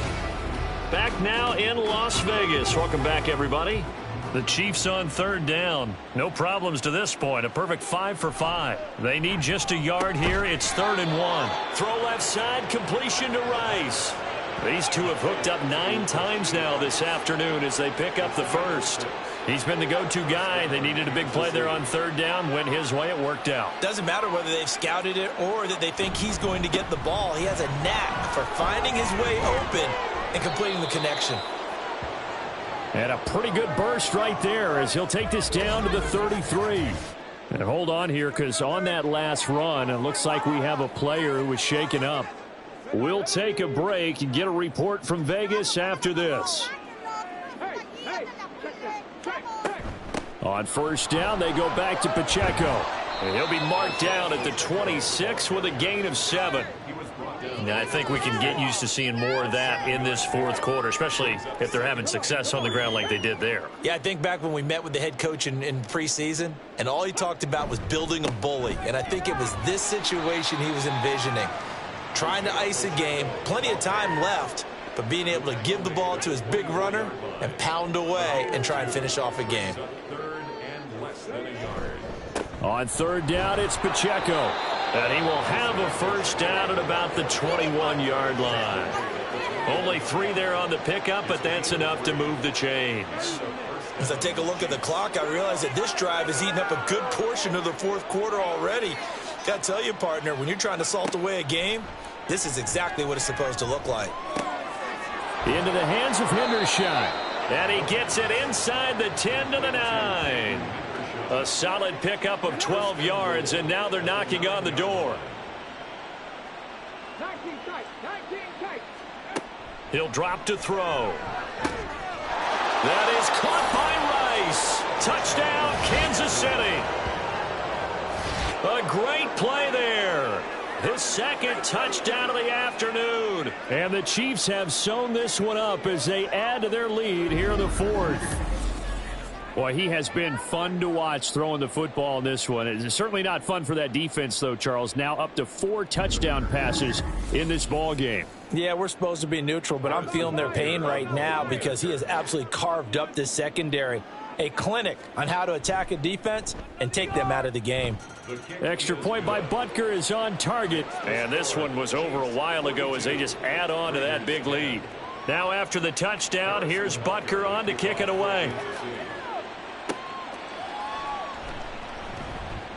And good coverage there on special teams as they'll get him down shy of the 20. Now the Vegas offense heading back out there. It's now appearing that this losing streak is going to continue. You know, the coaching staff was confident that this was going to be the game to stem the tide, but that just has not been the case. And his throw's going to be incomplete. At this point in the game, they've got to continue to try anything they can. They're still working at it, even though this one feels like a lost cause. Howell, another throw on second down. Over the middle, complete. It's Blake. A good gain of 9 before he's brought down at the 28. Here now, 3rd and a yard. Now Howell. That is caught. And he is going to have the Raiders first down as they're able to convert by plenty there on 3rd and 1. So from the 36 now, 1st and 10. Throwing here, Howell. Oh, he tries to force it in, and it's intercepted. Whoa! It still won't go down. And he will take this one home. It's a touchdown. Well, this one was already ugly, and now it's just kind of becoming a feast on the defensive side of the football. Yeah, partner, this is a unit that knows they've got this game in the bag with this huge lead, and it's going to drive their coaches crazy because they're telling them play it straight, do all the right things, but these guys are going to be freewheeling now. All of them are going to take chances, and that one pays off with an INT and a return for 6. Butker on for the PAT. Now this one was over a while ago as they just add on to their big lead. A heck of a play there defensively, getting the interception, navigating his way into the end zone for the touchdown. So they throw the pick 6. They'll get another shot at it now as this one's in the air. And here comes a return from just beyond the goal line. And he'll be dropped at the 21-yard line, so bringing it out of the end zone proves not a good decision, loses him about 4 yards.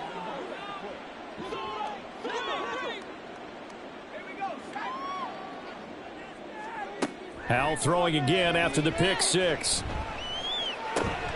Going right side here, and that's complete. And he's going to get 7 out of this before being taken down at the 27. Operating from the 27 now. Here's 2nd and 3. They will run out of the gun with Jacobs. And he takes this up to the 40-yard line before being corralled. 66 yards for him on the ground now on 18 carries. That's good for a loss First down, Howell to throw. His throw incomplete. Well, the trials and tribulations of being a quarterback in this league, it's tough. It's got to be wearing on him out there. Well, he has been sacked a number of times. He had an interception, so I'm going to give him a skosh of credit for hanging in there and trying to make something happen, despite the amount of pressure he's been under this entire game. And he's able to get this one out closer to midfield across the 45. 3rd and 4. Third and 4. Howell, he'll look to throw it. And that's going to be incomplete. That's coverage you'd expect to see in a tie game late. Not in a lopsided game like this. They are not letting up. Las Vegas sending out their punter now as they're forced to kick for the 6th time today. And the fair catch is taken at about the 13-yard line here. 36 yards on the punt with no return. And the Chiefs are going to take over with a long field ahead and a 1st and 10.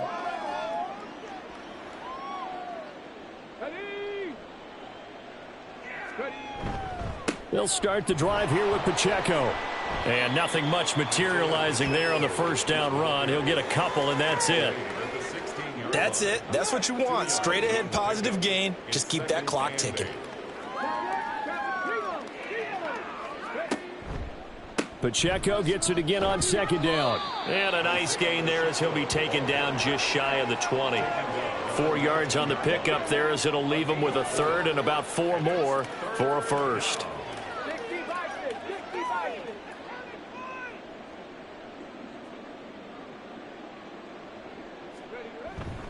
Here's Pacheco once again. And he's going to be a yard short. Needed 4 but got 3. So many things go into making a good play on defense. In this situation, just not being blown out of the way was a big start, and then a nice tackle to finish things off. Here's the Chiefs punter now. Always a good sign when your first punt comes in the 4th quarter.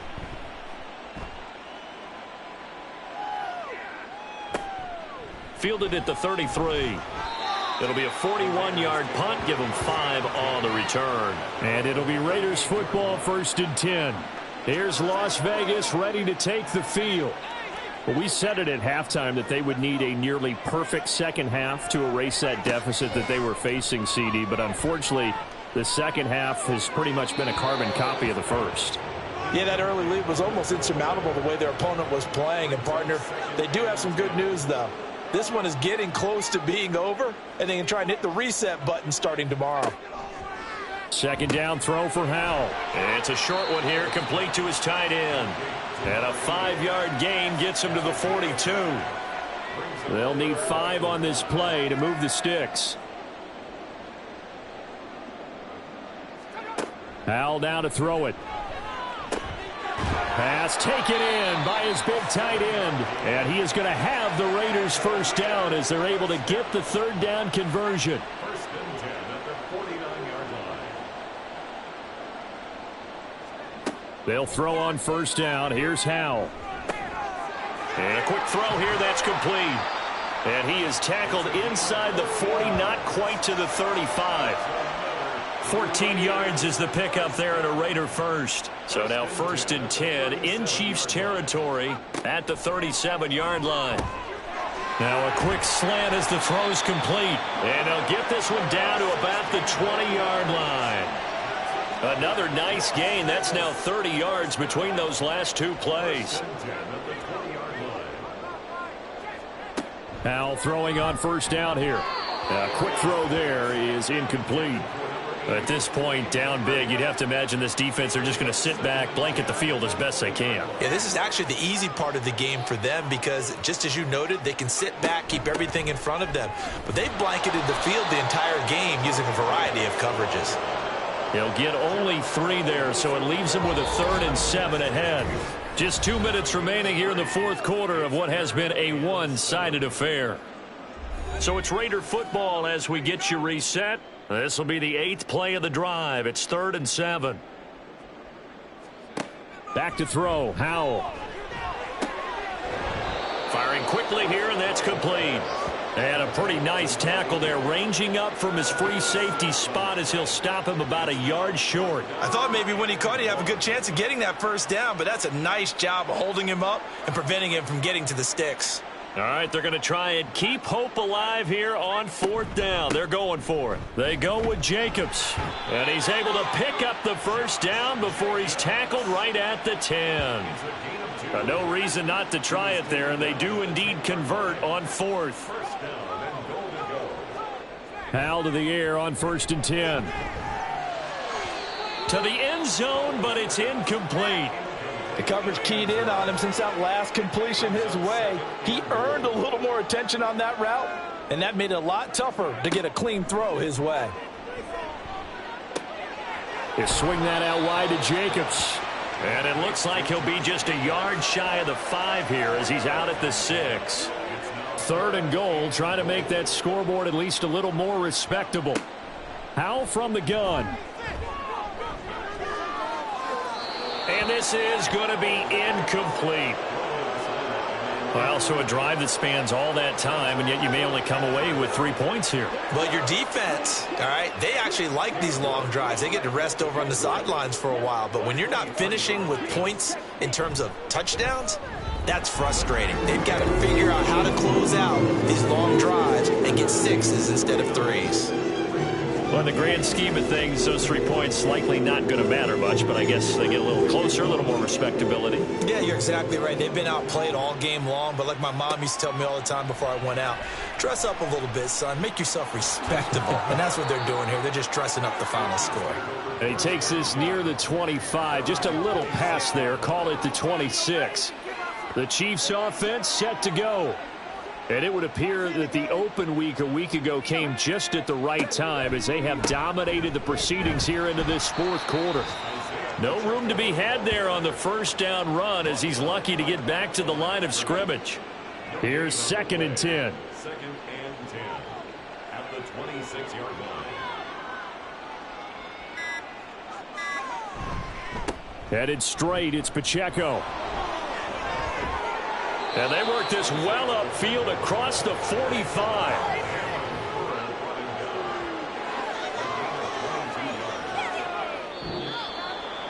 Charles, a lot of happy faces heading into the tunnel as this one ends, and understandably so. Not only did they get the win, but boy, their offense was on fire in this ball game. And partner, I have no idea what the top speed is on one of those high-end sports cars. What's the top gear you can get into? This offense, they certainly were there in this one, huh? Everything clicking for them in this contest, the kind of performance that they're going to cherish. So for the Chiefs, their good start continues as they get their record up to 4-2. And they will head back home next week. Meanwhile, for the Raiders, things are definitely going south quickly as they fall now to 1-6. And they'll try to get back to their winning ways next week as they head to Santa Clara to take on the 49ers. So for Charles Davis and our entire crew, I'm Brandon Gaudin. Next game, guess what? Charles and I will be here again. It's the NFL on EA Sports.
It's week 7 of the NFL.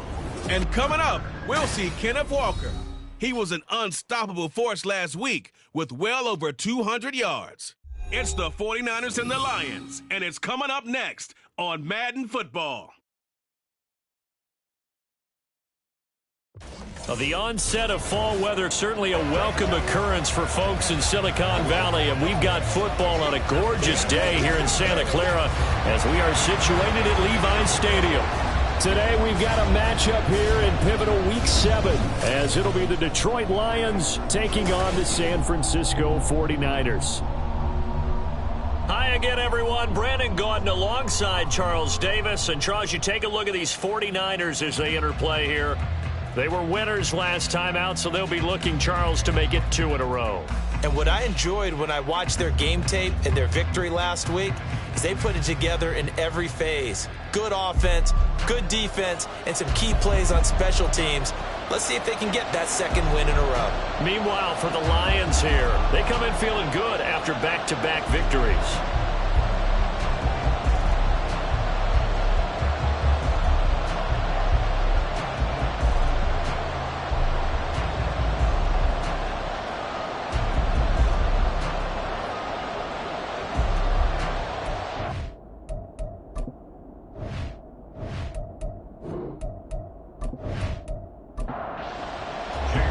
Getting toward the halfway point of the NFL season, Week 7 is underway on EA Sports.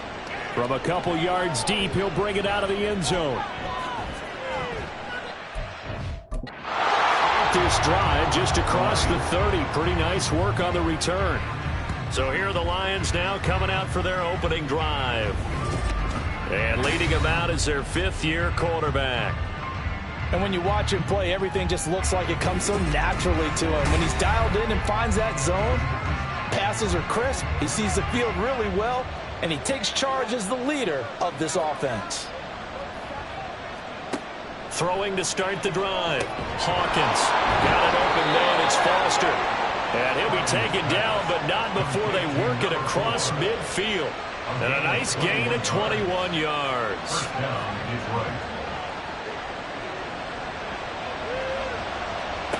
On first down, Hawkins. And he's got it complete to Fowler.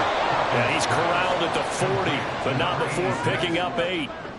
Well, this defense for the Niners, they were excellent a week ago in the victory over Arizona. And what keyed their victory? The pass rush. Got to the quarterback 6 times for sacks, and plenty of other turbulence in the pocket for him as well. Hard to throw the ball downfield, but all you're seeing is opposing jerseys come at you. So 3rd and 2, this quite possibly 4-down territory, though, if they're stopped. Up the middle they go. Overton. And he's going to get to the 31, enough for the first down. Got what they needed there. The drive continues with a 9-yard pickup.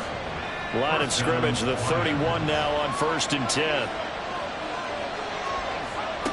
Operating from the gun, Hawkins. Over the middle this time to Fowler. They'll wind up getting 7 on the play, and it'll be 2nd down. Brings up 2nd and 3 at the 24-yard line.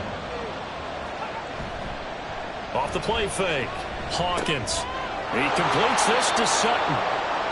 A gain of 5, good enough for the first down. A 5-yard gain on the play. And the Lions first down. Shedding the tackle. And they've got it inside the 10 at the 8. It's a good gain of 11, sets them up first and goal. They've taken this opening kickoff and marched it right down the field defensively. Not much resistance. And that's the point, because my admiration is for the guys moving the ball right now. They know what they're doing. Their plan is working. But I flip it over and watch and say, okay, what are you going to do to change things up? Because if you don't, they're going to put that ball in the end zone real soon. Now I think we're going to get a timeout here. Yes, a timeout here as it looks like we've got a Lion that's shaken up. The medical staff is going to come out here and take a look, and we will take a short break. Now from the 9, here's second and goal. Here's a give up the middle. Only about a yard there as he takes it from the 9 to the 8. Driven it down the field nicely here on the opening drive, and now it's put up or shut up. No doubt about it, because to make that type of a drive and ultimately kick a field goal would feel very disappointing. But I'm just wondering, is the head coach thinking, is this 4-down territory? Might he go for it?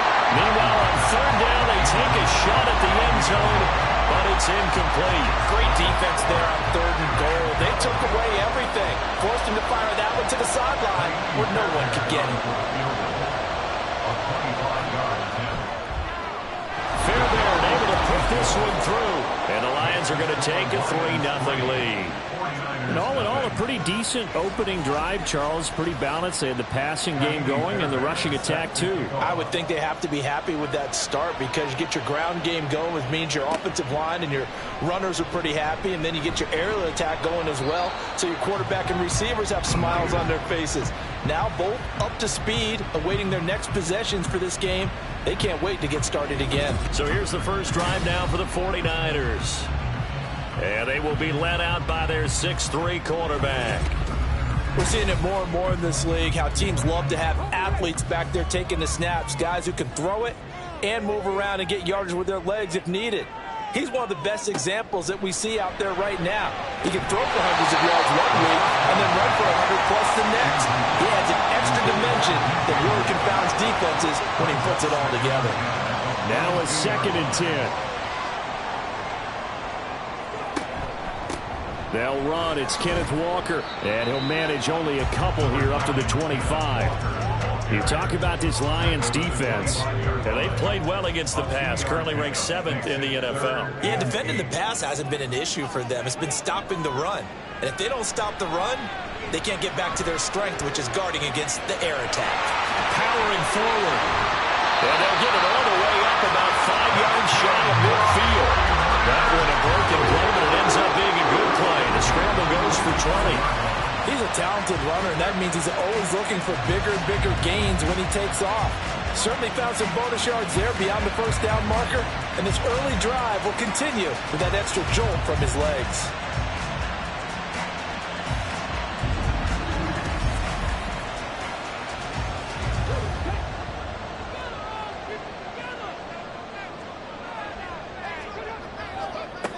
Now on first down, he'll drop to throw it.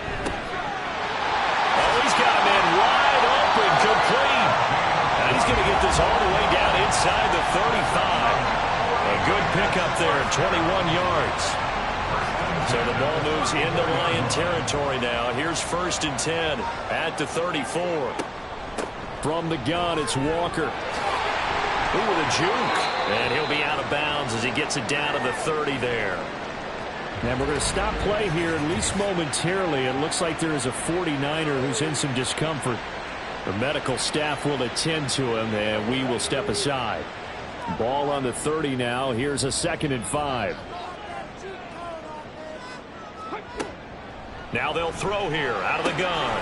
Quick hitter here, it's complete. And he went backwards. He'll be down at the 30. 7th play of the drive upcoming here on 3rd and 6. Looking to throw. Throw out wide to Walker. And this effort will not get it done. He stopped well short of the first down at the 29. They'll get only a yard out of that, and it'll bring up 4th down. Jake Moody for the 49ers field goal. A 46-yard attempt. And this will split the uprights. It's right down the middle, and that will tie us at 3-3. So a return of serve, so to speak, here on the second drive of our game as they respond to that opening field goal with 3 of their own. I like that. Go a little tennis on me. I know you. You like to mix it up with sports. They crack a forehand back out, and they get a backhand. What was the return on? It was a backhand. I like that. Really good backhand. Get some nice top spin on the whole thing.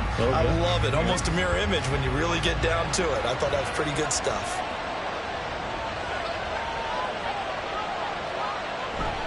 They'll start on the ground here on 1st down. And he's taken down, but able to slip across the 35. Nice way to start the drive. A gain of 12 and a 1st down. A good run there off right tackle in an old school NFL football. The right side, the offensive line, often known as the nasty side. The left side, usually the technical side. Kind of reminds me of the old Atlanta Falcons 2009, 2010. That's how they constructed their offensive line.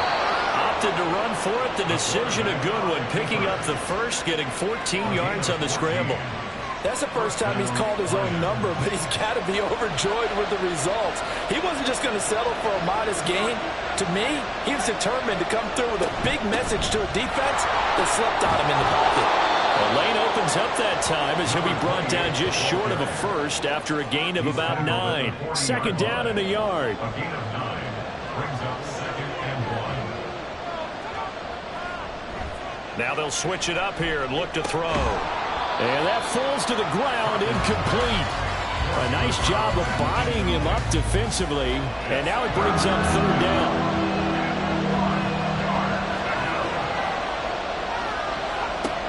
On 3rd and short, they'll try and pick it up through the air. He's got his target. That's complete. And he is going to have a Lions 1st down as they're able to get the 3rd down conversion. We've seen quite a bit of the short passing game here early on 1st quarter, haven't we? We have, and I think it works a couple of ways for this team because, number one, you throw the short game until they stop it. And if they're not going to stop it, you keep throwing it, and occasionally you'll break a tackle and turn it into a bigger gain. Also, if they start to creep up, start to pressure receivers, now you go over the top, take it deep, and now you get some of those big shots downfield.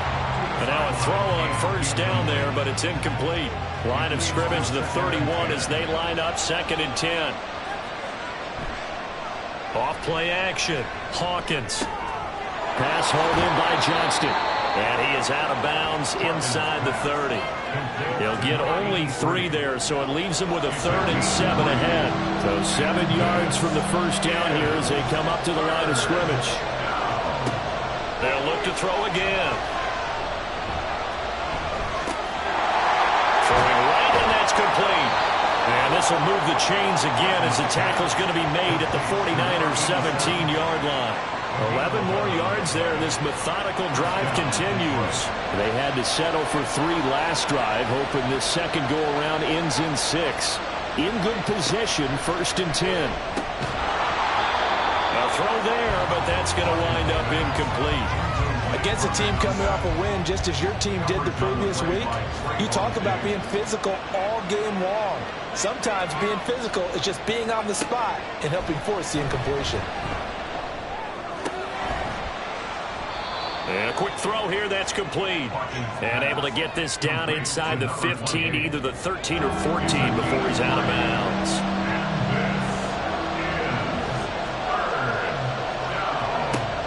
They'll stick with the passing game as he looks to throw. Oh, you saw that one coming. It's intercepted. Thrown back across his body. And the 49ers are going to take possession here at their own 3-yard line. Partner, there's no other way you could describe it because that was absolutely just gut-wrenching for that offense. They were right on the precipice.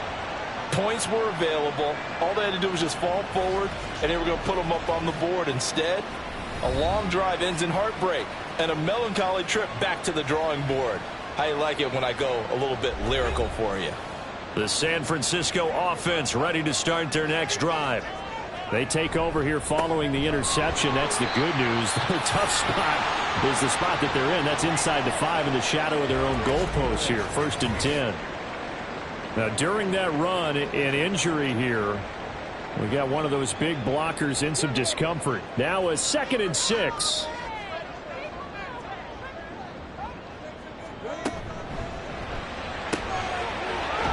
It's a short one here, complete to the tight end. And they'll get him down up past the 15-yard line. Thanks to that last play, a little more room to operate. 1st and 10 at the 18. Out of the gun, Walker with it. Stopped at the 24-yard line after a gain of 5. The numbers for Walker from last week's effort. He was able to topple the 200-yard mark and a rushing touchdown for good measure. And what I found surprising, all those yards he accumulated, only found the end zone one just time. once. That doesn't even seem fair, does it? But still, the 200-yard mark, something he can always carry in his back pocket. Pass complete to Moore. First time these two have hooked up this afternoon, and it's a 1st down.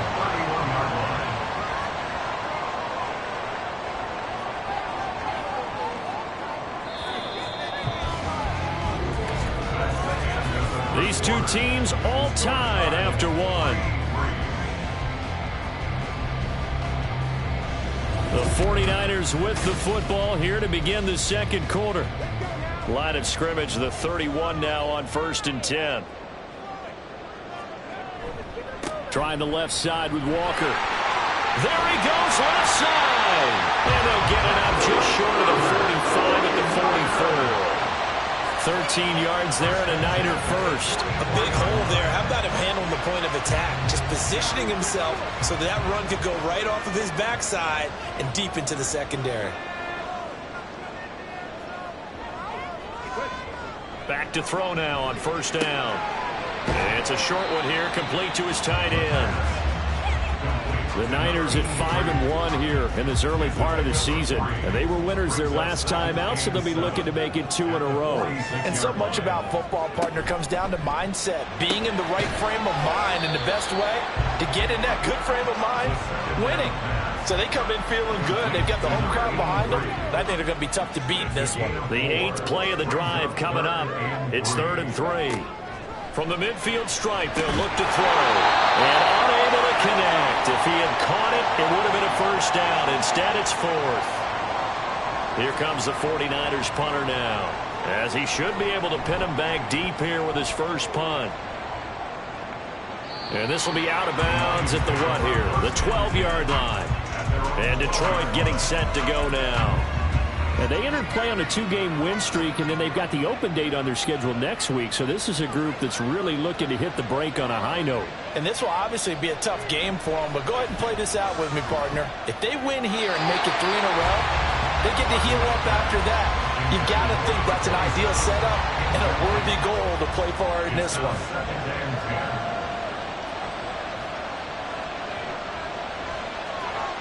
Throwing again on 2nd and 10. Hawkins. And he's going to have the hook up to Sutton. 5 yards. Now it's 3rd and 5. And let's face it, you can put any Halloween costume on him. You're not going to be able to disguise him, because for a tight end of his size, difficult to sneak him anywhere, but that's what they tried to do. Lined up on his right, tried to work his way back to his left, but just a minimal gain as the defense was able to react quickly. The 21 yards there as they convert on 3rd. Normally on 3rd down and short yardage, you're thinking to throw to your tight end. It's just going to be a simple chain mover. But this time they let him roam down the field, and a nice dart picks up the 1st down and then some. This offense finding its legs now. Here's another 1st and 10.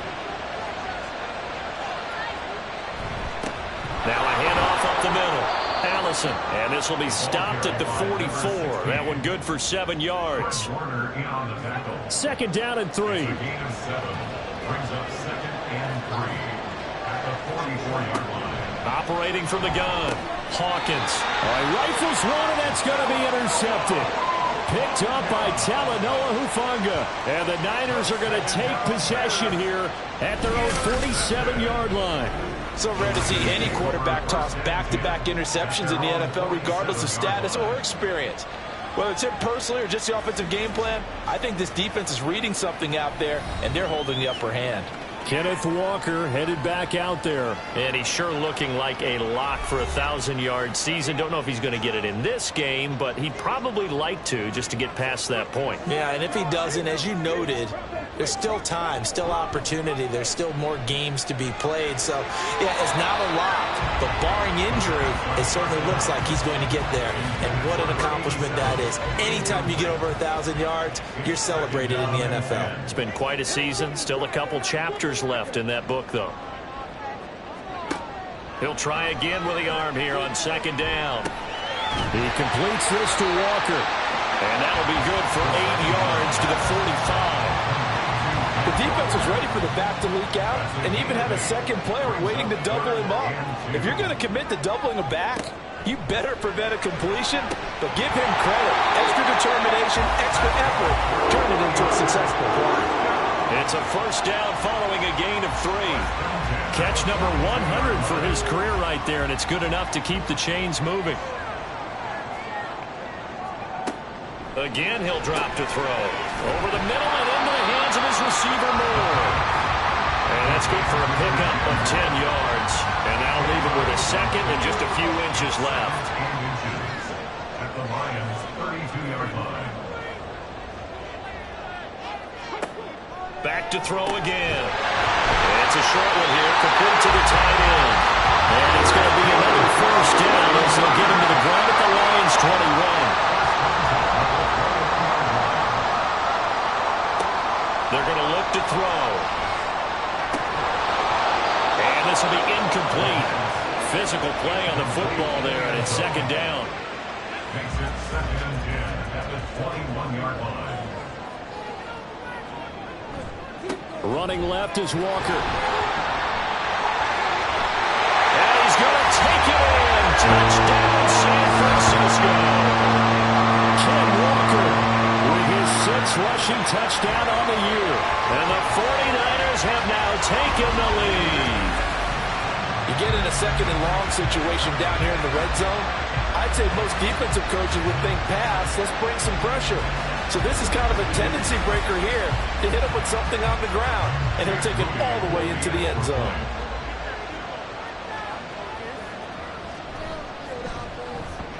Moody good with the extra point. And the lead is now 10-3. So this drive spans 7 plays. And it was Ken Walker finishing things off with a touchdown run. And he won't return this one. He'll go down to a knee, and they'll start at the 25. Detroit's offense ready to take over. And they have the game here followed by the open date on their calendar next weekend. And Charles, this is a crew that you have to think really is relishing the opportunity to be on the couch for a few days. Yeah, they certainly are, but let's face it, partner, they can't get caught looking ahead to that couch time while they're playing this one. They've got to take care of business first. 2nd and 6, just inside the 30. 2nd and 6. Out of the gun, they'll look to throw. Throwing quickly there, but it's incomplete. But that's a defense coordinator's got to be happy with that result. They took away all options downfield and forced the incompletion. To throw on 3rd down, Hawkins. And that went off the mark. A little late with the throw. I like the call. It looked like the right time to dial up the running back screen. But this one got disrupted right from the start and ends up falling incomplete. And the win last week punted 4 times as this one's away. And this returnable for Hill. It'll be a 44-yard punt. The return goes for 8. And the Niners will go on offense. 1st and 10. Kenneth Walker headed back out there. And he's closing in on that number that all running backs circled beginning of the year, the number 1,000. Could do it on this drive. And you have to think to yourself that this moment, getting to this spot, it started in the offseason, right? Not just the workouts, right? Not just getting yourself physically prepared to play, but mentally, as well as your team, as well as your unit, head coach, offensive coordinator. We run the football. We give you opportunities. He's taking advantage of it. And when you get this close to the mark, you just hope things don't tighten up, right? You probably want to get there and get it in your rearview mirror. You really do, don't you? Because now it becomes predominant, and you wonder about play calling as well. Do you want to call plays to get that out of the way, or are you still calling plays to win the game first? That becomes the burden of the play caller. Out of the gun now on third down. And he will slide to a stop. He does have the first down. Give him 22 there on the third down conversion. Certainly not a positive sign if you're the D coordinator and you see your guys give up that space so early in the game. Third down, that's when the clamps are supposed to come out. But his ability to create things with his legs makes things difficult. So again from the 39, this time from the other side of the field. Here's 1st and 10. Up the middle, here's Walker. He's tackled a yard short of the marker. Good gain of 9 on first down. That play wasn't quite as big as the play that preceded it, but still, gotta like the way they're moving the football, partner. Absolutely. Pretty good room to run on that last play. Yeah, they didn't get a first down, but still, you take runs like that each and every time, won't you? And he'll be out of bounds just inside the 25-yard line. Second catch for him today, and it'll wind up a first down.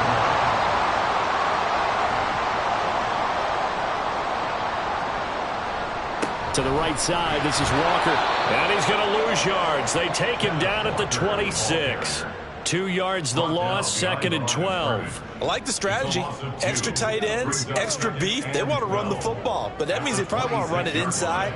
If you get strung out on the perimeter, you're in peril. Yeah, we saw the result, negative yardage. Well, he tries to force it in, and it's intercepted. And the Lions are going to have it here at their own 15. So the ball changing hands on the interception, but meanwhile here we do have an injury on the play. Well, now they're going to come out and take a look at this injury, and we'll be back in a moment. They'll start this drive out on the ground. And he'll take this one up over the 20 to the 21-yard line. It's a 6-yard pickup, and it gets him to 2nd and 4. It's a pickup of 6. Brings up 2nd and 4. Operating from the gun, Hawkins finds Johnston. 6 yards the pickup, and that's a first down. I think that's a big pickup for a first down because when you run a drag route against zone, you're sometimes asking for trouble because you might run into a defender. Yeah, well, there they ran into a first down, executed it to perfection. On 1st and 10, Hawkins. Open man here is Foster. And he'll be taken down, but not before they work it across midfield. Throwing on first down, Hawkins. Firing quickly here, and that's complete. And he's got this down a yard or two shy of the 40 before he's out of bounds. 2nd down and 6 now. It's now 2nd and 6. Looking to throw. Hawkins complete to Johnston here. And just 3 yards on the catch there. He couldn't get away. And that'll leave him with a 3rd and 2. Back to throw. Hawkins. And he is caught. And he is going to have the Lions first down by a couple of yards as they're able to get 4 there on 3rd and 2. As an unbiased observer, I think it would have been interesting to see what they would have done if they hadn't gotten the first down there. But since they did, I guess the point is moot. And they're right there in that middle ground, field goal range, punt, go for it. But as you said, they picked it up. He finds his man, complete. It's Johnston. The Lions will use the first of their timeouts as the clock will stop with 45 seconds to go in the first half. Throwing on first down, but this one winds up to be incomplete. As this old brain remembers, when I see 5 wide receivers on the field as a defender, I know the ball's coming out high. They expected it and got there and popped it free. Under pressure, and he'll go down back at the 26-yard line. The Lions now going to use the second of their timeouts. So that means they're down to 1 remaining here as we head toward halftime. All about the offense so far this drive, putting something sustained together. But the defense, they responded on that play. Second and manageable became 3rd and long. The drive marching to the end zone is 1 play from stalling out. That's Foster hauling it in over the middle. And he is not going to get to the marker as they stop him short at the 14. The kick by Fairbairn is good, and that'll bring him back within 4. So, Charles, they get to them with their first turnover of the game and then make it hurt a little bit extra with a field goal. And anytime you give the ball up, what's the first thing a coach tells his defense? Don't let them score off of this. You've got to put out the fire. In fact, in 2021, that's what one NFL coach termed his defense, the firemen. Go out there, guys, and don't let them put some points on the board. Kenneth Walker headed back out there. And he's well on his way to a 100-yard game. He's already more than halfway there. We're only in the second quarter. And what I've always loved about running backs is they'll tell you, I had no idea how many yards I had. Right. Those guys have an innate sense of where they are in a ball game and how many yards they've accumulated, because you know they're always working towards 100. He's been working well towards 100 here. From the 23, this is 2nd and 3. A 7-yard pickup. Brings up second. And this time they'll just keep this on the ground. And obviously not fooling anybody here as they stop him behind the line of scrimmage. It'll be a loss of a couple on the play, so now 3rd down coming up. So we've reached halftime here in a 4-point game. As we'll send you eastward to Orlando. Standing by with that EA Sports halftime report now is Jonathan Coachman. Take it away, Coach. Okay, Brandon, thanks very much. A lot to get to here as some of the division races starting to take shape as we look around the NFL here in week number 7. We'll start by heading out west, State Farm Stadium in Glendale. And that's been a back-and-forth game, all tied in the second quarter. Next, we head down to Houston to check on the Texans at home at NRG Stadium. And they were losers in that one to the visiting New York Giants. Patrick Mahomes, a touchdown pass in the victory. Lastly, we head to the Gulf Coast and check on the Bucs at home in Tampa. And they were winners in that one over the visiting Carolina Panthers. P.J. Walker leading the way in the victory with 3 touchdown passes. It was a strong first half for the former Spartan, Kenneth Walker. He had a touchdown run that helped get his guys this halftime lead. We were certainly treated to an entertaining first half. Both these teams with some high points and maybe a couple of low points as well. So it's going to be a question of who can be the most disciplined team going forward.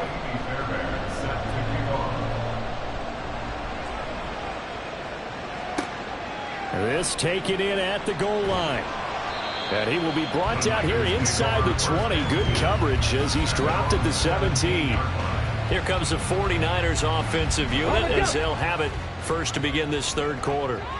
But Charles, for them, pretty good first half on the ground. They had some success running the ball in quarters 1 and 2, and they've got the lead. Now a chance to expand upon that lead here with their first drive in the third quarter. Yeah, believe it or not, you and I have noticed that this great game of football has shifted towards pass first, run second. So for me, it's really nice to see some of these teams keeping the ground game as a big component of their offense, and it's working pretty well for them now. And let's face it, they can continue to do damage with it. And in addition, it sets up the pass game really well for them too. On first down, he'll drop to throw. Over the middle, that's caught by McLeod. And he gets this one to midfield before he's brought down. Now following the completion, we're going to get a stoppage here for an injury. Hopefully, obviously nothing serious here. Medical staff, though, are going to take a peek, and we'll take a break. Walker now on 1st and 10. 61 yards rushing for him here as he starts to draw closer to a 1,000-yard campaign. From the 44 now, here's 2nd and 4. Sticking with Walker on 2nd down. A solid stiff arm. And shedding the tackle, and now some room. And he'll get this one down near the 20-yard line, just shy of the 20. 23 yards on the pickup there and a first.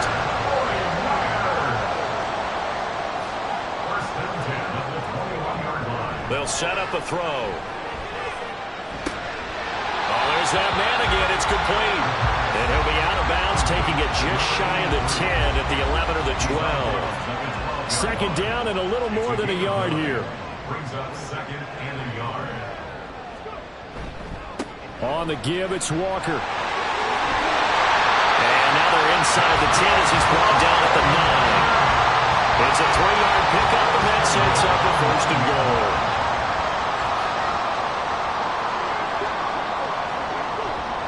Here's Walker. And he'll get about 4 there as he takes it from the 10 down to the 6. That's good power football on 1st and goal. A lot of teams will throw from there, but that's a nice job to chew up a few more yards and get yourself closer to the goal line. On 2nd and goal, here's an option play left. And he's able to get it down to the 2-yard line. 4 yards there on the keeper, but still going to bring up a 3rd down. 4 yards on the pickup. It's now 3rd and goal. Looking to throw. And he hauls it in the end zone. Touchdown, San Francisco. DJ Moore, his 6th touchdown of the season. And the Niners take the opening kickoff of the 3rd quarter and drive right down the field to extend their lead. So after the made field goal by Moody, he's back out to kick this one away. And he won't return this one. He'll go down to a knee, and they'll start at the 25. So we get a look at the Lions offense as they get ready for their first possession of the 2nd half. And their deficit a little wider than it was at halftime. Does that touchdown a minute ago change the thinking here at all?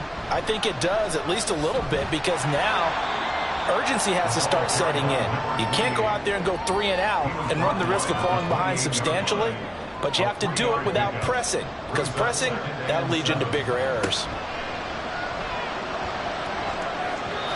A 2nd down pass play there, but it's incomplete. They certainly thought he had an open look beyond the 1st down marker to his receiver, but they just couldn't connect, and that will send them back to the drawing board. On 3rd down, Hawkins. Throwing the out route, incomplete. That's Fowler. And he is going to have a Lions 1st down as they're able to get the 3rd down conversion. And that's one of the better plays we've seen this offense put together so far. They haven't been able to get on track much at all. But listen, they're only down a couple of scores with the rest of this quarter and the entire 4th remaining. So, stranger things have happened.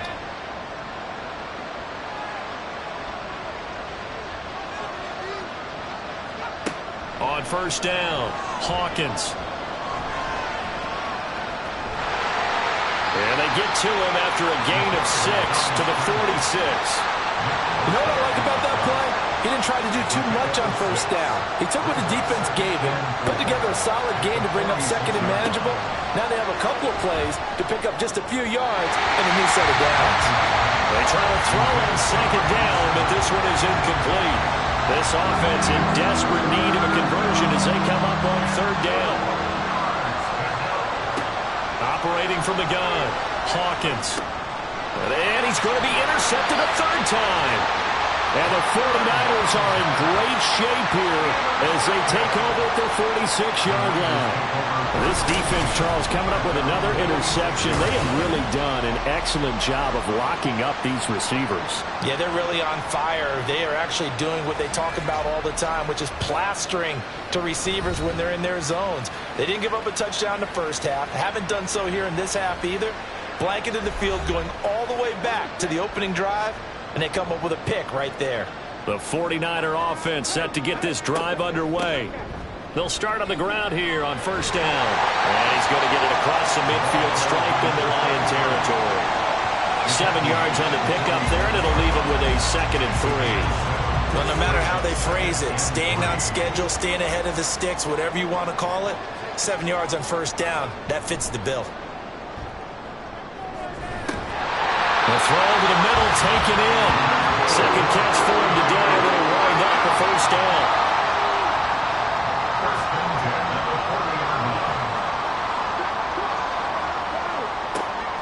They'll look to throw here. And his throw is going to be incomplete. Whenever I see a drop like that, I have to kind of take a step back and check myself a little bit. So used to seeing those big guys make big-time spectacular plays that when they drop one, I have to remind myself, we ask a lot out of these guys. Block and catch the football, not easily done in today's NFL. They do get a couple, but they'll be left staring at a 3rd and 8 coming up. They'll be in search of 8 yards here as they hope to convert the 1st down. On third down, he'll drop to throw. Throw left side complete. That's Walker. And he's not going to get the first down. He had to get to the 30, but he's a yard or two short. And we're going to stop play here, at least momentarily. It looks like there is a 49er who's in some discomfort. While they come out and take a look at him, we will step aside for just a moment. And this one is right down Broadway. And that will extend their lead even further. So the defense able to force the interception, and the offense working their way into field goal range and able to get 3 out of it. Yeah, and give them credit for that. They took the ball, maneuvered it downfield, and while they couldn't get exactly what they wanted, which was a touchdown, they did get 3 points out of it, so they paid off what the defense gave them.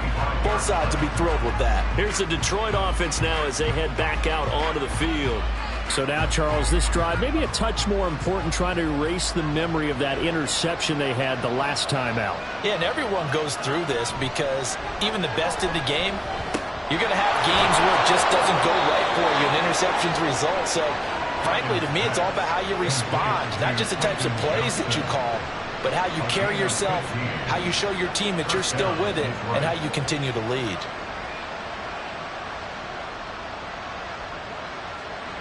On 1st and 10, Hawkins. It'll be a gain of 5, and that'll make it 2nd down. Nothing fancy on 1st down, but a very consistent type of a play. Hit that slant. A lot of people call it an extension of the running game, and it can be if that pass is completed, because you hit a guy on the run like that, you often can go for big yardage. Sets him up nicely for 2nd down, staying ahead of schedule. Throwing again on 2nd down, but this time it's incomplete. We saw this a lot in the first half, and it continues. These receivers just not able to get much separation. So that means they have to win the 50-50 balls. They've got to go up with the defender and find a way to start coming down with him. And this time, contact and another incomplete pass. And this will not be enough. On 3rd and 5, he only gets 3.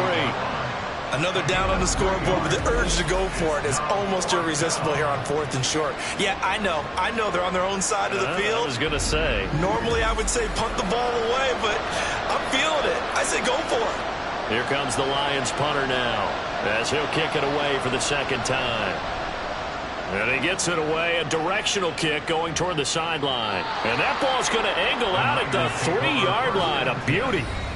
Kenneth Walker headed back out there. You start prorating these rushing numbers and looking ahead, he could be on pace for a 2,000-yard season. I don't want to jinx him, but what a year to this point. But you just did.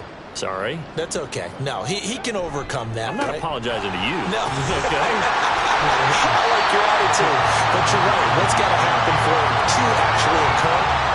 Offensive line has continued blocking the way they've been blocking. He has to stay healthy. But also, it's not just the idea that he's going to run the football, but he's got to run it against numbers that dictate you throwing the football. Sometimes when you have 6 to block and you only have 5 guys, you got to block them anyway, and he has to make someone miss as well the rest of the year. Back-to-back good plays have him on the move on 1st down. Straight ahead, Walker. And able to get this one across the 45 before he's brought down. 118 yards rushing for him now as he's carried it 16 times. He's turning in a pretty impressive performance running the football, and a big reason why they have this nice lead. And in days gone by, we would clip this out and put it up on the refrigerator, wouldn't we? Clip out the box score. Nowadays, not too many newspapers out there. Maybe you screenshot it online. Here's a 2nd and 8. Brings up 2nd and 8 at their 49-yard line. And going right back to Walker. And a solid run here as he'll pick his way down to the 42-yard line. A gain of 10 and a 49er 1st down. And we're seeing the effect that runs like that are starting to have on this game. They're a little bit slower, that front 7, reacting to the football, almost like body blows in boxing. Slowing them down, and they're really starting to take over in this game. And brought down, but not before they're inside the 25. Another big hitter there. This one good for 18.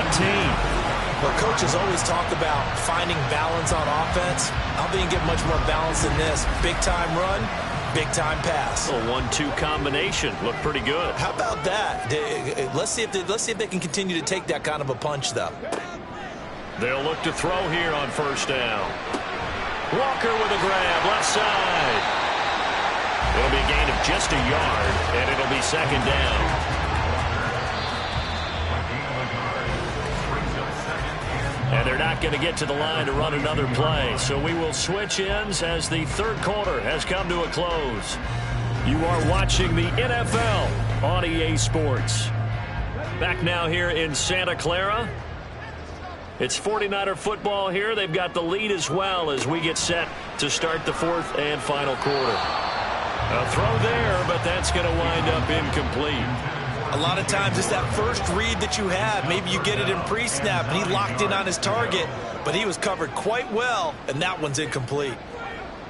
They'll stick with the passing game as he looks to throw. And a throw there going to be incomplete. Back-to-back incompletions of what was once a nice drive, stalled out here. I'm going to give credit to the secondary partner. Never gave up as they gave up a few yards, and they came through on that play to deny that pass and force the fourth down. And his kick is indeed good, and that will extend their lead even further. So that almost certainly the final piece to this puzzle, a 3-score lead. I don't think there's any coming back from there. Yeah, you know, normally I'd get on you for giving up on the game right here, but I do think you're right in this case. This late in the game, 2 scores is tough enough. 3, I'm with you. That seems out of the question. Time for another look at this Lions offense. And just looking ahead, it would appear that that bye week is coming at the right time. They'll have 2 weeks to chew on this one, though probably not one that they want to chew on. A poor performance from start to finish. Throwing on first down. Hawkins. And a good job to get him to the ground quickly right there at the 36-yard line. So from the 36 now, 1st and 10. Looking to throw. Hawkins. Got an open man. It's Foster. And that's good for a gain of 6. And that'll bring up second down. Brings up 2nd and 4 at the 42-yard line. Operating from the gun. Hawkins. And that'll be off the mark, too far out in front, and it's incomplete. They lead big, and a major part of that has been how they've taken their play to a whole new level this second half.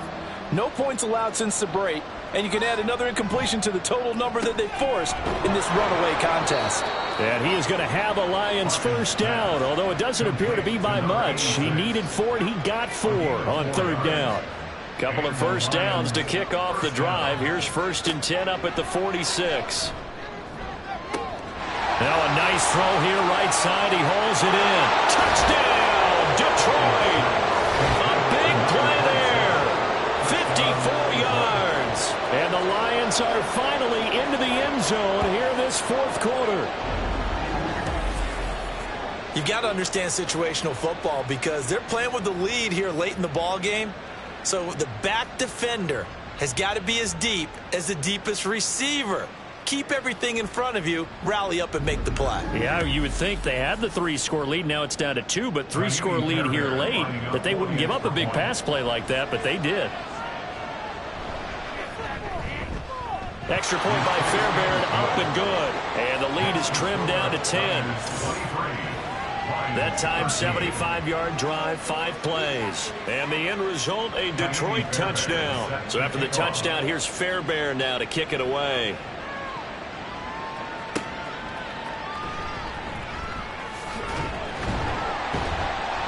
And they'll start this drive just across the 30. Pretty nice work on the return. Kenneth Walker headed back out there. He's been a good workhorse. I know we use the word workhorse a lot, but he's been a good workhorse for him in this one. No doubt about it, and there's nothing wrong with that. That's what you're looking for if you're a back, because that means everything's coming together for you. Big guys up front have created space. You've run through it. You probably got some help even from the wide receivers who want to catch passes as opposed to block, but they're helping out too. Yeah, everyone's pitching in. He's had a good game.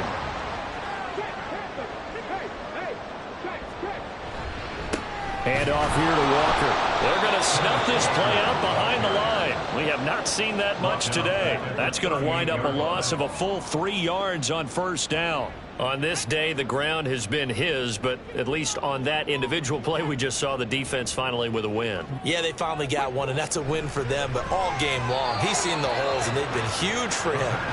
kind of like a baseball hitter in the zone. The ball seems bigger, and he's just whacking it. These guys, they've got it going today. Now on 3rd and long, they'll look to throw. And this pass broken up. The contact well timed there, and now 4th down.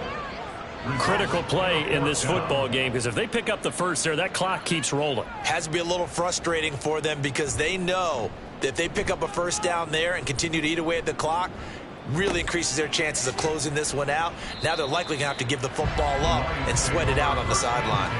40 yards on the punt, 2 on the return, and the Lions will take over.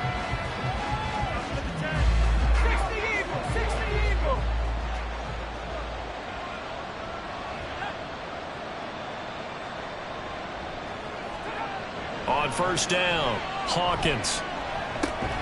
And he's got it, complete to Fowler. He is taken down at the 21 after a short gain of 2.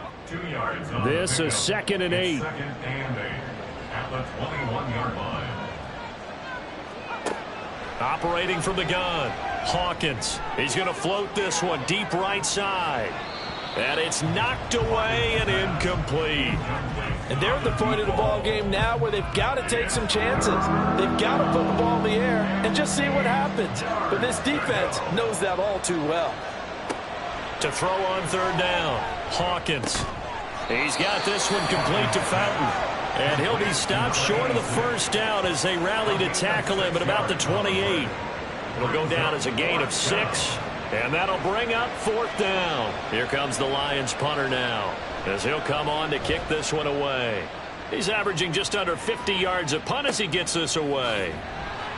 We'll call that a 49-yard punt with a return of just 2. And they will take over 1st and 10. The 49ers offense making its way back out there. Now, there are 2 scores on the plus side. Still time here in this 4th quarter, but maybe you start thinking about playing keep away? Yeah, I think here's the situation. You're not thinking touchdowns anymore. You're just thinking first downs. To keep up with your theme there, playing keep away, first downs, they can't touch the ball. 2nd and 10. He'll drop to throw. It's a short one here, complete to his tight end. They get 6. That'll leave them with 3rd and 4. In search of 4 yards here to pick up the first down. Back to throw. Able to find the open man. That's complete. And he is going to have a Niners first down as they're able to get the 3rd down conversion. Partner, I like that they're staying aggressive on offense because to me, this drive is what is known as a put-away drive. You score here, that might put this one to bed. I like the fact that they're playing with confidence and not playing with fear. Again, he'll drop to throw. And he's got the hook up to Moore. So the completion good for 6 yards. And that's going to bring up 2nd down. Brings up 2nd and 4 at their 49-yard line.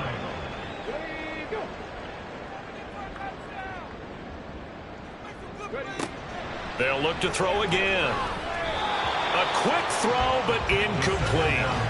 The defender certainly didn't forget about him leaking out of the backfield. There's a guy ready and waiting to pick him up in coverage, and that throw had no shot. Back to throw again. Work in the middle of the field, and he's got a man complete. And he is going to have a 49ers first down as they're able to get the 3rd down conversion. And we're going to stop play here, at least momentarily. It looks like there is a 49er who's in some discomfort. So the ball moves into Lion territory now. Here's 1st and 10 at the 42-yard line. They're able to complete this one to McLeod. And he's going to get a solid gain of 9 before being brought down. 2nd and right at a yard. From the 32-yard line now, here's 2nd down at a yard. 32-yard line. Off the play fake, he'll look to throw.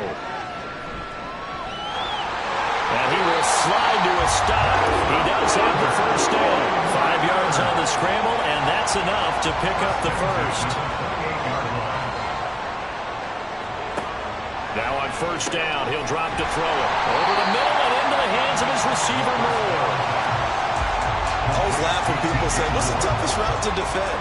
And I'm like, any of them, especially if it's a good receiver.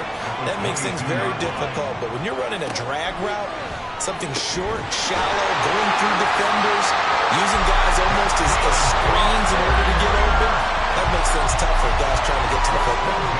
Clock running, under 4 to play now as they come up on 1st and 10. Running right, here's Walker. And we're going to stop play here, at least momentarily. It looks like there is a 49er who's in some discomfort. So as the medical staff takes a look, we'll step aside. 2nd and 9.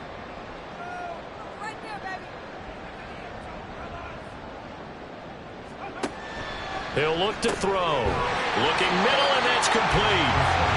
So 5 yards here, 5 on the play. And just like that, it's 3rd down.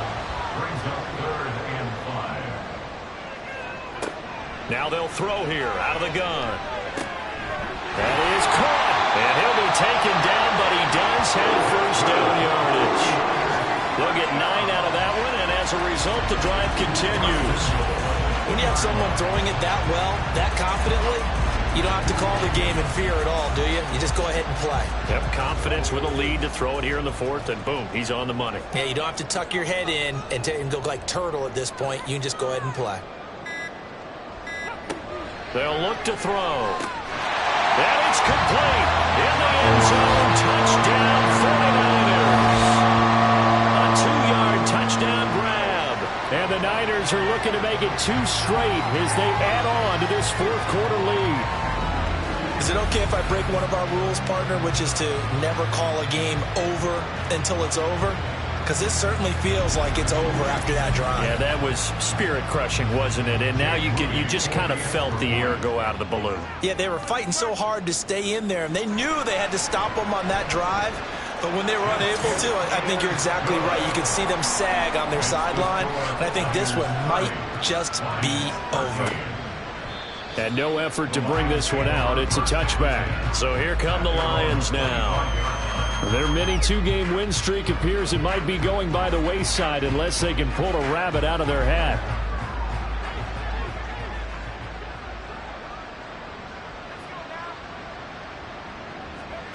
Throwing to start the drive. Hawkins. And that is incomplete. Now the coverage a little too good there, and it's 2nd down. It's now 2nd and 10 at the 25-yard line. Operating from the gun.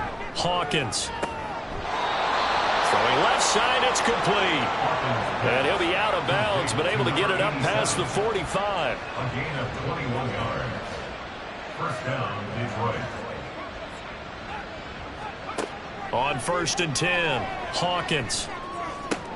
Incomplete, into the hands of Fowler. Call it a gain of a yard, and it'll be 2nd down. He's a rookie, and you don't want to get hung up on the word potential. But when you see him make catches like that, you keep thinking to yourself, he's good now. He's got a chance to be great with plenty of work. And he'll protect himself at the end here as he winds up getting pretty decent yardage. Off the play fake. Hawkins.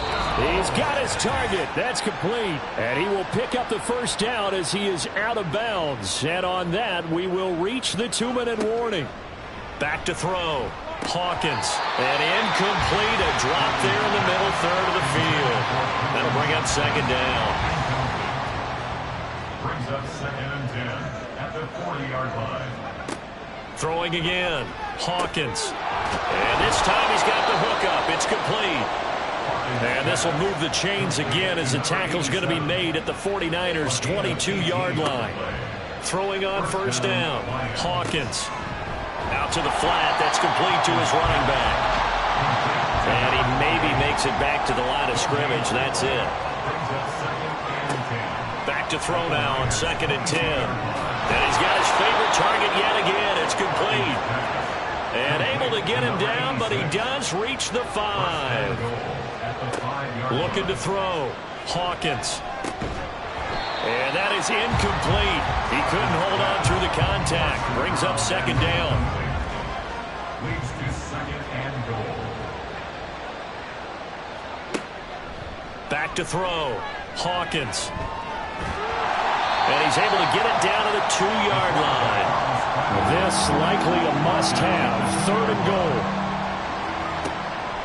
Operating from the gun.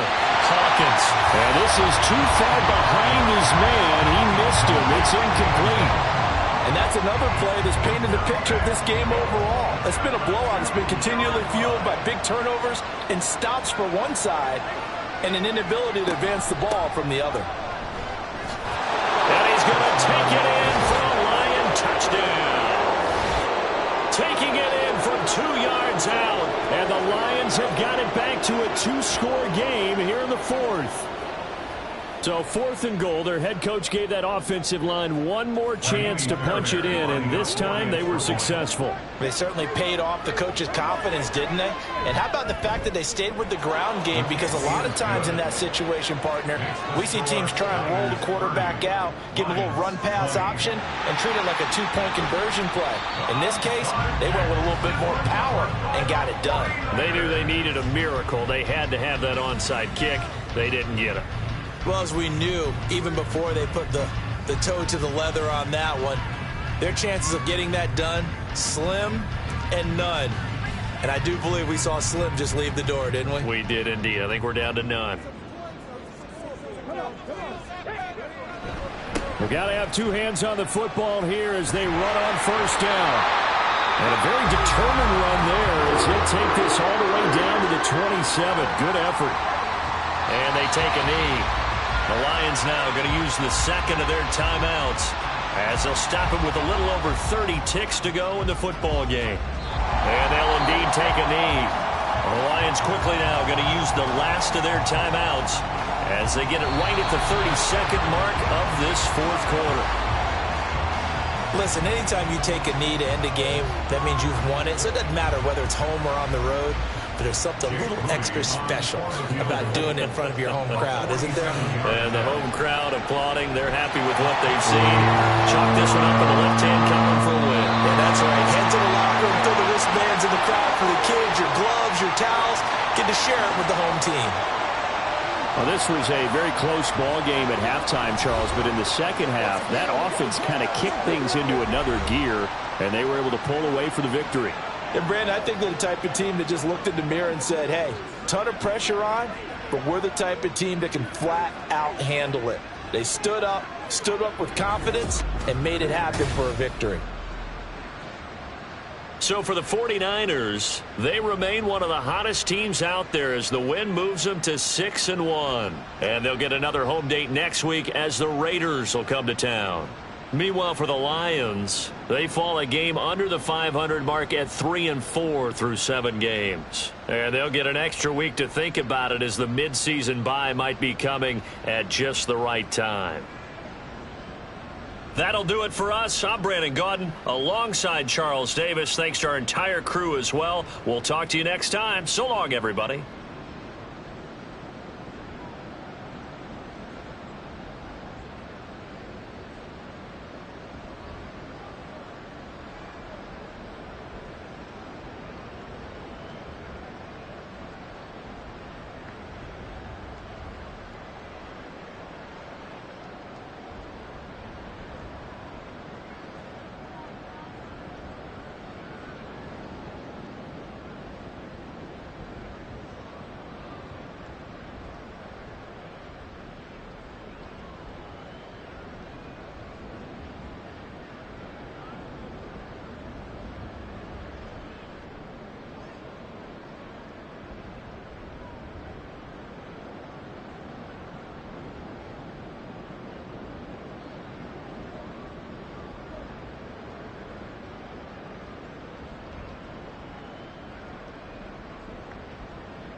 It's Madden NFL 24 on EA Sports, and we've got a showdown in the Sunshine State.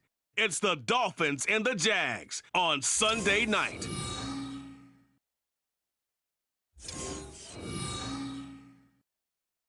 With its distinctive swimming pools in the upper deck, there's a look inside Everbank Stadium here in Duval County, Florida. Tonight, we've got a great Sunday night matchup on tap, as it'll be the Miami Dolphins taking on their in-state rivals to the north, the Jacksonville Jaguars.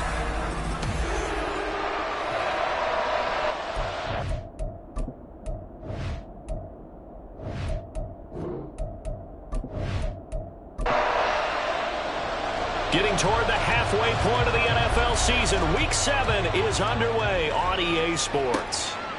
From a yard or two deep, here comes a return. Sheds off the tackle. Turn return as he'll be stopped just shy of the 30-yard line. So here come the Dolphins now as they get set to take over on offense. And a look here at their signal caller, the fifth-year quarterback. If you ask coaches at any level to design their ideal leader of a team, I think they're going to check every box with this guy. He's got the poise to handle responsibility. He stays calm under any kind of pressure, and he brings out the best of his teammates each and every week. The drive starts with a run from Achane. And they get him down, but not before he takes it across the 40-yard line. They'll take that 14 yards on play number 1. Big article in the paper this morning talking about how they wanted to get chunk plays in the run game. Well, early on, there's a good one. There is, and for guys on defense, they've got to remember the old adage. You've got to meet force with force, and if you don't, you get run over, as they did on that last play. Oh, and this one may need to go back to the drawing board. He's going to be swallowed up right away. Second and 10 at the 43-yard line. Now he'll look to throw here on 2nd and 10. This one complete to Jalen Waddle. Now a timeout here, an injured player, and that's Jalen Waddle, who seems to be in some discomfort. Well, the medical staff is going to come out here and take a look, and we will take a short break. 3rd down and 1.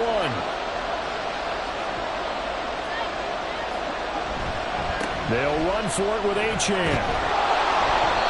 And he will have a first down here at about the 40. Call it a gain of 7, and it gets him a new set of downs. Now, look, that wasn't a huge gain, but those are the types of carries I think they were missing in their loss last week. They couldn't get him going on the ground. Did you get the same feeling I did during our meetings, that they kind of regretted that he didn't touch the ball? Absolutely. You know, hey, he should have touched it more last week. They weren't going to make that same mistake, and they've taken care of that early. 60 yards rushing for him now as he has gotten the night off to a hot start. A couple of nice carries back-to-back here, establishing the ground game a bit. Yeah, these aren't bare-bones runs now. I mean, they're getting substantial yardage, the kind of yards you're looking for, right? Let's go ahead and use a cliche. Stay ahead of the change, right? 5 or more yards each time. That's what you're looking for in setting a tone and getting your offensive line going. Good sign on the opening drive. Achane will take this in for the Dolphin touchdown. First quarter, maybe too early to talk about statement drives, Charles, but that sure seemed like a statement drive right there. Well, if we're going to talk about statement drives, I think what they're saying is we're going to establish the run. They gave it to him early and often on this drive, and he wound up taking it into the end zone. Riley Patterson now for the extra point.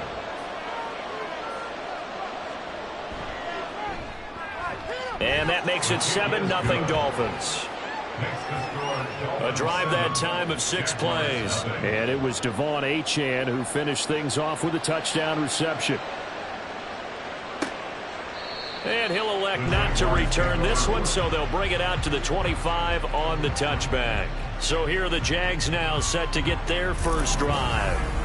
They're led by their quarterback from the University of Alabama, Mac Jones. And it would be interesting to see pretty early in this one exactly where his head is, because the best quarterbacks shake off performances like he had last week. Way too many interceptions. Didn't throw a touchdown pass. Team lost the game. Let's see if he can bounce back and get things going in the right direction. He'll be trying to forget those 3 picks, as you noted. Officially, it's a 1-yard loss. That's going to bring up 2nd and 11. You talk about this Miami defense. Against the pass, they're toward the middle of the league, number 15 in the NFL. So I'm prepping for this game. I kept asking myself the question, what's keeping this group from being top 10 in the league against the pass? And too many mistakes, especially little mistakes. And those add up into big mistakes. Big mistakes add up into points against you. Now Jones.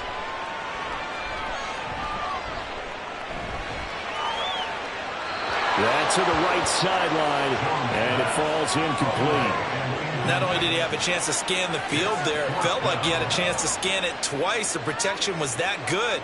Unfortunately for him, the coverage downfield, equally good. He punted 4 times in the loss last week as he gets this one away here. Taken from just outside the 30. Following the punt return here, there's someone shaken up. The medical staff will attend to him, and we will step aside.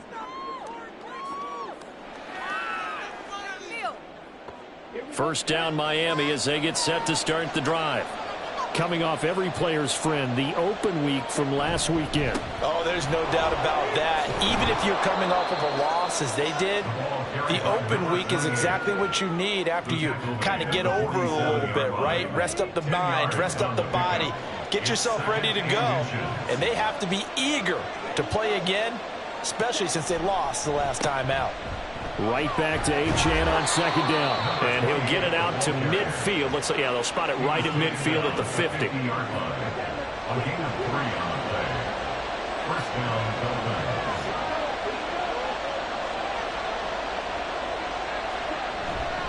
They go play action here on first down. Pass complete. George Pickens with it. And he'll be out just a yard or two shy of the 30. 18 big yards on that one, and a Miami first. Well, as a coach, you absolutely love seeing your offense find their rhythm early, and that's exactly what we've seen so far. They had a touchdown on their opening drive, and now they connect here for another nice gain for a first down. This offense is moving the ball well, exactly as he drew it up in practice. Now here's a pass on first down that's knocked away and incomplete. Well, they've been back on their heels a little bit here on this drive, but a chance to exhale just a little bit there with incompletion on first down. Now they have to gear up, try and get 2 more stops, and escape this drive. Another throw on second down, and this one incomplete as well.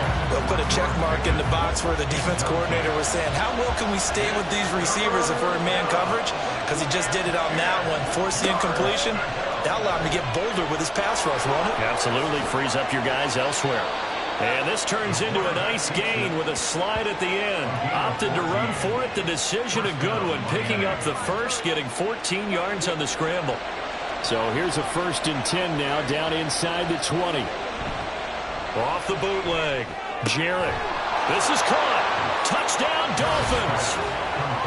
George Pickens with touchdown number 7 on the year. And the Dolphins have taken a 13-0 first quarter lead. Another impressive drive, so they're 2 for 2, 2 touchdowns. Charles, a great start to this ball game for them. And one of the words that's really worked its way into our lexicon is stacking. They've stacked momentum each time out, not only on offense. Between those touchdowns, defense held, forced a punt to get the ball back, and they've played awfully well in this one. Both sides playing at optimum level. Extra point by Patterson, up and good. And that'll make the score 14-0. And he brings us out past the 20 to the 24. So time to see Jacksonville again on offense for the second time here in this game. They've been outplayed early, no question. Down 14-0 already as they come up 1st and 10.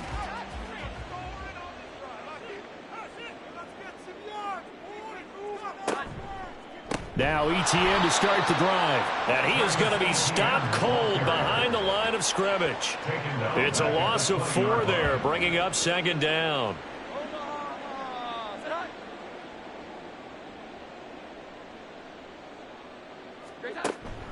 Draw play, ETN. And they see right through that defensively as he'll be hit and taken down to the backfield. They lose 2 on that last play, so things get even tougher. 3rd and long coming up. Throwing, Jones. And he's taken down. Back at his own 7. Jalen Phillips in there to get him, and that is sack number 6 now for him on the year. Well, partners, the first quarter, too early to start talking about needing a comeback. They're down 2 touchdowns already, and that sack, that disrupts this drive. They need something to go right on offense, and they need it to happen soon. And the Jaguars send out their punter as the drive goes backwards, so he's on to punt it away. 46 on his first kick, this one in that neighborhood as well. That's taken inside his own 40. A little juke. It's a 49-yard punt, but subtract 9 there for the return.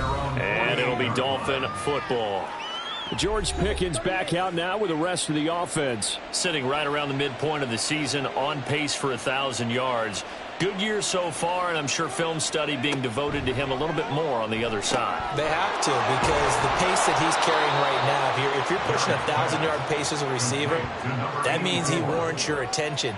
And right now, precision is going on with their offense. Kind of like that timepiece you wear on your wrist, that good stuff. Got to knock that off somehow, chip away at that timing, change things up a little bit, and make them go to other things and make them do those things better. Yeah, trying to make them uncomfortable. Not many teams have been able to do that so far this year. They'll try again from the 36 on 2nd and 10. To throw again. Jarrett, a short one here, caught by McBride. And down right around the 32-yard line, 4 yards on the pickup. Got to get to the 26 for a first. This is 3rd down. They'll stick with the passing game as he looks to throw. He's going to get that to his running back out of the backfield. And he's going to have another first down as the tackle's made at the Jaguars' 16. A sizable 16-yard chunk there. The drive continues. A pretty sizable deficit here in the first quarter. This defense probably need to get off the field in those situations on 3rd down. And you and I both know in this huddle before that last 3rd down play, that's exactly what they talked about. Let's make a play. Let's get off the field. Let's reverse the momentum. Instead, they got hit with another first down, almost back to the drawing board. Yeah, this will leave them a yard short. Nice pickup of 9 yards on first down. Ball at the 8 here for 2nd and a yard, maybe a touch less. Operating from the gun, Jarrett, and that is caught. Touchdown, Miami. Trey McBride from 8 yards out, and the Dolphins take a 3-touchdown lead. But Charles, what a start here for them in this game. Still in the first quarter, a sizable lead, and pitching a shutout on the other side is their defense. The game plan is certainly in effect, isn't it? Working awfully well on the offensive side of the ball. They keep compiling points, and the defense playing with a lot of confidence and shutting them out thus far. Extra point by Patterson, up and good. And it's now 21-0. So how about this for a start? 21-0 here in the first as they kick this one away. This fielded right at the goal line. And taken down just past the 20 at about the 21-yard line. Out comes the Jacksonville offense as they get set to take over here. Still in the first half, but this offense has struggled. Haven't really been able to get anything going, not only in the points category, but in the yards category. We'll see if they can do better here on this drive. Meanwhile, Jones' throw into the hands of Reynolds here. Call it a gain of 6 on the play, and that will bring up 2nd down. Brings up 2nd and 4 at the 27-yard line. Running out of the gun with Etienne. And they'll take him down at the 31-yard line. 4 yards the pickup, first down. And the Jaguars, first down. And they'll go again with Etienne. And he went nowhere. He'll lose yardage back to the 29.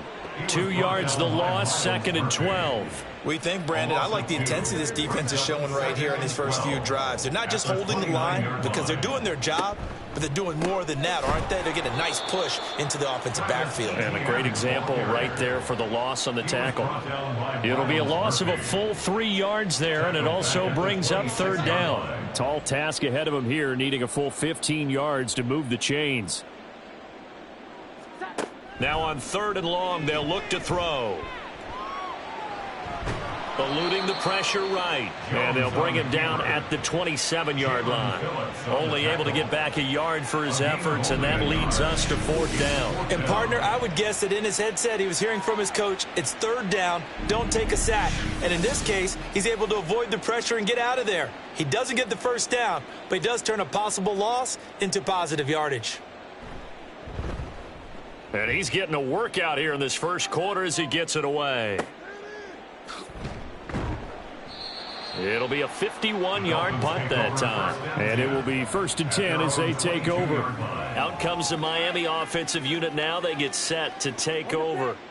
But Charles, they're really stringing these possessions and scores together early. We're still in the first quarter, but if they can score again here, look out. Yeah, and as you taught me when we're broadcasting games, one word we're supposed to avoid, and that's blowout. But that's exactly what's going on here. Down 3 possessions just the first quarter. That goes beyond any worst-case scenario we might have thought coming into this game. And another touchdown here, that should eliminate any hopes for any type of a comeback. A second down pass play there, but it's incomplete. You look at this Jaguar defense. And they find themselves just outside the top 10 in the league against the pass, currently bringing up the number 11 spot. And since this is such a good unit of covering passes downfield, I think that last play is typical of what we might see. A lot of short passes, see if they can generate some run after the catch, but nothing doing on that one. 21-0 our score after one. Jaguars nothing. It's Dolphins football here as we begin the second quarter, as they've got it with a 4th down coming up. Here's A.J. Cole now to punt this one away.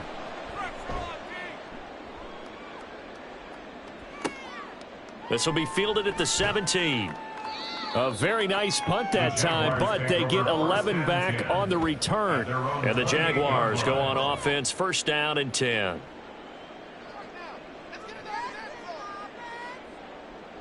They'll send a receiver in motion to the right. And they're going to give it to him on the jet sweep. Yeah, boy, this defense again really making things tough on him as they stop him for no gain. So after the run for no gain, here's 2nd and 10. Looking to throw. Jones. Got a man, and he hits him in stride. 5 yards. Now it's 3rd and 5. It's a gain of 5. Brings up 3rd and 5. Back to throw. Jones.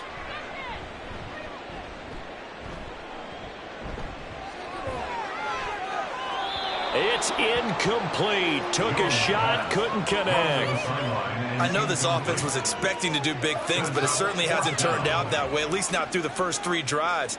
They're definitely going to have to put their heads together and start concocting some offense that'll move the ball downfield. Averaging over 50 yards a punt so far as this one's away. So a change of possession here on the punt. And out will come the offense as they take over. Miami set to take over.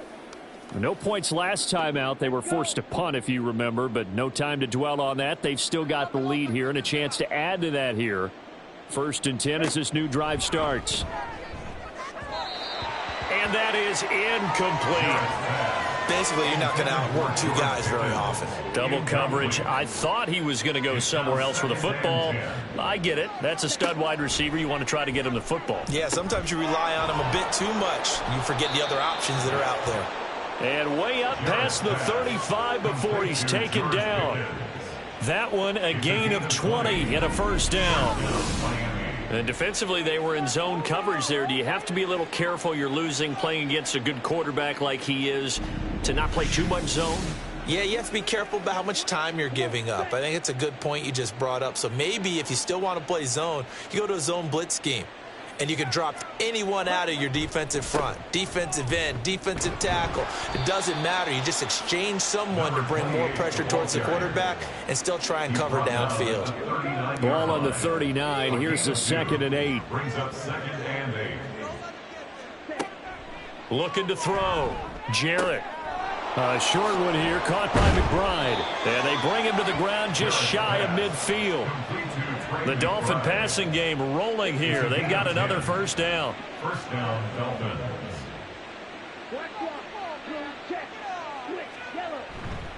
A give, running right, Achane.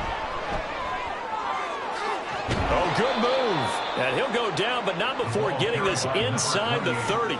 110 yards for him on the ground so far tonight as he has been terrific in this 1st half. So in Jacksonville territory now. Here's a 1st and 10 at the 27.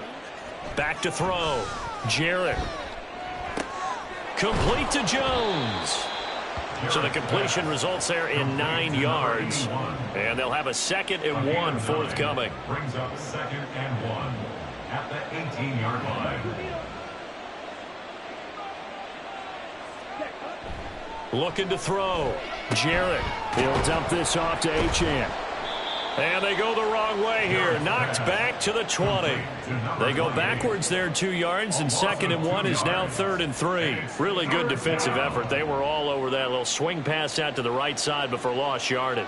Terrific read, better execution, and done with a lot of enthusiasm, wasn't it? Absolutely. They saw it all the way, ran to the football, and caused a nice play for lost yardage. They're able to convert on 3rd down, and that sets up a 1st and goal. A lot of deflated looks on that defense. It seems like they just cannot find a way to get a key stop on 3rd down. Here's another conversion, and now this offense, they're in a position to go up even further as they've got it 1st and goal.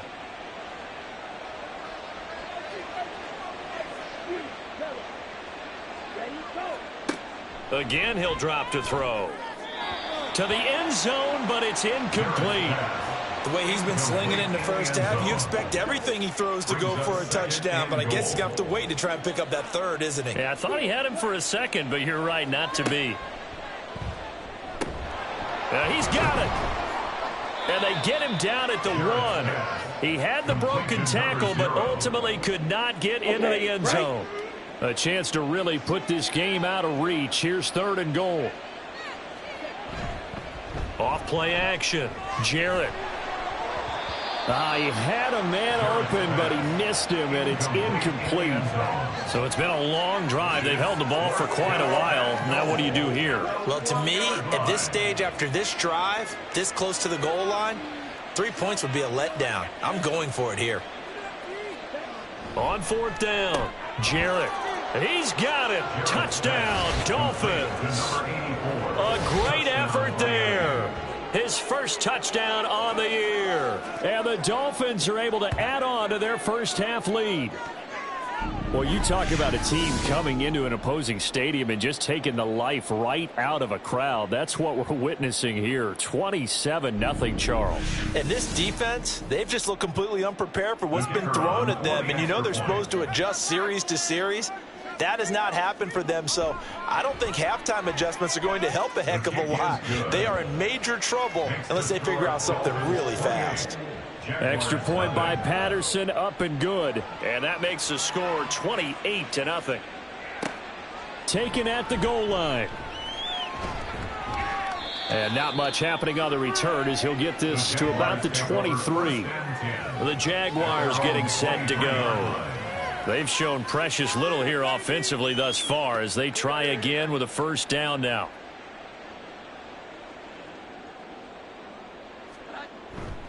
They'll start on the ground. ETN. And a short pickup to about the 25. They'd love to just strike back with a touchdown right here. And if it's a long play, so be it. But the main goal, get a couple of 1st downs. Run some plays, run some clock. Allow their defense to get a chance to catch their breath, settle down, and relax a little bit after they just gave up a score. And they get him down, but not before he takes it across the 40-yard line. That's good for on Jacksonville. 1st and 10 at the 43-yard line. On 1st and 10, it's ETN. And he'll be taken down at about the 45. Oh, that's a real nice job there by the defensive front. They just engaged and held their ground. But how about the guy who made the play? We often talk about whether they take a good first step or not. Many times you just don't take. And he's free going down the left side. It's a foot race. And he'll get him inside the 15 down to the 14-yard line. So how about this for field position after the big play? Inside the 15 now as they come up on 1st and 10. A give running right, ETN. They stopped after only a yard, taking it down to the 14. And this is why aggressive defense coordinators love to blitz. It wreaks havoc because they end up taking their attention to the blitzers, freed up the D lineman to make the play. On 2nd down, ETN once more. The broken tackle could not free him as he's brought down at the 10-yard line. Only gets 3 yards there on the heels of the 1-yard pickup. Sets up 3rd and 6. Now they'll try and set up the quarterback draw here. And they go the wrong way on this one. Losing yardage back at the 12. That'll make it 4th down after a loss of 1. When a draw works, it can be a thing of beauty. But when it doesn't, oh, it can be ugly. And in this case, loss of yardage ugly. Now a field goal try coming up here for the Jags. from the right hash, and this one just a chippy. And his kick is right there. It's good, and that drops a deficit from 28 to 25. So from an offensive perspective, at least able to get on the board here right in front of the 2-minute warning. Yeah, now it's time to talk about complementary football, isn't it? Because if the defense can force a 3-and-out, there could be enough time on the clock that they can get the ball back for their offensive guys and maybe put some more points on the board before the half. And he'll go down as this drive will start at the 25-yard line. Miami's offense set and ready to go. A long drive last time out for this offense, Charles. If you remember, they started basically in the shadows of their own end zone, marched it down the field, and a lot of that was through the passing game. And, partner, as a former defensive back, I'm having almost a physical reaction watching what's happening right now. But let's give credit where it's due, because they've done an excellent job moving the ball through the air. Secondary getting picked apart pass by pass. Obviously, they need to make some adjustments there on the back end. Yeah, because offensively, we know that they're not going to be shy about throwing that football. 2 minutes remaining in this first half of football. We remind you that coming up at halftime, Jonathan Coachman will be alongside. He'll have highlights and analysis from Orlando of this first half of action. And that's going to be incomplete. Well, the secondary's really struggled today, but that's a little bit of a measure of revenge, isn't it? And they just followed the basic rules. See ball, knock ball away. Turned into a nice play. On third down, Achane. And they get him down, but not before he takes it across the 40-yard line. 126 yards rushing for him now as his big night continues. Now, this is an example of breaking down a defense, because on a lot of these runs, he's getting past the point of attack, and guess what he's doing? Forcing the secondary guys to have to make a lot of tackles. On first down, Jarrett. And he will find his man on the end round, complete. So give him 5 yards there on the pitch and catch, and it's second down. Brings up 2nd and 5 at the 45-yard line. Out of the gun, they'll look to throw. And he's just going to get rid of this thing. To no one here, he throws it away, and now it's third. They come up now, 3rd and 5, following the incomplete pass. 5 yards to go. Operating from the gun, Jarrett. Oh, a first mistake for him in the ball game as it's intercepted. And the Jags are in great shape here as they take over at their 46-yard line. So really the first speed bump that this offense has encountered, they'd had the rule of the roost here in this first half, but now slowed up just a bit by the interception. And there's a chance that that's a wake-up call for them, because you don't want to go on autopilot too early. That team on defense is capable of making some plays similar to the one they made right there. Good starting field position for them here as they come up 1st and 10 at their own 46. Throwing to start the drive. Jones. And it's incomplete. Jones pass. Intended for number 12. An incomplete pass on first down. That leads to a 2nd and 10. Throwing again. Jones. And that one's going to come up a little short. It's incomplete. They have to like what they've done defensively here at the outset of this drive. They forced a couple of incomplete passes, bring up a 3rd and 10. Don't be surprised to bring a little pressure on this snap.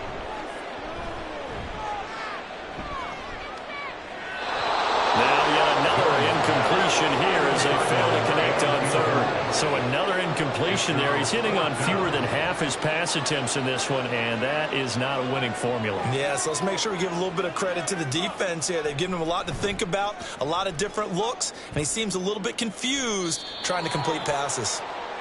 Devon Achane of the offense ready to go once again. He's already cruised past the 100-yard mark. We haven't even gone away for halftime yet. He might not want halftime.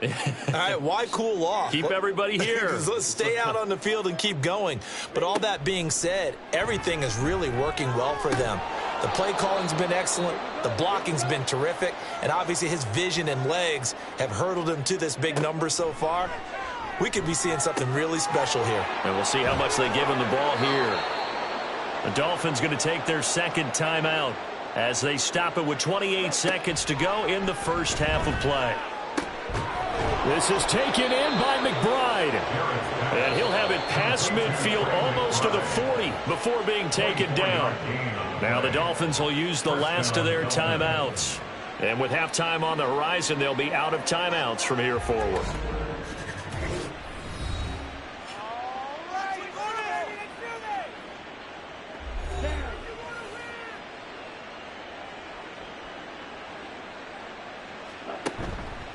Now a play fake here on first down. And the defense loses him. It's complete. And he is out of bounds, but first he gets it inside the 10 to the 7. An excellent gain, 35 yards. Well, he looked his way quite a bit in this first half, and with good reason. You can see it there. He is such a handful defensively. Just too hard to keep him under wraps. He delivers a big play here for this offense. A chance to really cap off a big first half here as they come up on 1st and goal. Now here's a look for the end zone, but that one's going to wind up incomplete. And a smart play there. He's probably saying, I wish I would have done that on the last drive instead of throwing the interception. Back to throw again. And it's caught. And he is out of bounds here. The catch good for 6 yards, but now it's 3rd and goal. Now with 5 seconds left, not really enough time to run another play and then stop it. So on comes the field goal unit. Patterson's kick is good. And the Dolphins will add on to their lead. So 3 points on the board, as easy a field goal as you're going to get, but I can see you shaking your head. I love that peripheral vision of yours, partner, because to me, if it's the 4th quarter and you're up 6, I get it. But now, even if you run and don't get in, you're still setting them up to go a long field, 98, 99-yard drive. How do you look at your defense and not give them that opportunity? So we've reached halftime here, and it's the visiting Dolphins taking a lead to the locker room. As we now go downstate to Orlando and check in with Jonathan Coachman with our EA Sports Halftime Report. All right, Brandon, thanks very much. We'll get back to you and Charles in a minute. But first, time to give the folks at home a look at what's going on around the NFL. We'll start over at Raymond James Stadium in Tampa, where it was the Bucs who were able to get the victory at home. P.J. Walker leading the way in the victory with 3 touchdown passes. From there, we're off to check out another game. And they were losers in that one to the visiting New York Giants. Patrick Mahomes, a touchdown pass in the victory. Finally, let's get to Indianapolis to check on the Colts at home at Lucas Oil Stadium. And they were winners in that one over the visiting Minnesota Vikings. Anthony Richardson leading the way in the victory with 3 touchdown passes.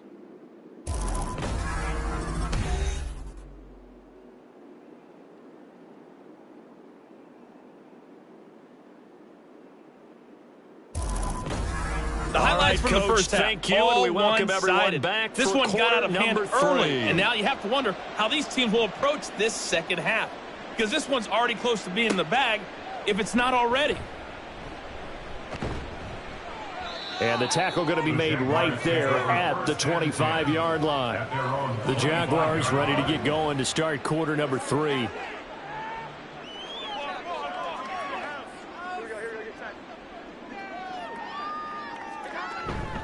Second half starts with a run by Etienne. Oh, look at the juke.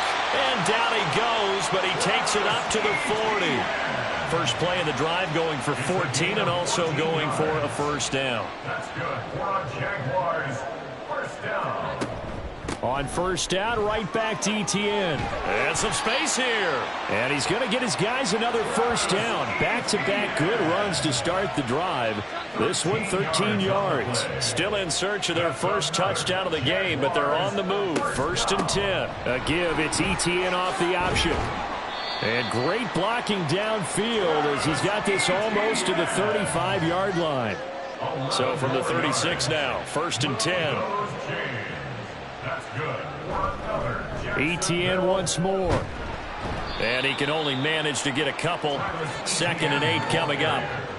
You know that old expression, it's not my night? It hasn't been his so far. I don't know if the legs are a little bit heavy. Sometimes having to hang out all day and play doesn't exactly play to your advantage, but it's been a tough go for him. Yeah, every time he looks up, somebody's there defensively. That was the Same case on that play. First and 10 at the 24-yard line. They'll try the left side with Etienne.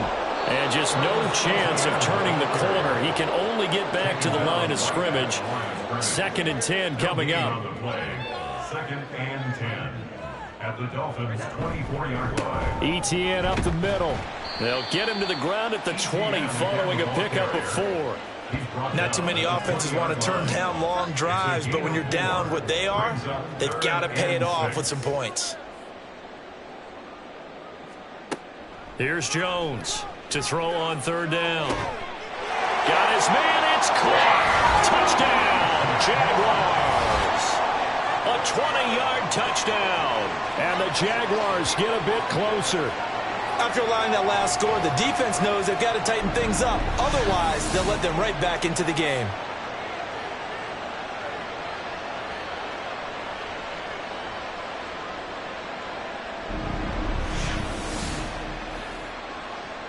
Point after here coming up.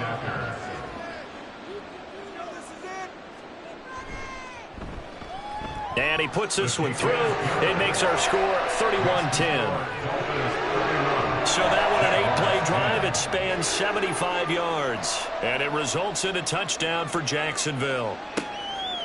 And this will not be returned. It's a touchback, and they'll begin at the 25. So here are the Dolphins now. They get ready for their first possession of the second half. And they were terrific in the first half, built up a sizable lead, and it's just been cut into a bit following the opening drive score on the other side. But this is a unit that has to be itching to get the football again.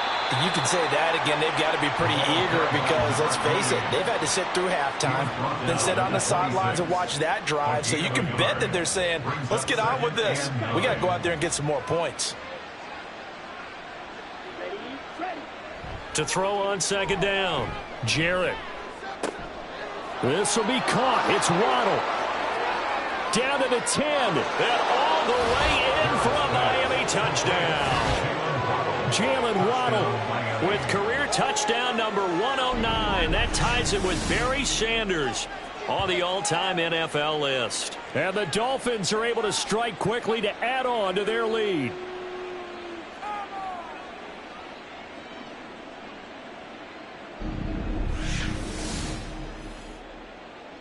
Patterson now for the extra point.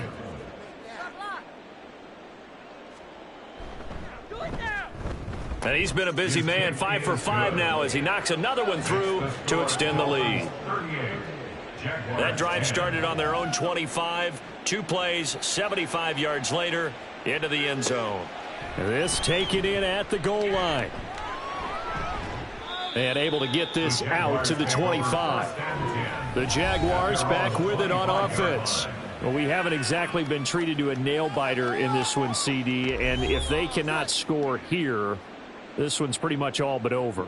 Are you saying that you feel like people are starting to think about getting out of here and maybe beating the traffic in order to get home or to their final destination? Yeah, I don't think there's a whole lot of reason to hang around, especially if they can't score here. Yeah, you're right about that because it has been pretty clear who the better team has been in this one. And in a league that we talk about every game being a one-score game as we go into it, watching this blowout, let's just say it's been unusual. These guys have punted 4 times already, and they're staring at a 5th, barring a conversion here on 3rd down. And the Dolphins rush gets home. Down he goes. Multiple defenders getting home there for a loss of 11. It's been a tough one all game long for this offensive line. They're already down big. And now you know they're just going to come after the quarterback in a big way, don't you? Yeah, they just can't get out of their own way right now. It's created an avalanche, and an avalanche is coming right on top of them. And the Jaguars send out their punter, standing just about on his own goal line.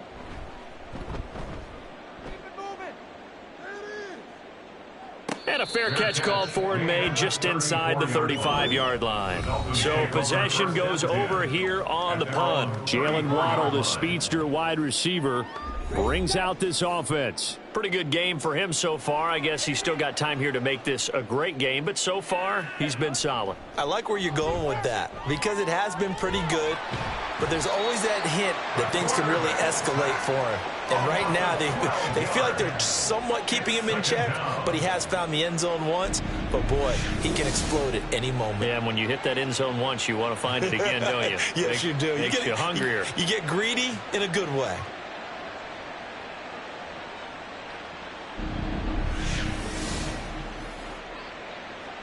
That huge loss on the sack makes this job much more difficult. It's now 2nd down and 22 yards to go. Ready, go.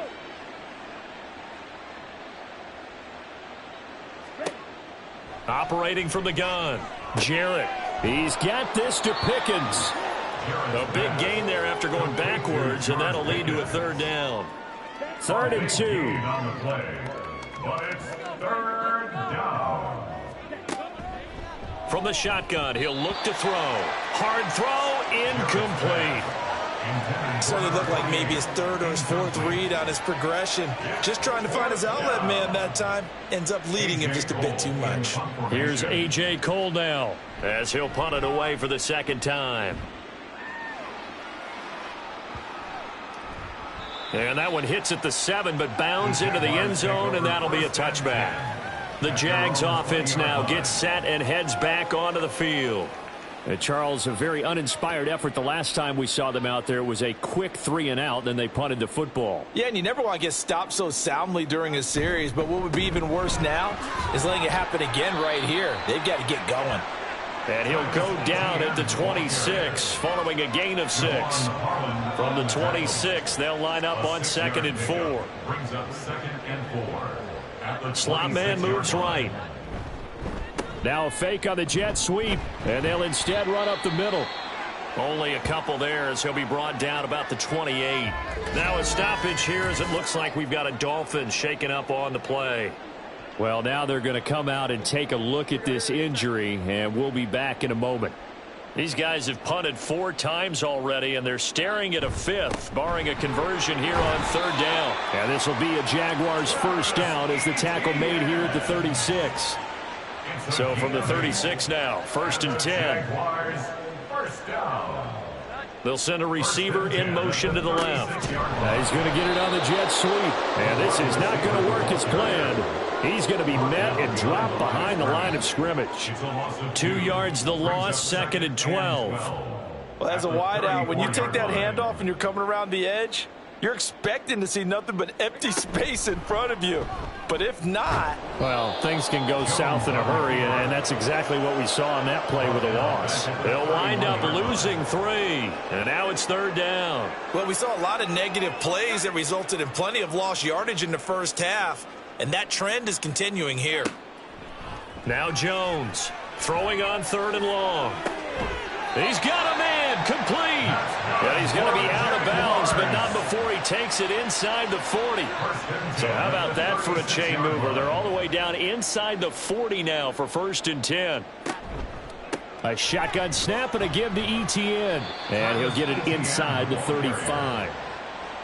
That's a good play by the guys on the defensive side of the ball. Held him to a gain of 2. And that changes the playbook a little bit now for the guy calling plays. 2nd and 8. Now he's got to probably think about going to the air instead of maybe staying with the ground. And it's a fumble. But it looks like one of the DBs has it. And his guys are going to take over at the 21-yard line. We have seen this before, and we know coaches preach about this and work on it all the time. Catch the ball.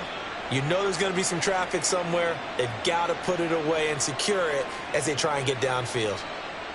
George Pickens back out now with the rest of the offense. Good day for him so far here in the 3rd quarter. He's hit pay dirt once, over 100 yards. But, hey, it's the 3rd quarter. He's thinking, I want more, right? He wants more, and it just increases the confidence of his team because every play he makes, that means his quarterback is really feeling good about throwing the football. Probably feels like he can't throw an incomplete pass when he throws it to him right now. Yeah, he's looked really, really sharp. 16 yards right off the bat and a 1st down.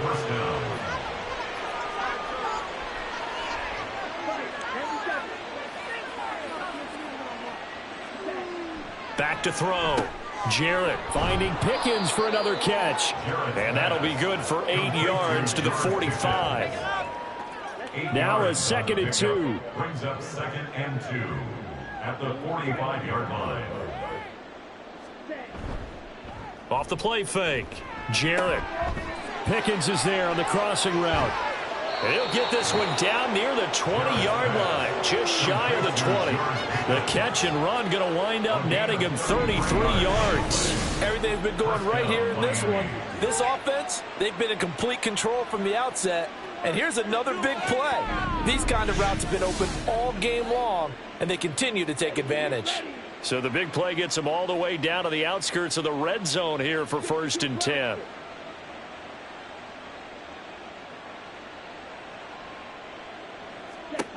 They'll look to throw again. And this will be well too low for him to bring in. It's incomplete.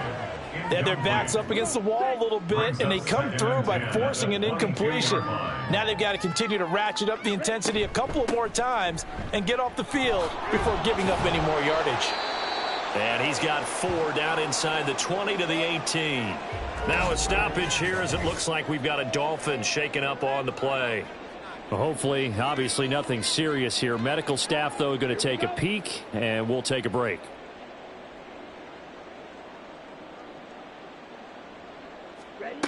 On 3rd down, Jarrett.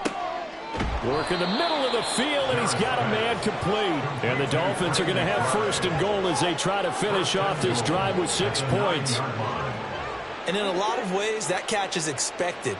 Red zone presence, and that one was realized there. You've got to find your tight end in that situation. Now, meanwhile, a final play here is incomplete, and that's going to take us to the end of the 3rd quarter of play. 1 quarter remains here on a Sunday night. We'll return with more after this break. You're watching the NFL on EA Sports. Back now in Jacksonville. Another shot from the 9 on 2nd and goal. A lot of folks starting to make their way to the parking lot. Their guys trail big here to begin quarter number 4. And that is caught. Touchdown, Miami. Trey McBride with his 2nd touchdown of the game, 4th of the year. And the Dolphins look like they're going to get back in the win column as they extend their lead here in this 4th quarter. When coaches come into a game preaching total team effort, CD, I think this is the type of ball game that they're dreaming of. It was pretty apparent early on that they were clicking in all 3 phases. It's been fun to watch. Yeah, sometimes in the NFL you end up with matchups like we've been watching here. And when you go back through the early drives, you can just see that one squad was on a different level in this game. Safe to say, we haven't been disappointed in watching their execution throughout this contest. And here comes a return from just beyond the goal line. And he's up past the 20 to the 22-yard line. And out now comes Jacksonville as they get ready to go. Right now, they're in a bit of a tough spot here, CD. You trail them by double digits. Remember the last time out, they fumbled. They're going to have to play some clean football here on this possession. And all the talk on their sideline has been about taking care of the football, making sure that they're handling the ball correctly. So you know they'll be squeezing the rock pretty tight here. They just have to be careful not to go so hard at doing that they actually cause themselves other problems. Take care of the ball, but still try and play free and natural. Jones throwing on 1st down. The Dolphins get there this time, and they bring him down. Miles Murphy. It'll go as a loss of about 8 as he gets in there to drop him. Well, I wish his staff luck as they try to find positives about this performance by their offense as we move through the early part of the 4th quarter. That sack, the latest example. Down by a boatload, this offense simply can't keep up, and the quarterback is still taking hits. I'd get the backups in there if it were me. Throwing on 2nd and long. Jones. And that's to the left sideline and incomplete. Down several scores and playing behind the chains is not the way to have success in this one. Right now, if you're the offensive line, your big concern, protecting your quarterback and give him a chance to try and throw something downfield to pick up the needed yardage. That is caught. And they're going to have this across midfield and inside the 45. So the big play gets him across midfield now for 1st and 10. Looking to throw. Jones. And too much juice. It'll be out of bounds, incomplete. Even with such a big lead late, the effort hasn't lapsed one bit. If the offense wants to score some points in this one, they're going to have to earn it. These guys are not giving up anything. Now left side, a completion to his tight end. 9 yards, not quite enough, and they'll be left now with 3rd and 1. Let's not quibble about the gain there on 2nd down. That was a positive play because that was a take-what-you-can-get situation. Got out to the tight end. Now it gives them a much better opportunity to convert on 3rd down.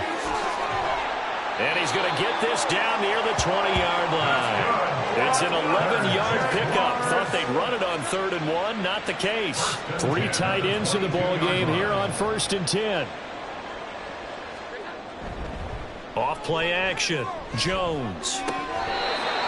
And his throw is incomplete. I think this is what this game's become now. Just go deep, see if we can get something to go our way. Yeah, not the most creative or most inventive play call there, but not much has worked for them throughout this game. They're almost at a loss about what to dial up. And forget about finding a lane. He barely had time to look up before he was planted in the backfield. This will be a loss of 3, and now a much tougher 3rd down looming. And not an easy spot here. They'll be in search of 13 yards to try to pick up the first. And he went nowhere. He'll lose yardage back to the 29. Personal foul. Face mask. Defense. Well, when you get an elite running back like he is, sometimes you've got to employ the by any means necessary method to get him down. Yeah, sometimes you're relieved even if a flag comes out. But if you just get the hand up and you get it on the mask, you can kind of get away with that. But as soon as you curl it around a finger or the hand, that's pretty easy for everyone to see, and they'll call that one every time. Yeah, he did not want to go down there as he carries tacklers for a solid gain of 9. 1st down marker at the 5. It's 2nd and goal. And defense, they're blitzing here. Jones. Touchdown, Jaguars! From 6 yards away. And the Jaguars get a small measure of revenge as they cut into this 4th quarter deficit. Well, it's been a tough day, but they finally were able to get one into the end zone, and maybe the offense will feel a little bit better about itself going into next week. And if you're a coach taking that into next week, I know you're upset, but it is a little bit more respectable, somewhat of a moral victory, right? Yeah, they probably won't say a lot of that to the team, but it is true. It's something for them to build on, and then they can call their mom and tell her, hey, Mom, for your fantasy points, we got you a few down the stretch. The Dolphins getting set to go here. But not that any of the points would be needed, but CD, they've got enough time left here. They could definitely score on this drive, maybe even an ensuing drive as well, if they really want to drive home this landslide victory. Yeah, we're certainly about to see just how aggressive they want to be here down the stretch. And what some coaches do is they try and meet it halfway, meaning they want to continue to run their offense, but they'll put in a lot of backups to do it and then tell the opposing coach, hey, I had to get them some work too. I can't just let them sit over on the sidelines all the time. False start. Offense. And that false start penalty certainly not helping their cause here. 2nd down and long. Again, it's Achane. And he'll be tackled at the 23 after a gain of 3. Brandon, I've got to think this offensive line has got some smiles on its faces. And I know it sounds crazy, but they practiced for this back in training camp. They knew they'd be in situations where it'd be extra defenders in the box coming after them, trying to keep them from locking down a game. Right now, they want to show the world they're up to the challenge. Now the throw on 3rd down, knocked away and incomplete. Well, I like the calmness of how he played the ball here. No panic in his eyes as that throw arrived. Tracked it from the moment it left the quarterback's hand, and that's just where he needed to be to knock it away. That's taken on the 25. Found good room to run there. Returns it 14 yards. Out comes the Jaguar offense now as they get set to take over. Well, this game, it has had no shortage of offense. They've been able to put up a decent amount of points on this side, Charles. They just have not been able to keep pace with the other offense they're going against here. Yeah, that's a good way of pointing things out because now it's not a total loss because, as you said, they've scored some points, so there's some plays they can build on, moments where the game plan actually worked. But overall, though, they were just out-personnel. They were going up against a team that's playing at an elite level.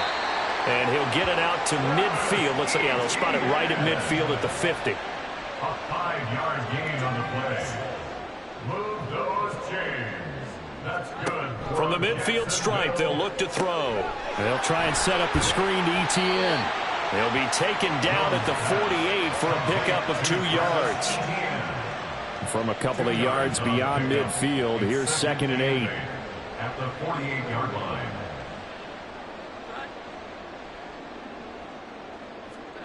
Now Jones. He'll get that underneath ETN. And he'll get it inside the 40 to the 39.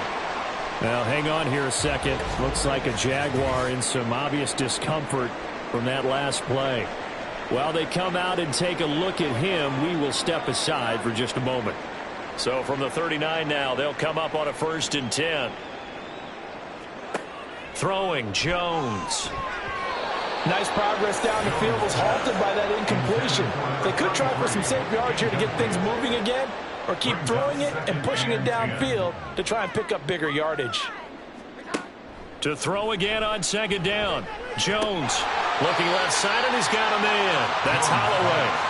9 yards, and that leaves him just short, so it'll be 3rd and less than a yard.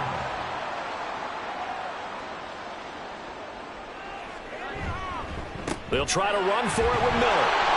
And he's got the first as they'll bring him down at the 28-yard line. Jaguars, 1st down. 1st and 10 at the 28-yard line. Again, it's Miller. And nothing doing. He's immediately taken down at the line of scrimmage. Brought down on the play by Trenton Simpson. Here's 2nd and 10. Inside handoff now. Miller. Down to about the 22 here. That's why the guy with the headsets is down there. All right, they know what they're doing because they got stuffed on a running play on 1st down. And I think myself and probably the fans were saying throw the football in this situation. But he knew what he was doing, called another run, and now they've got 3rd and short. Just a 1-yard pickup there, and it'll be 4th down. But forget knowing where the 1st down line was. This defense created their own line of scrimmage. They won every battle up front. And a lot of times that is one-on-one. And if you win your one-on-ones enough times, your defense is going to be pretty good. They had more people to the football and snuffed out the play. Desperation time now. Here's Jones. And it's incomplete. They cannot convert, and they turn it over. The Jags come up empty on 4th down. And this 11-play drive is going to lead to nothing on the scoreboard. So the defense has to stay out and get one more stop. They were able to do it, forcing the incompletion. So on their record, that goes down as a successful play. Doesn't matter how they got there, how it happened. They got it done. They're the ones that are jubilant. A run there on 1st down and a pretty good one of 5 yards, so make it 2nd and 5. If you're a coach, you'll absolutely take that run every time on 1st down because it really sets you up to go in a number of directions here on 2nd. Right back to Achane on 2nd down. And he'll fight forward to about the 27-yard line. A run straight ahead with Achane. And he gets this one just shy of the 40, down at the 39. 156 yards rushing for him now as he's done it on 19 carries. So from the 39 now, they'll come up on a 1st and 10.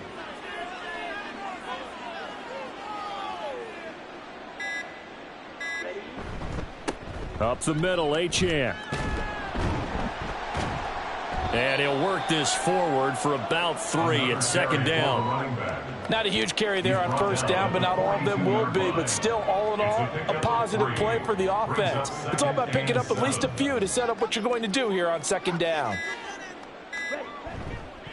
On 2nd down, a run by Achane. And for one of the first times all night, he is going to go nowhere as they bury him behind the line. It'll go down as a 2-yard loss, and it brings up a 3rd down.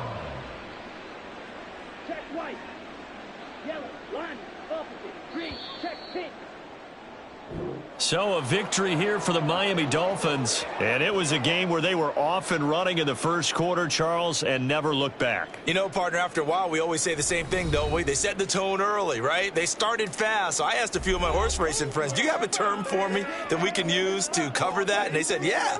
When a horse breaks out like that, you say he caught a flyer out of the gate. And that's exactly what this team did today. I mean, they jumped out there, jumped on them, and were never headed. So for the Dolphins, their good start continues as they get their record up to 4-2. And they will head back home next week. Meanwhile, for Jacksonville, the loss drops them back to 4-3 so far. And they'll try to get back to their winning ways next week as they head to Indianapolis to take on the Colts. So for Charles Davis and our entire crew, I'm Brandon Gaudin. Next game, guess what? Charles and I will be here again. It's the NFL on EA Sports.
Bye.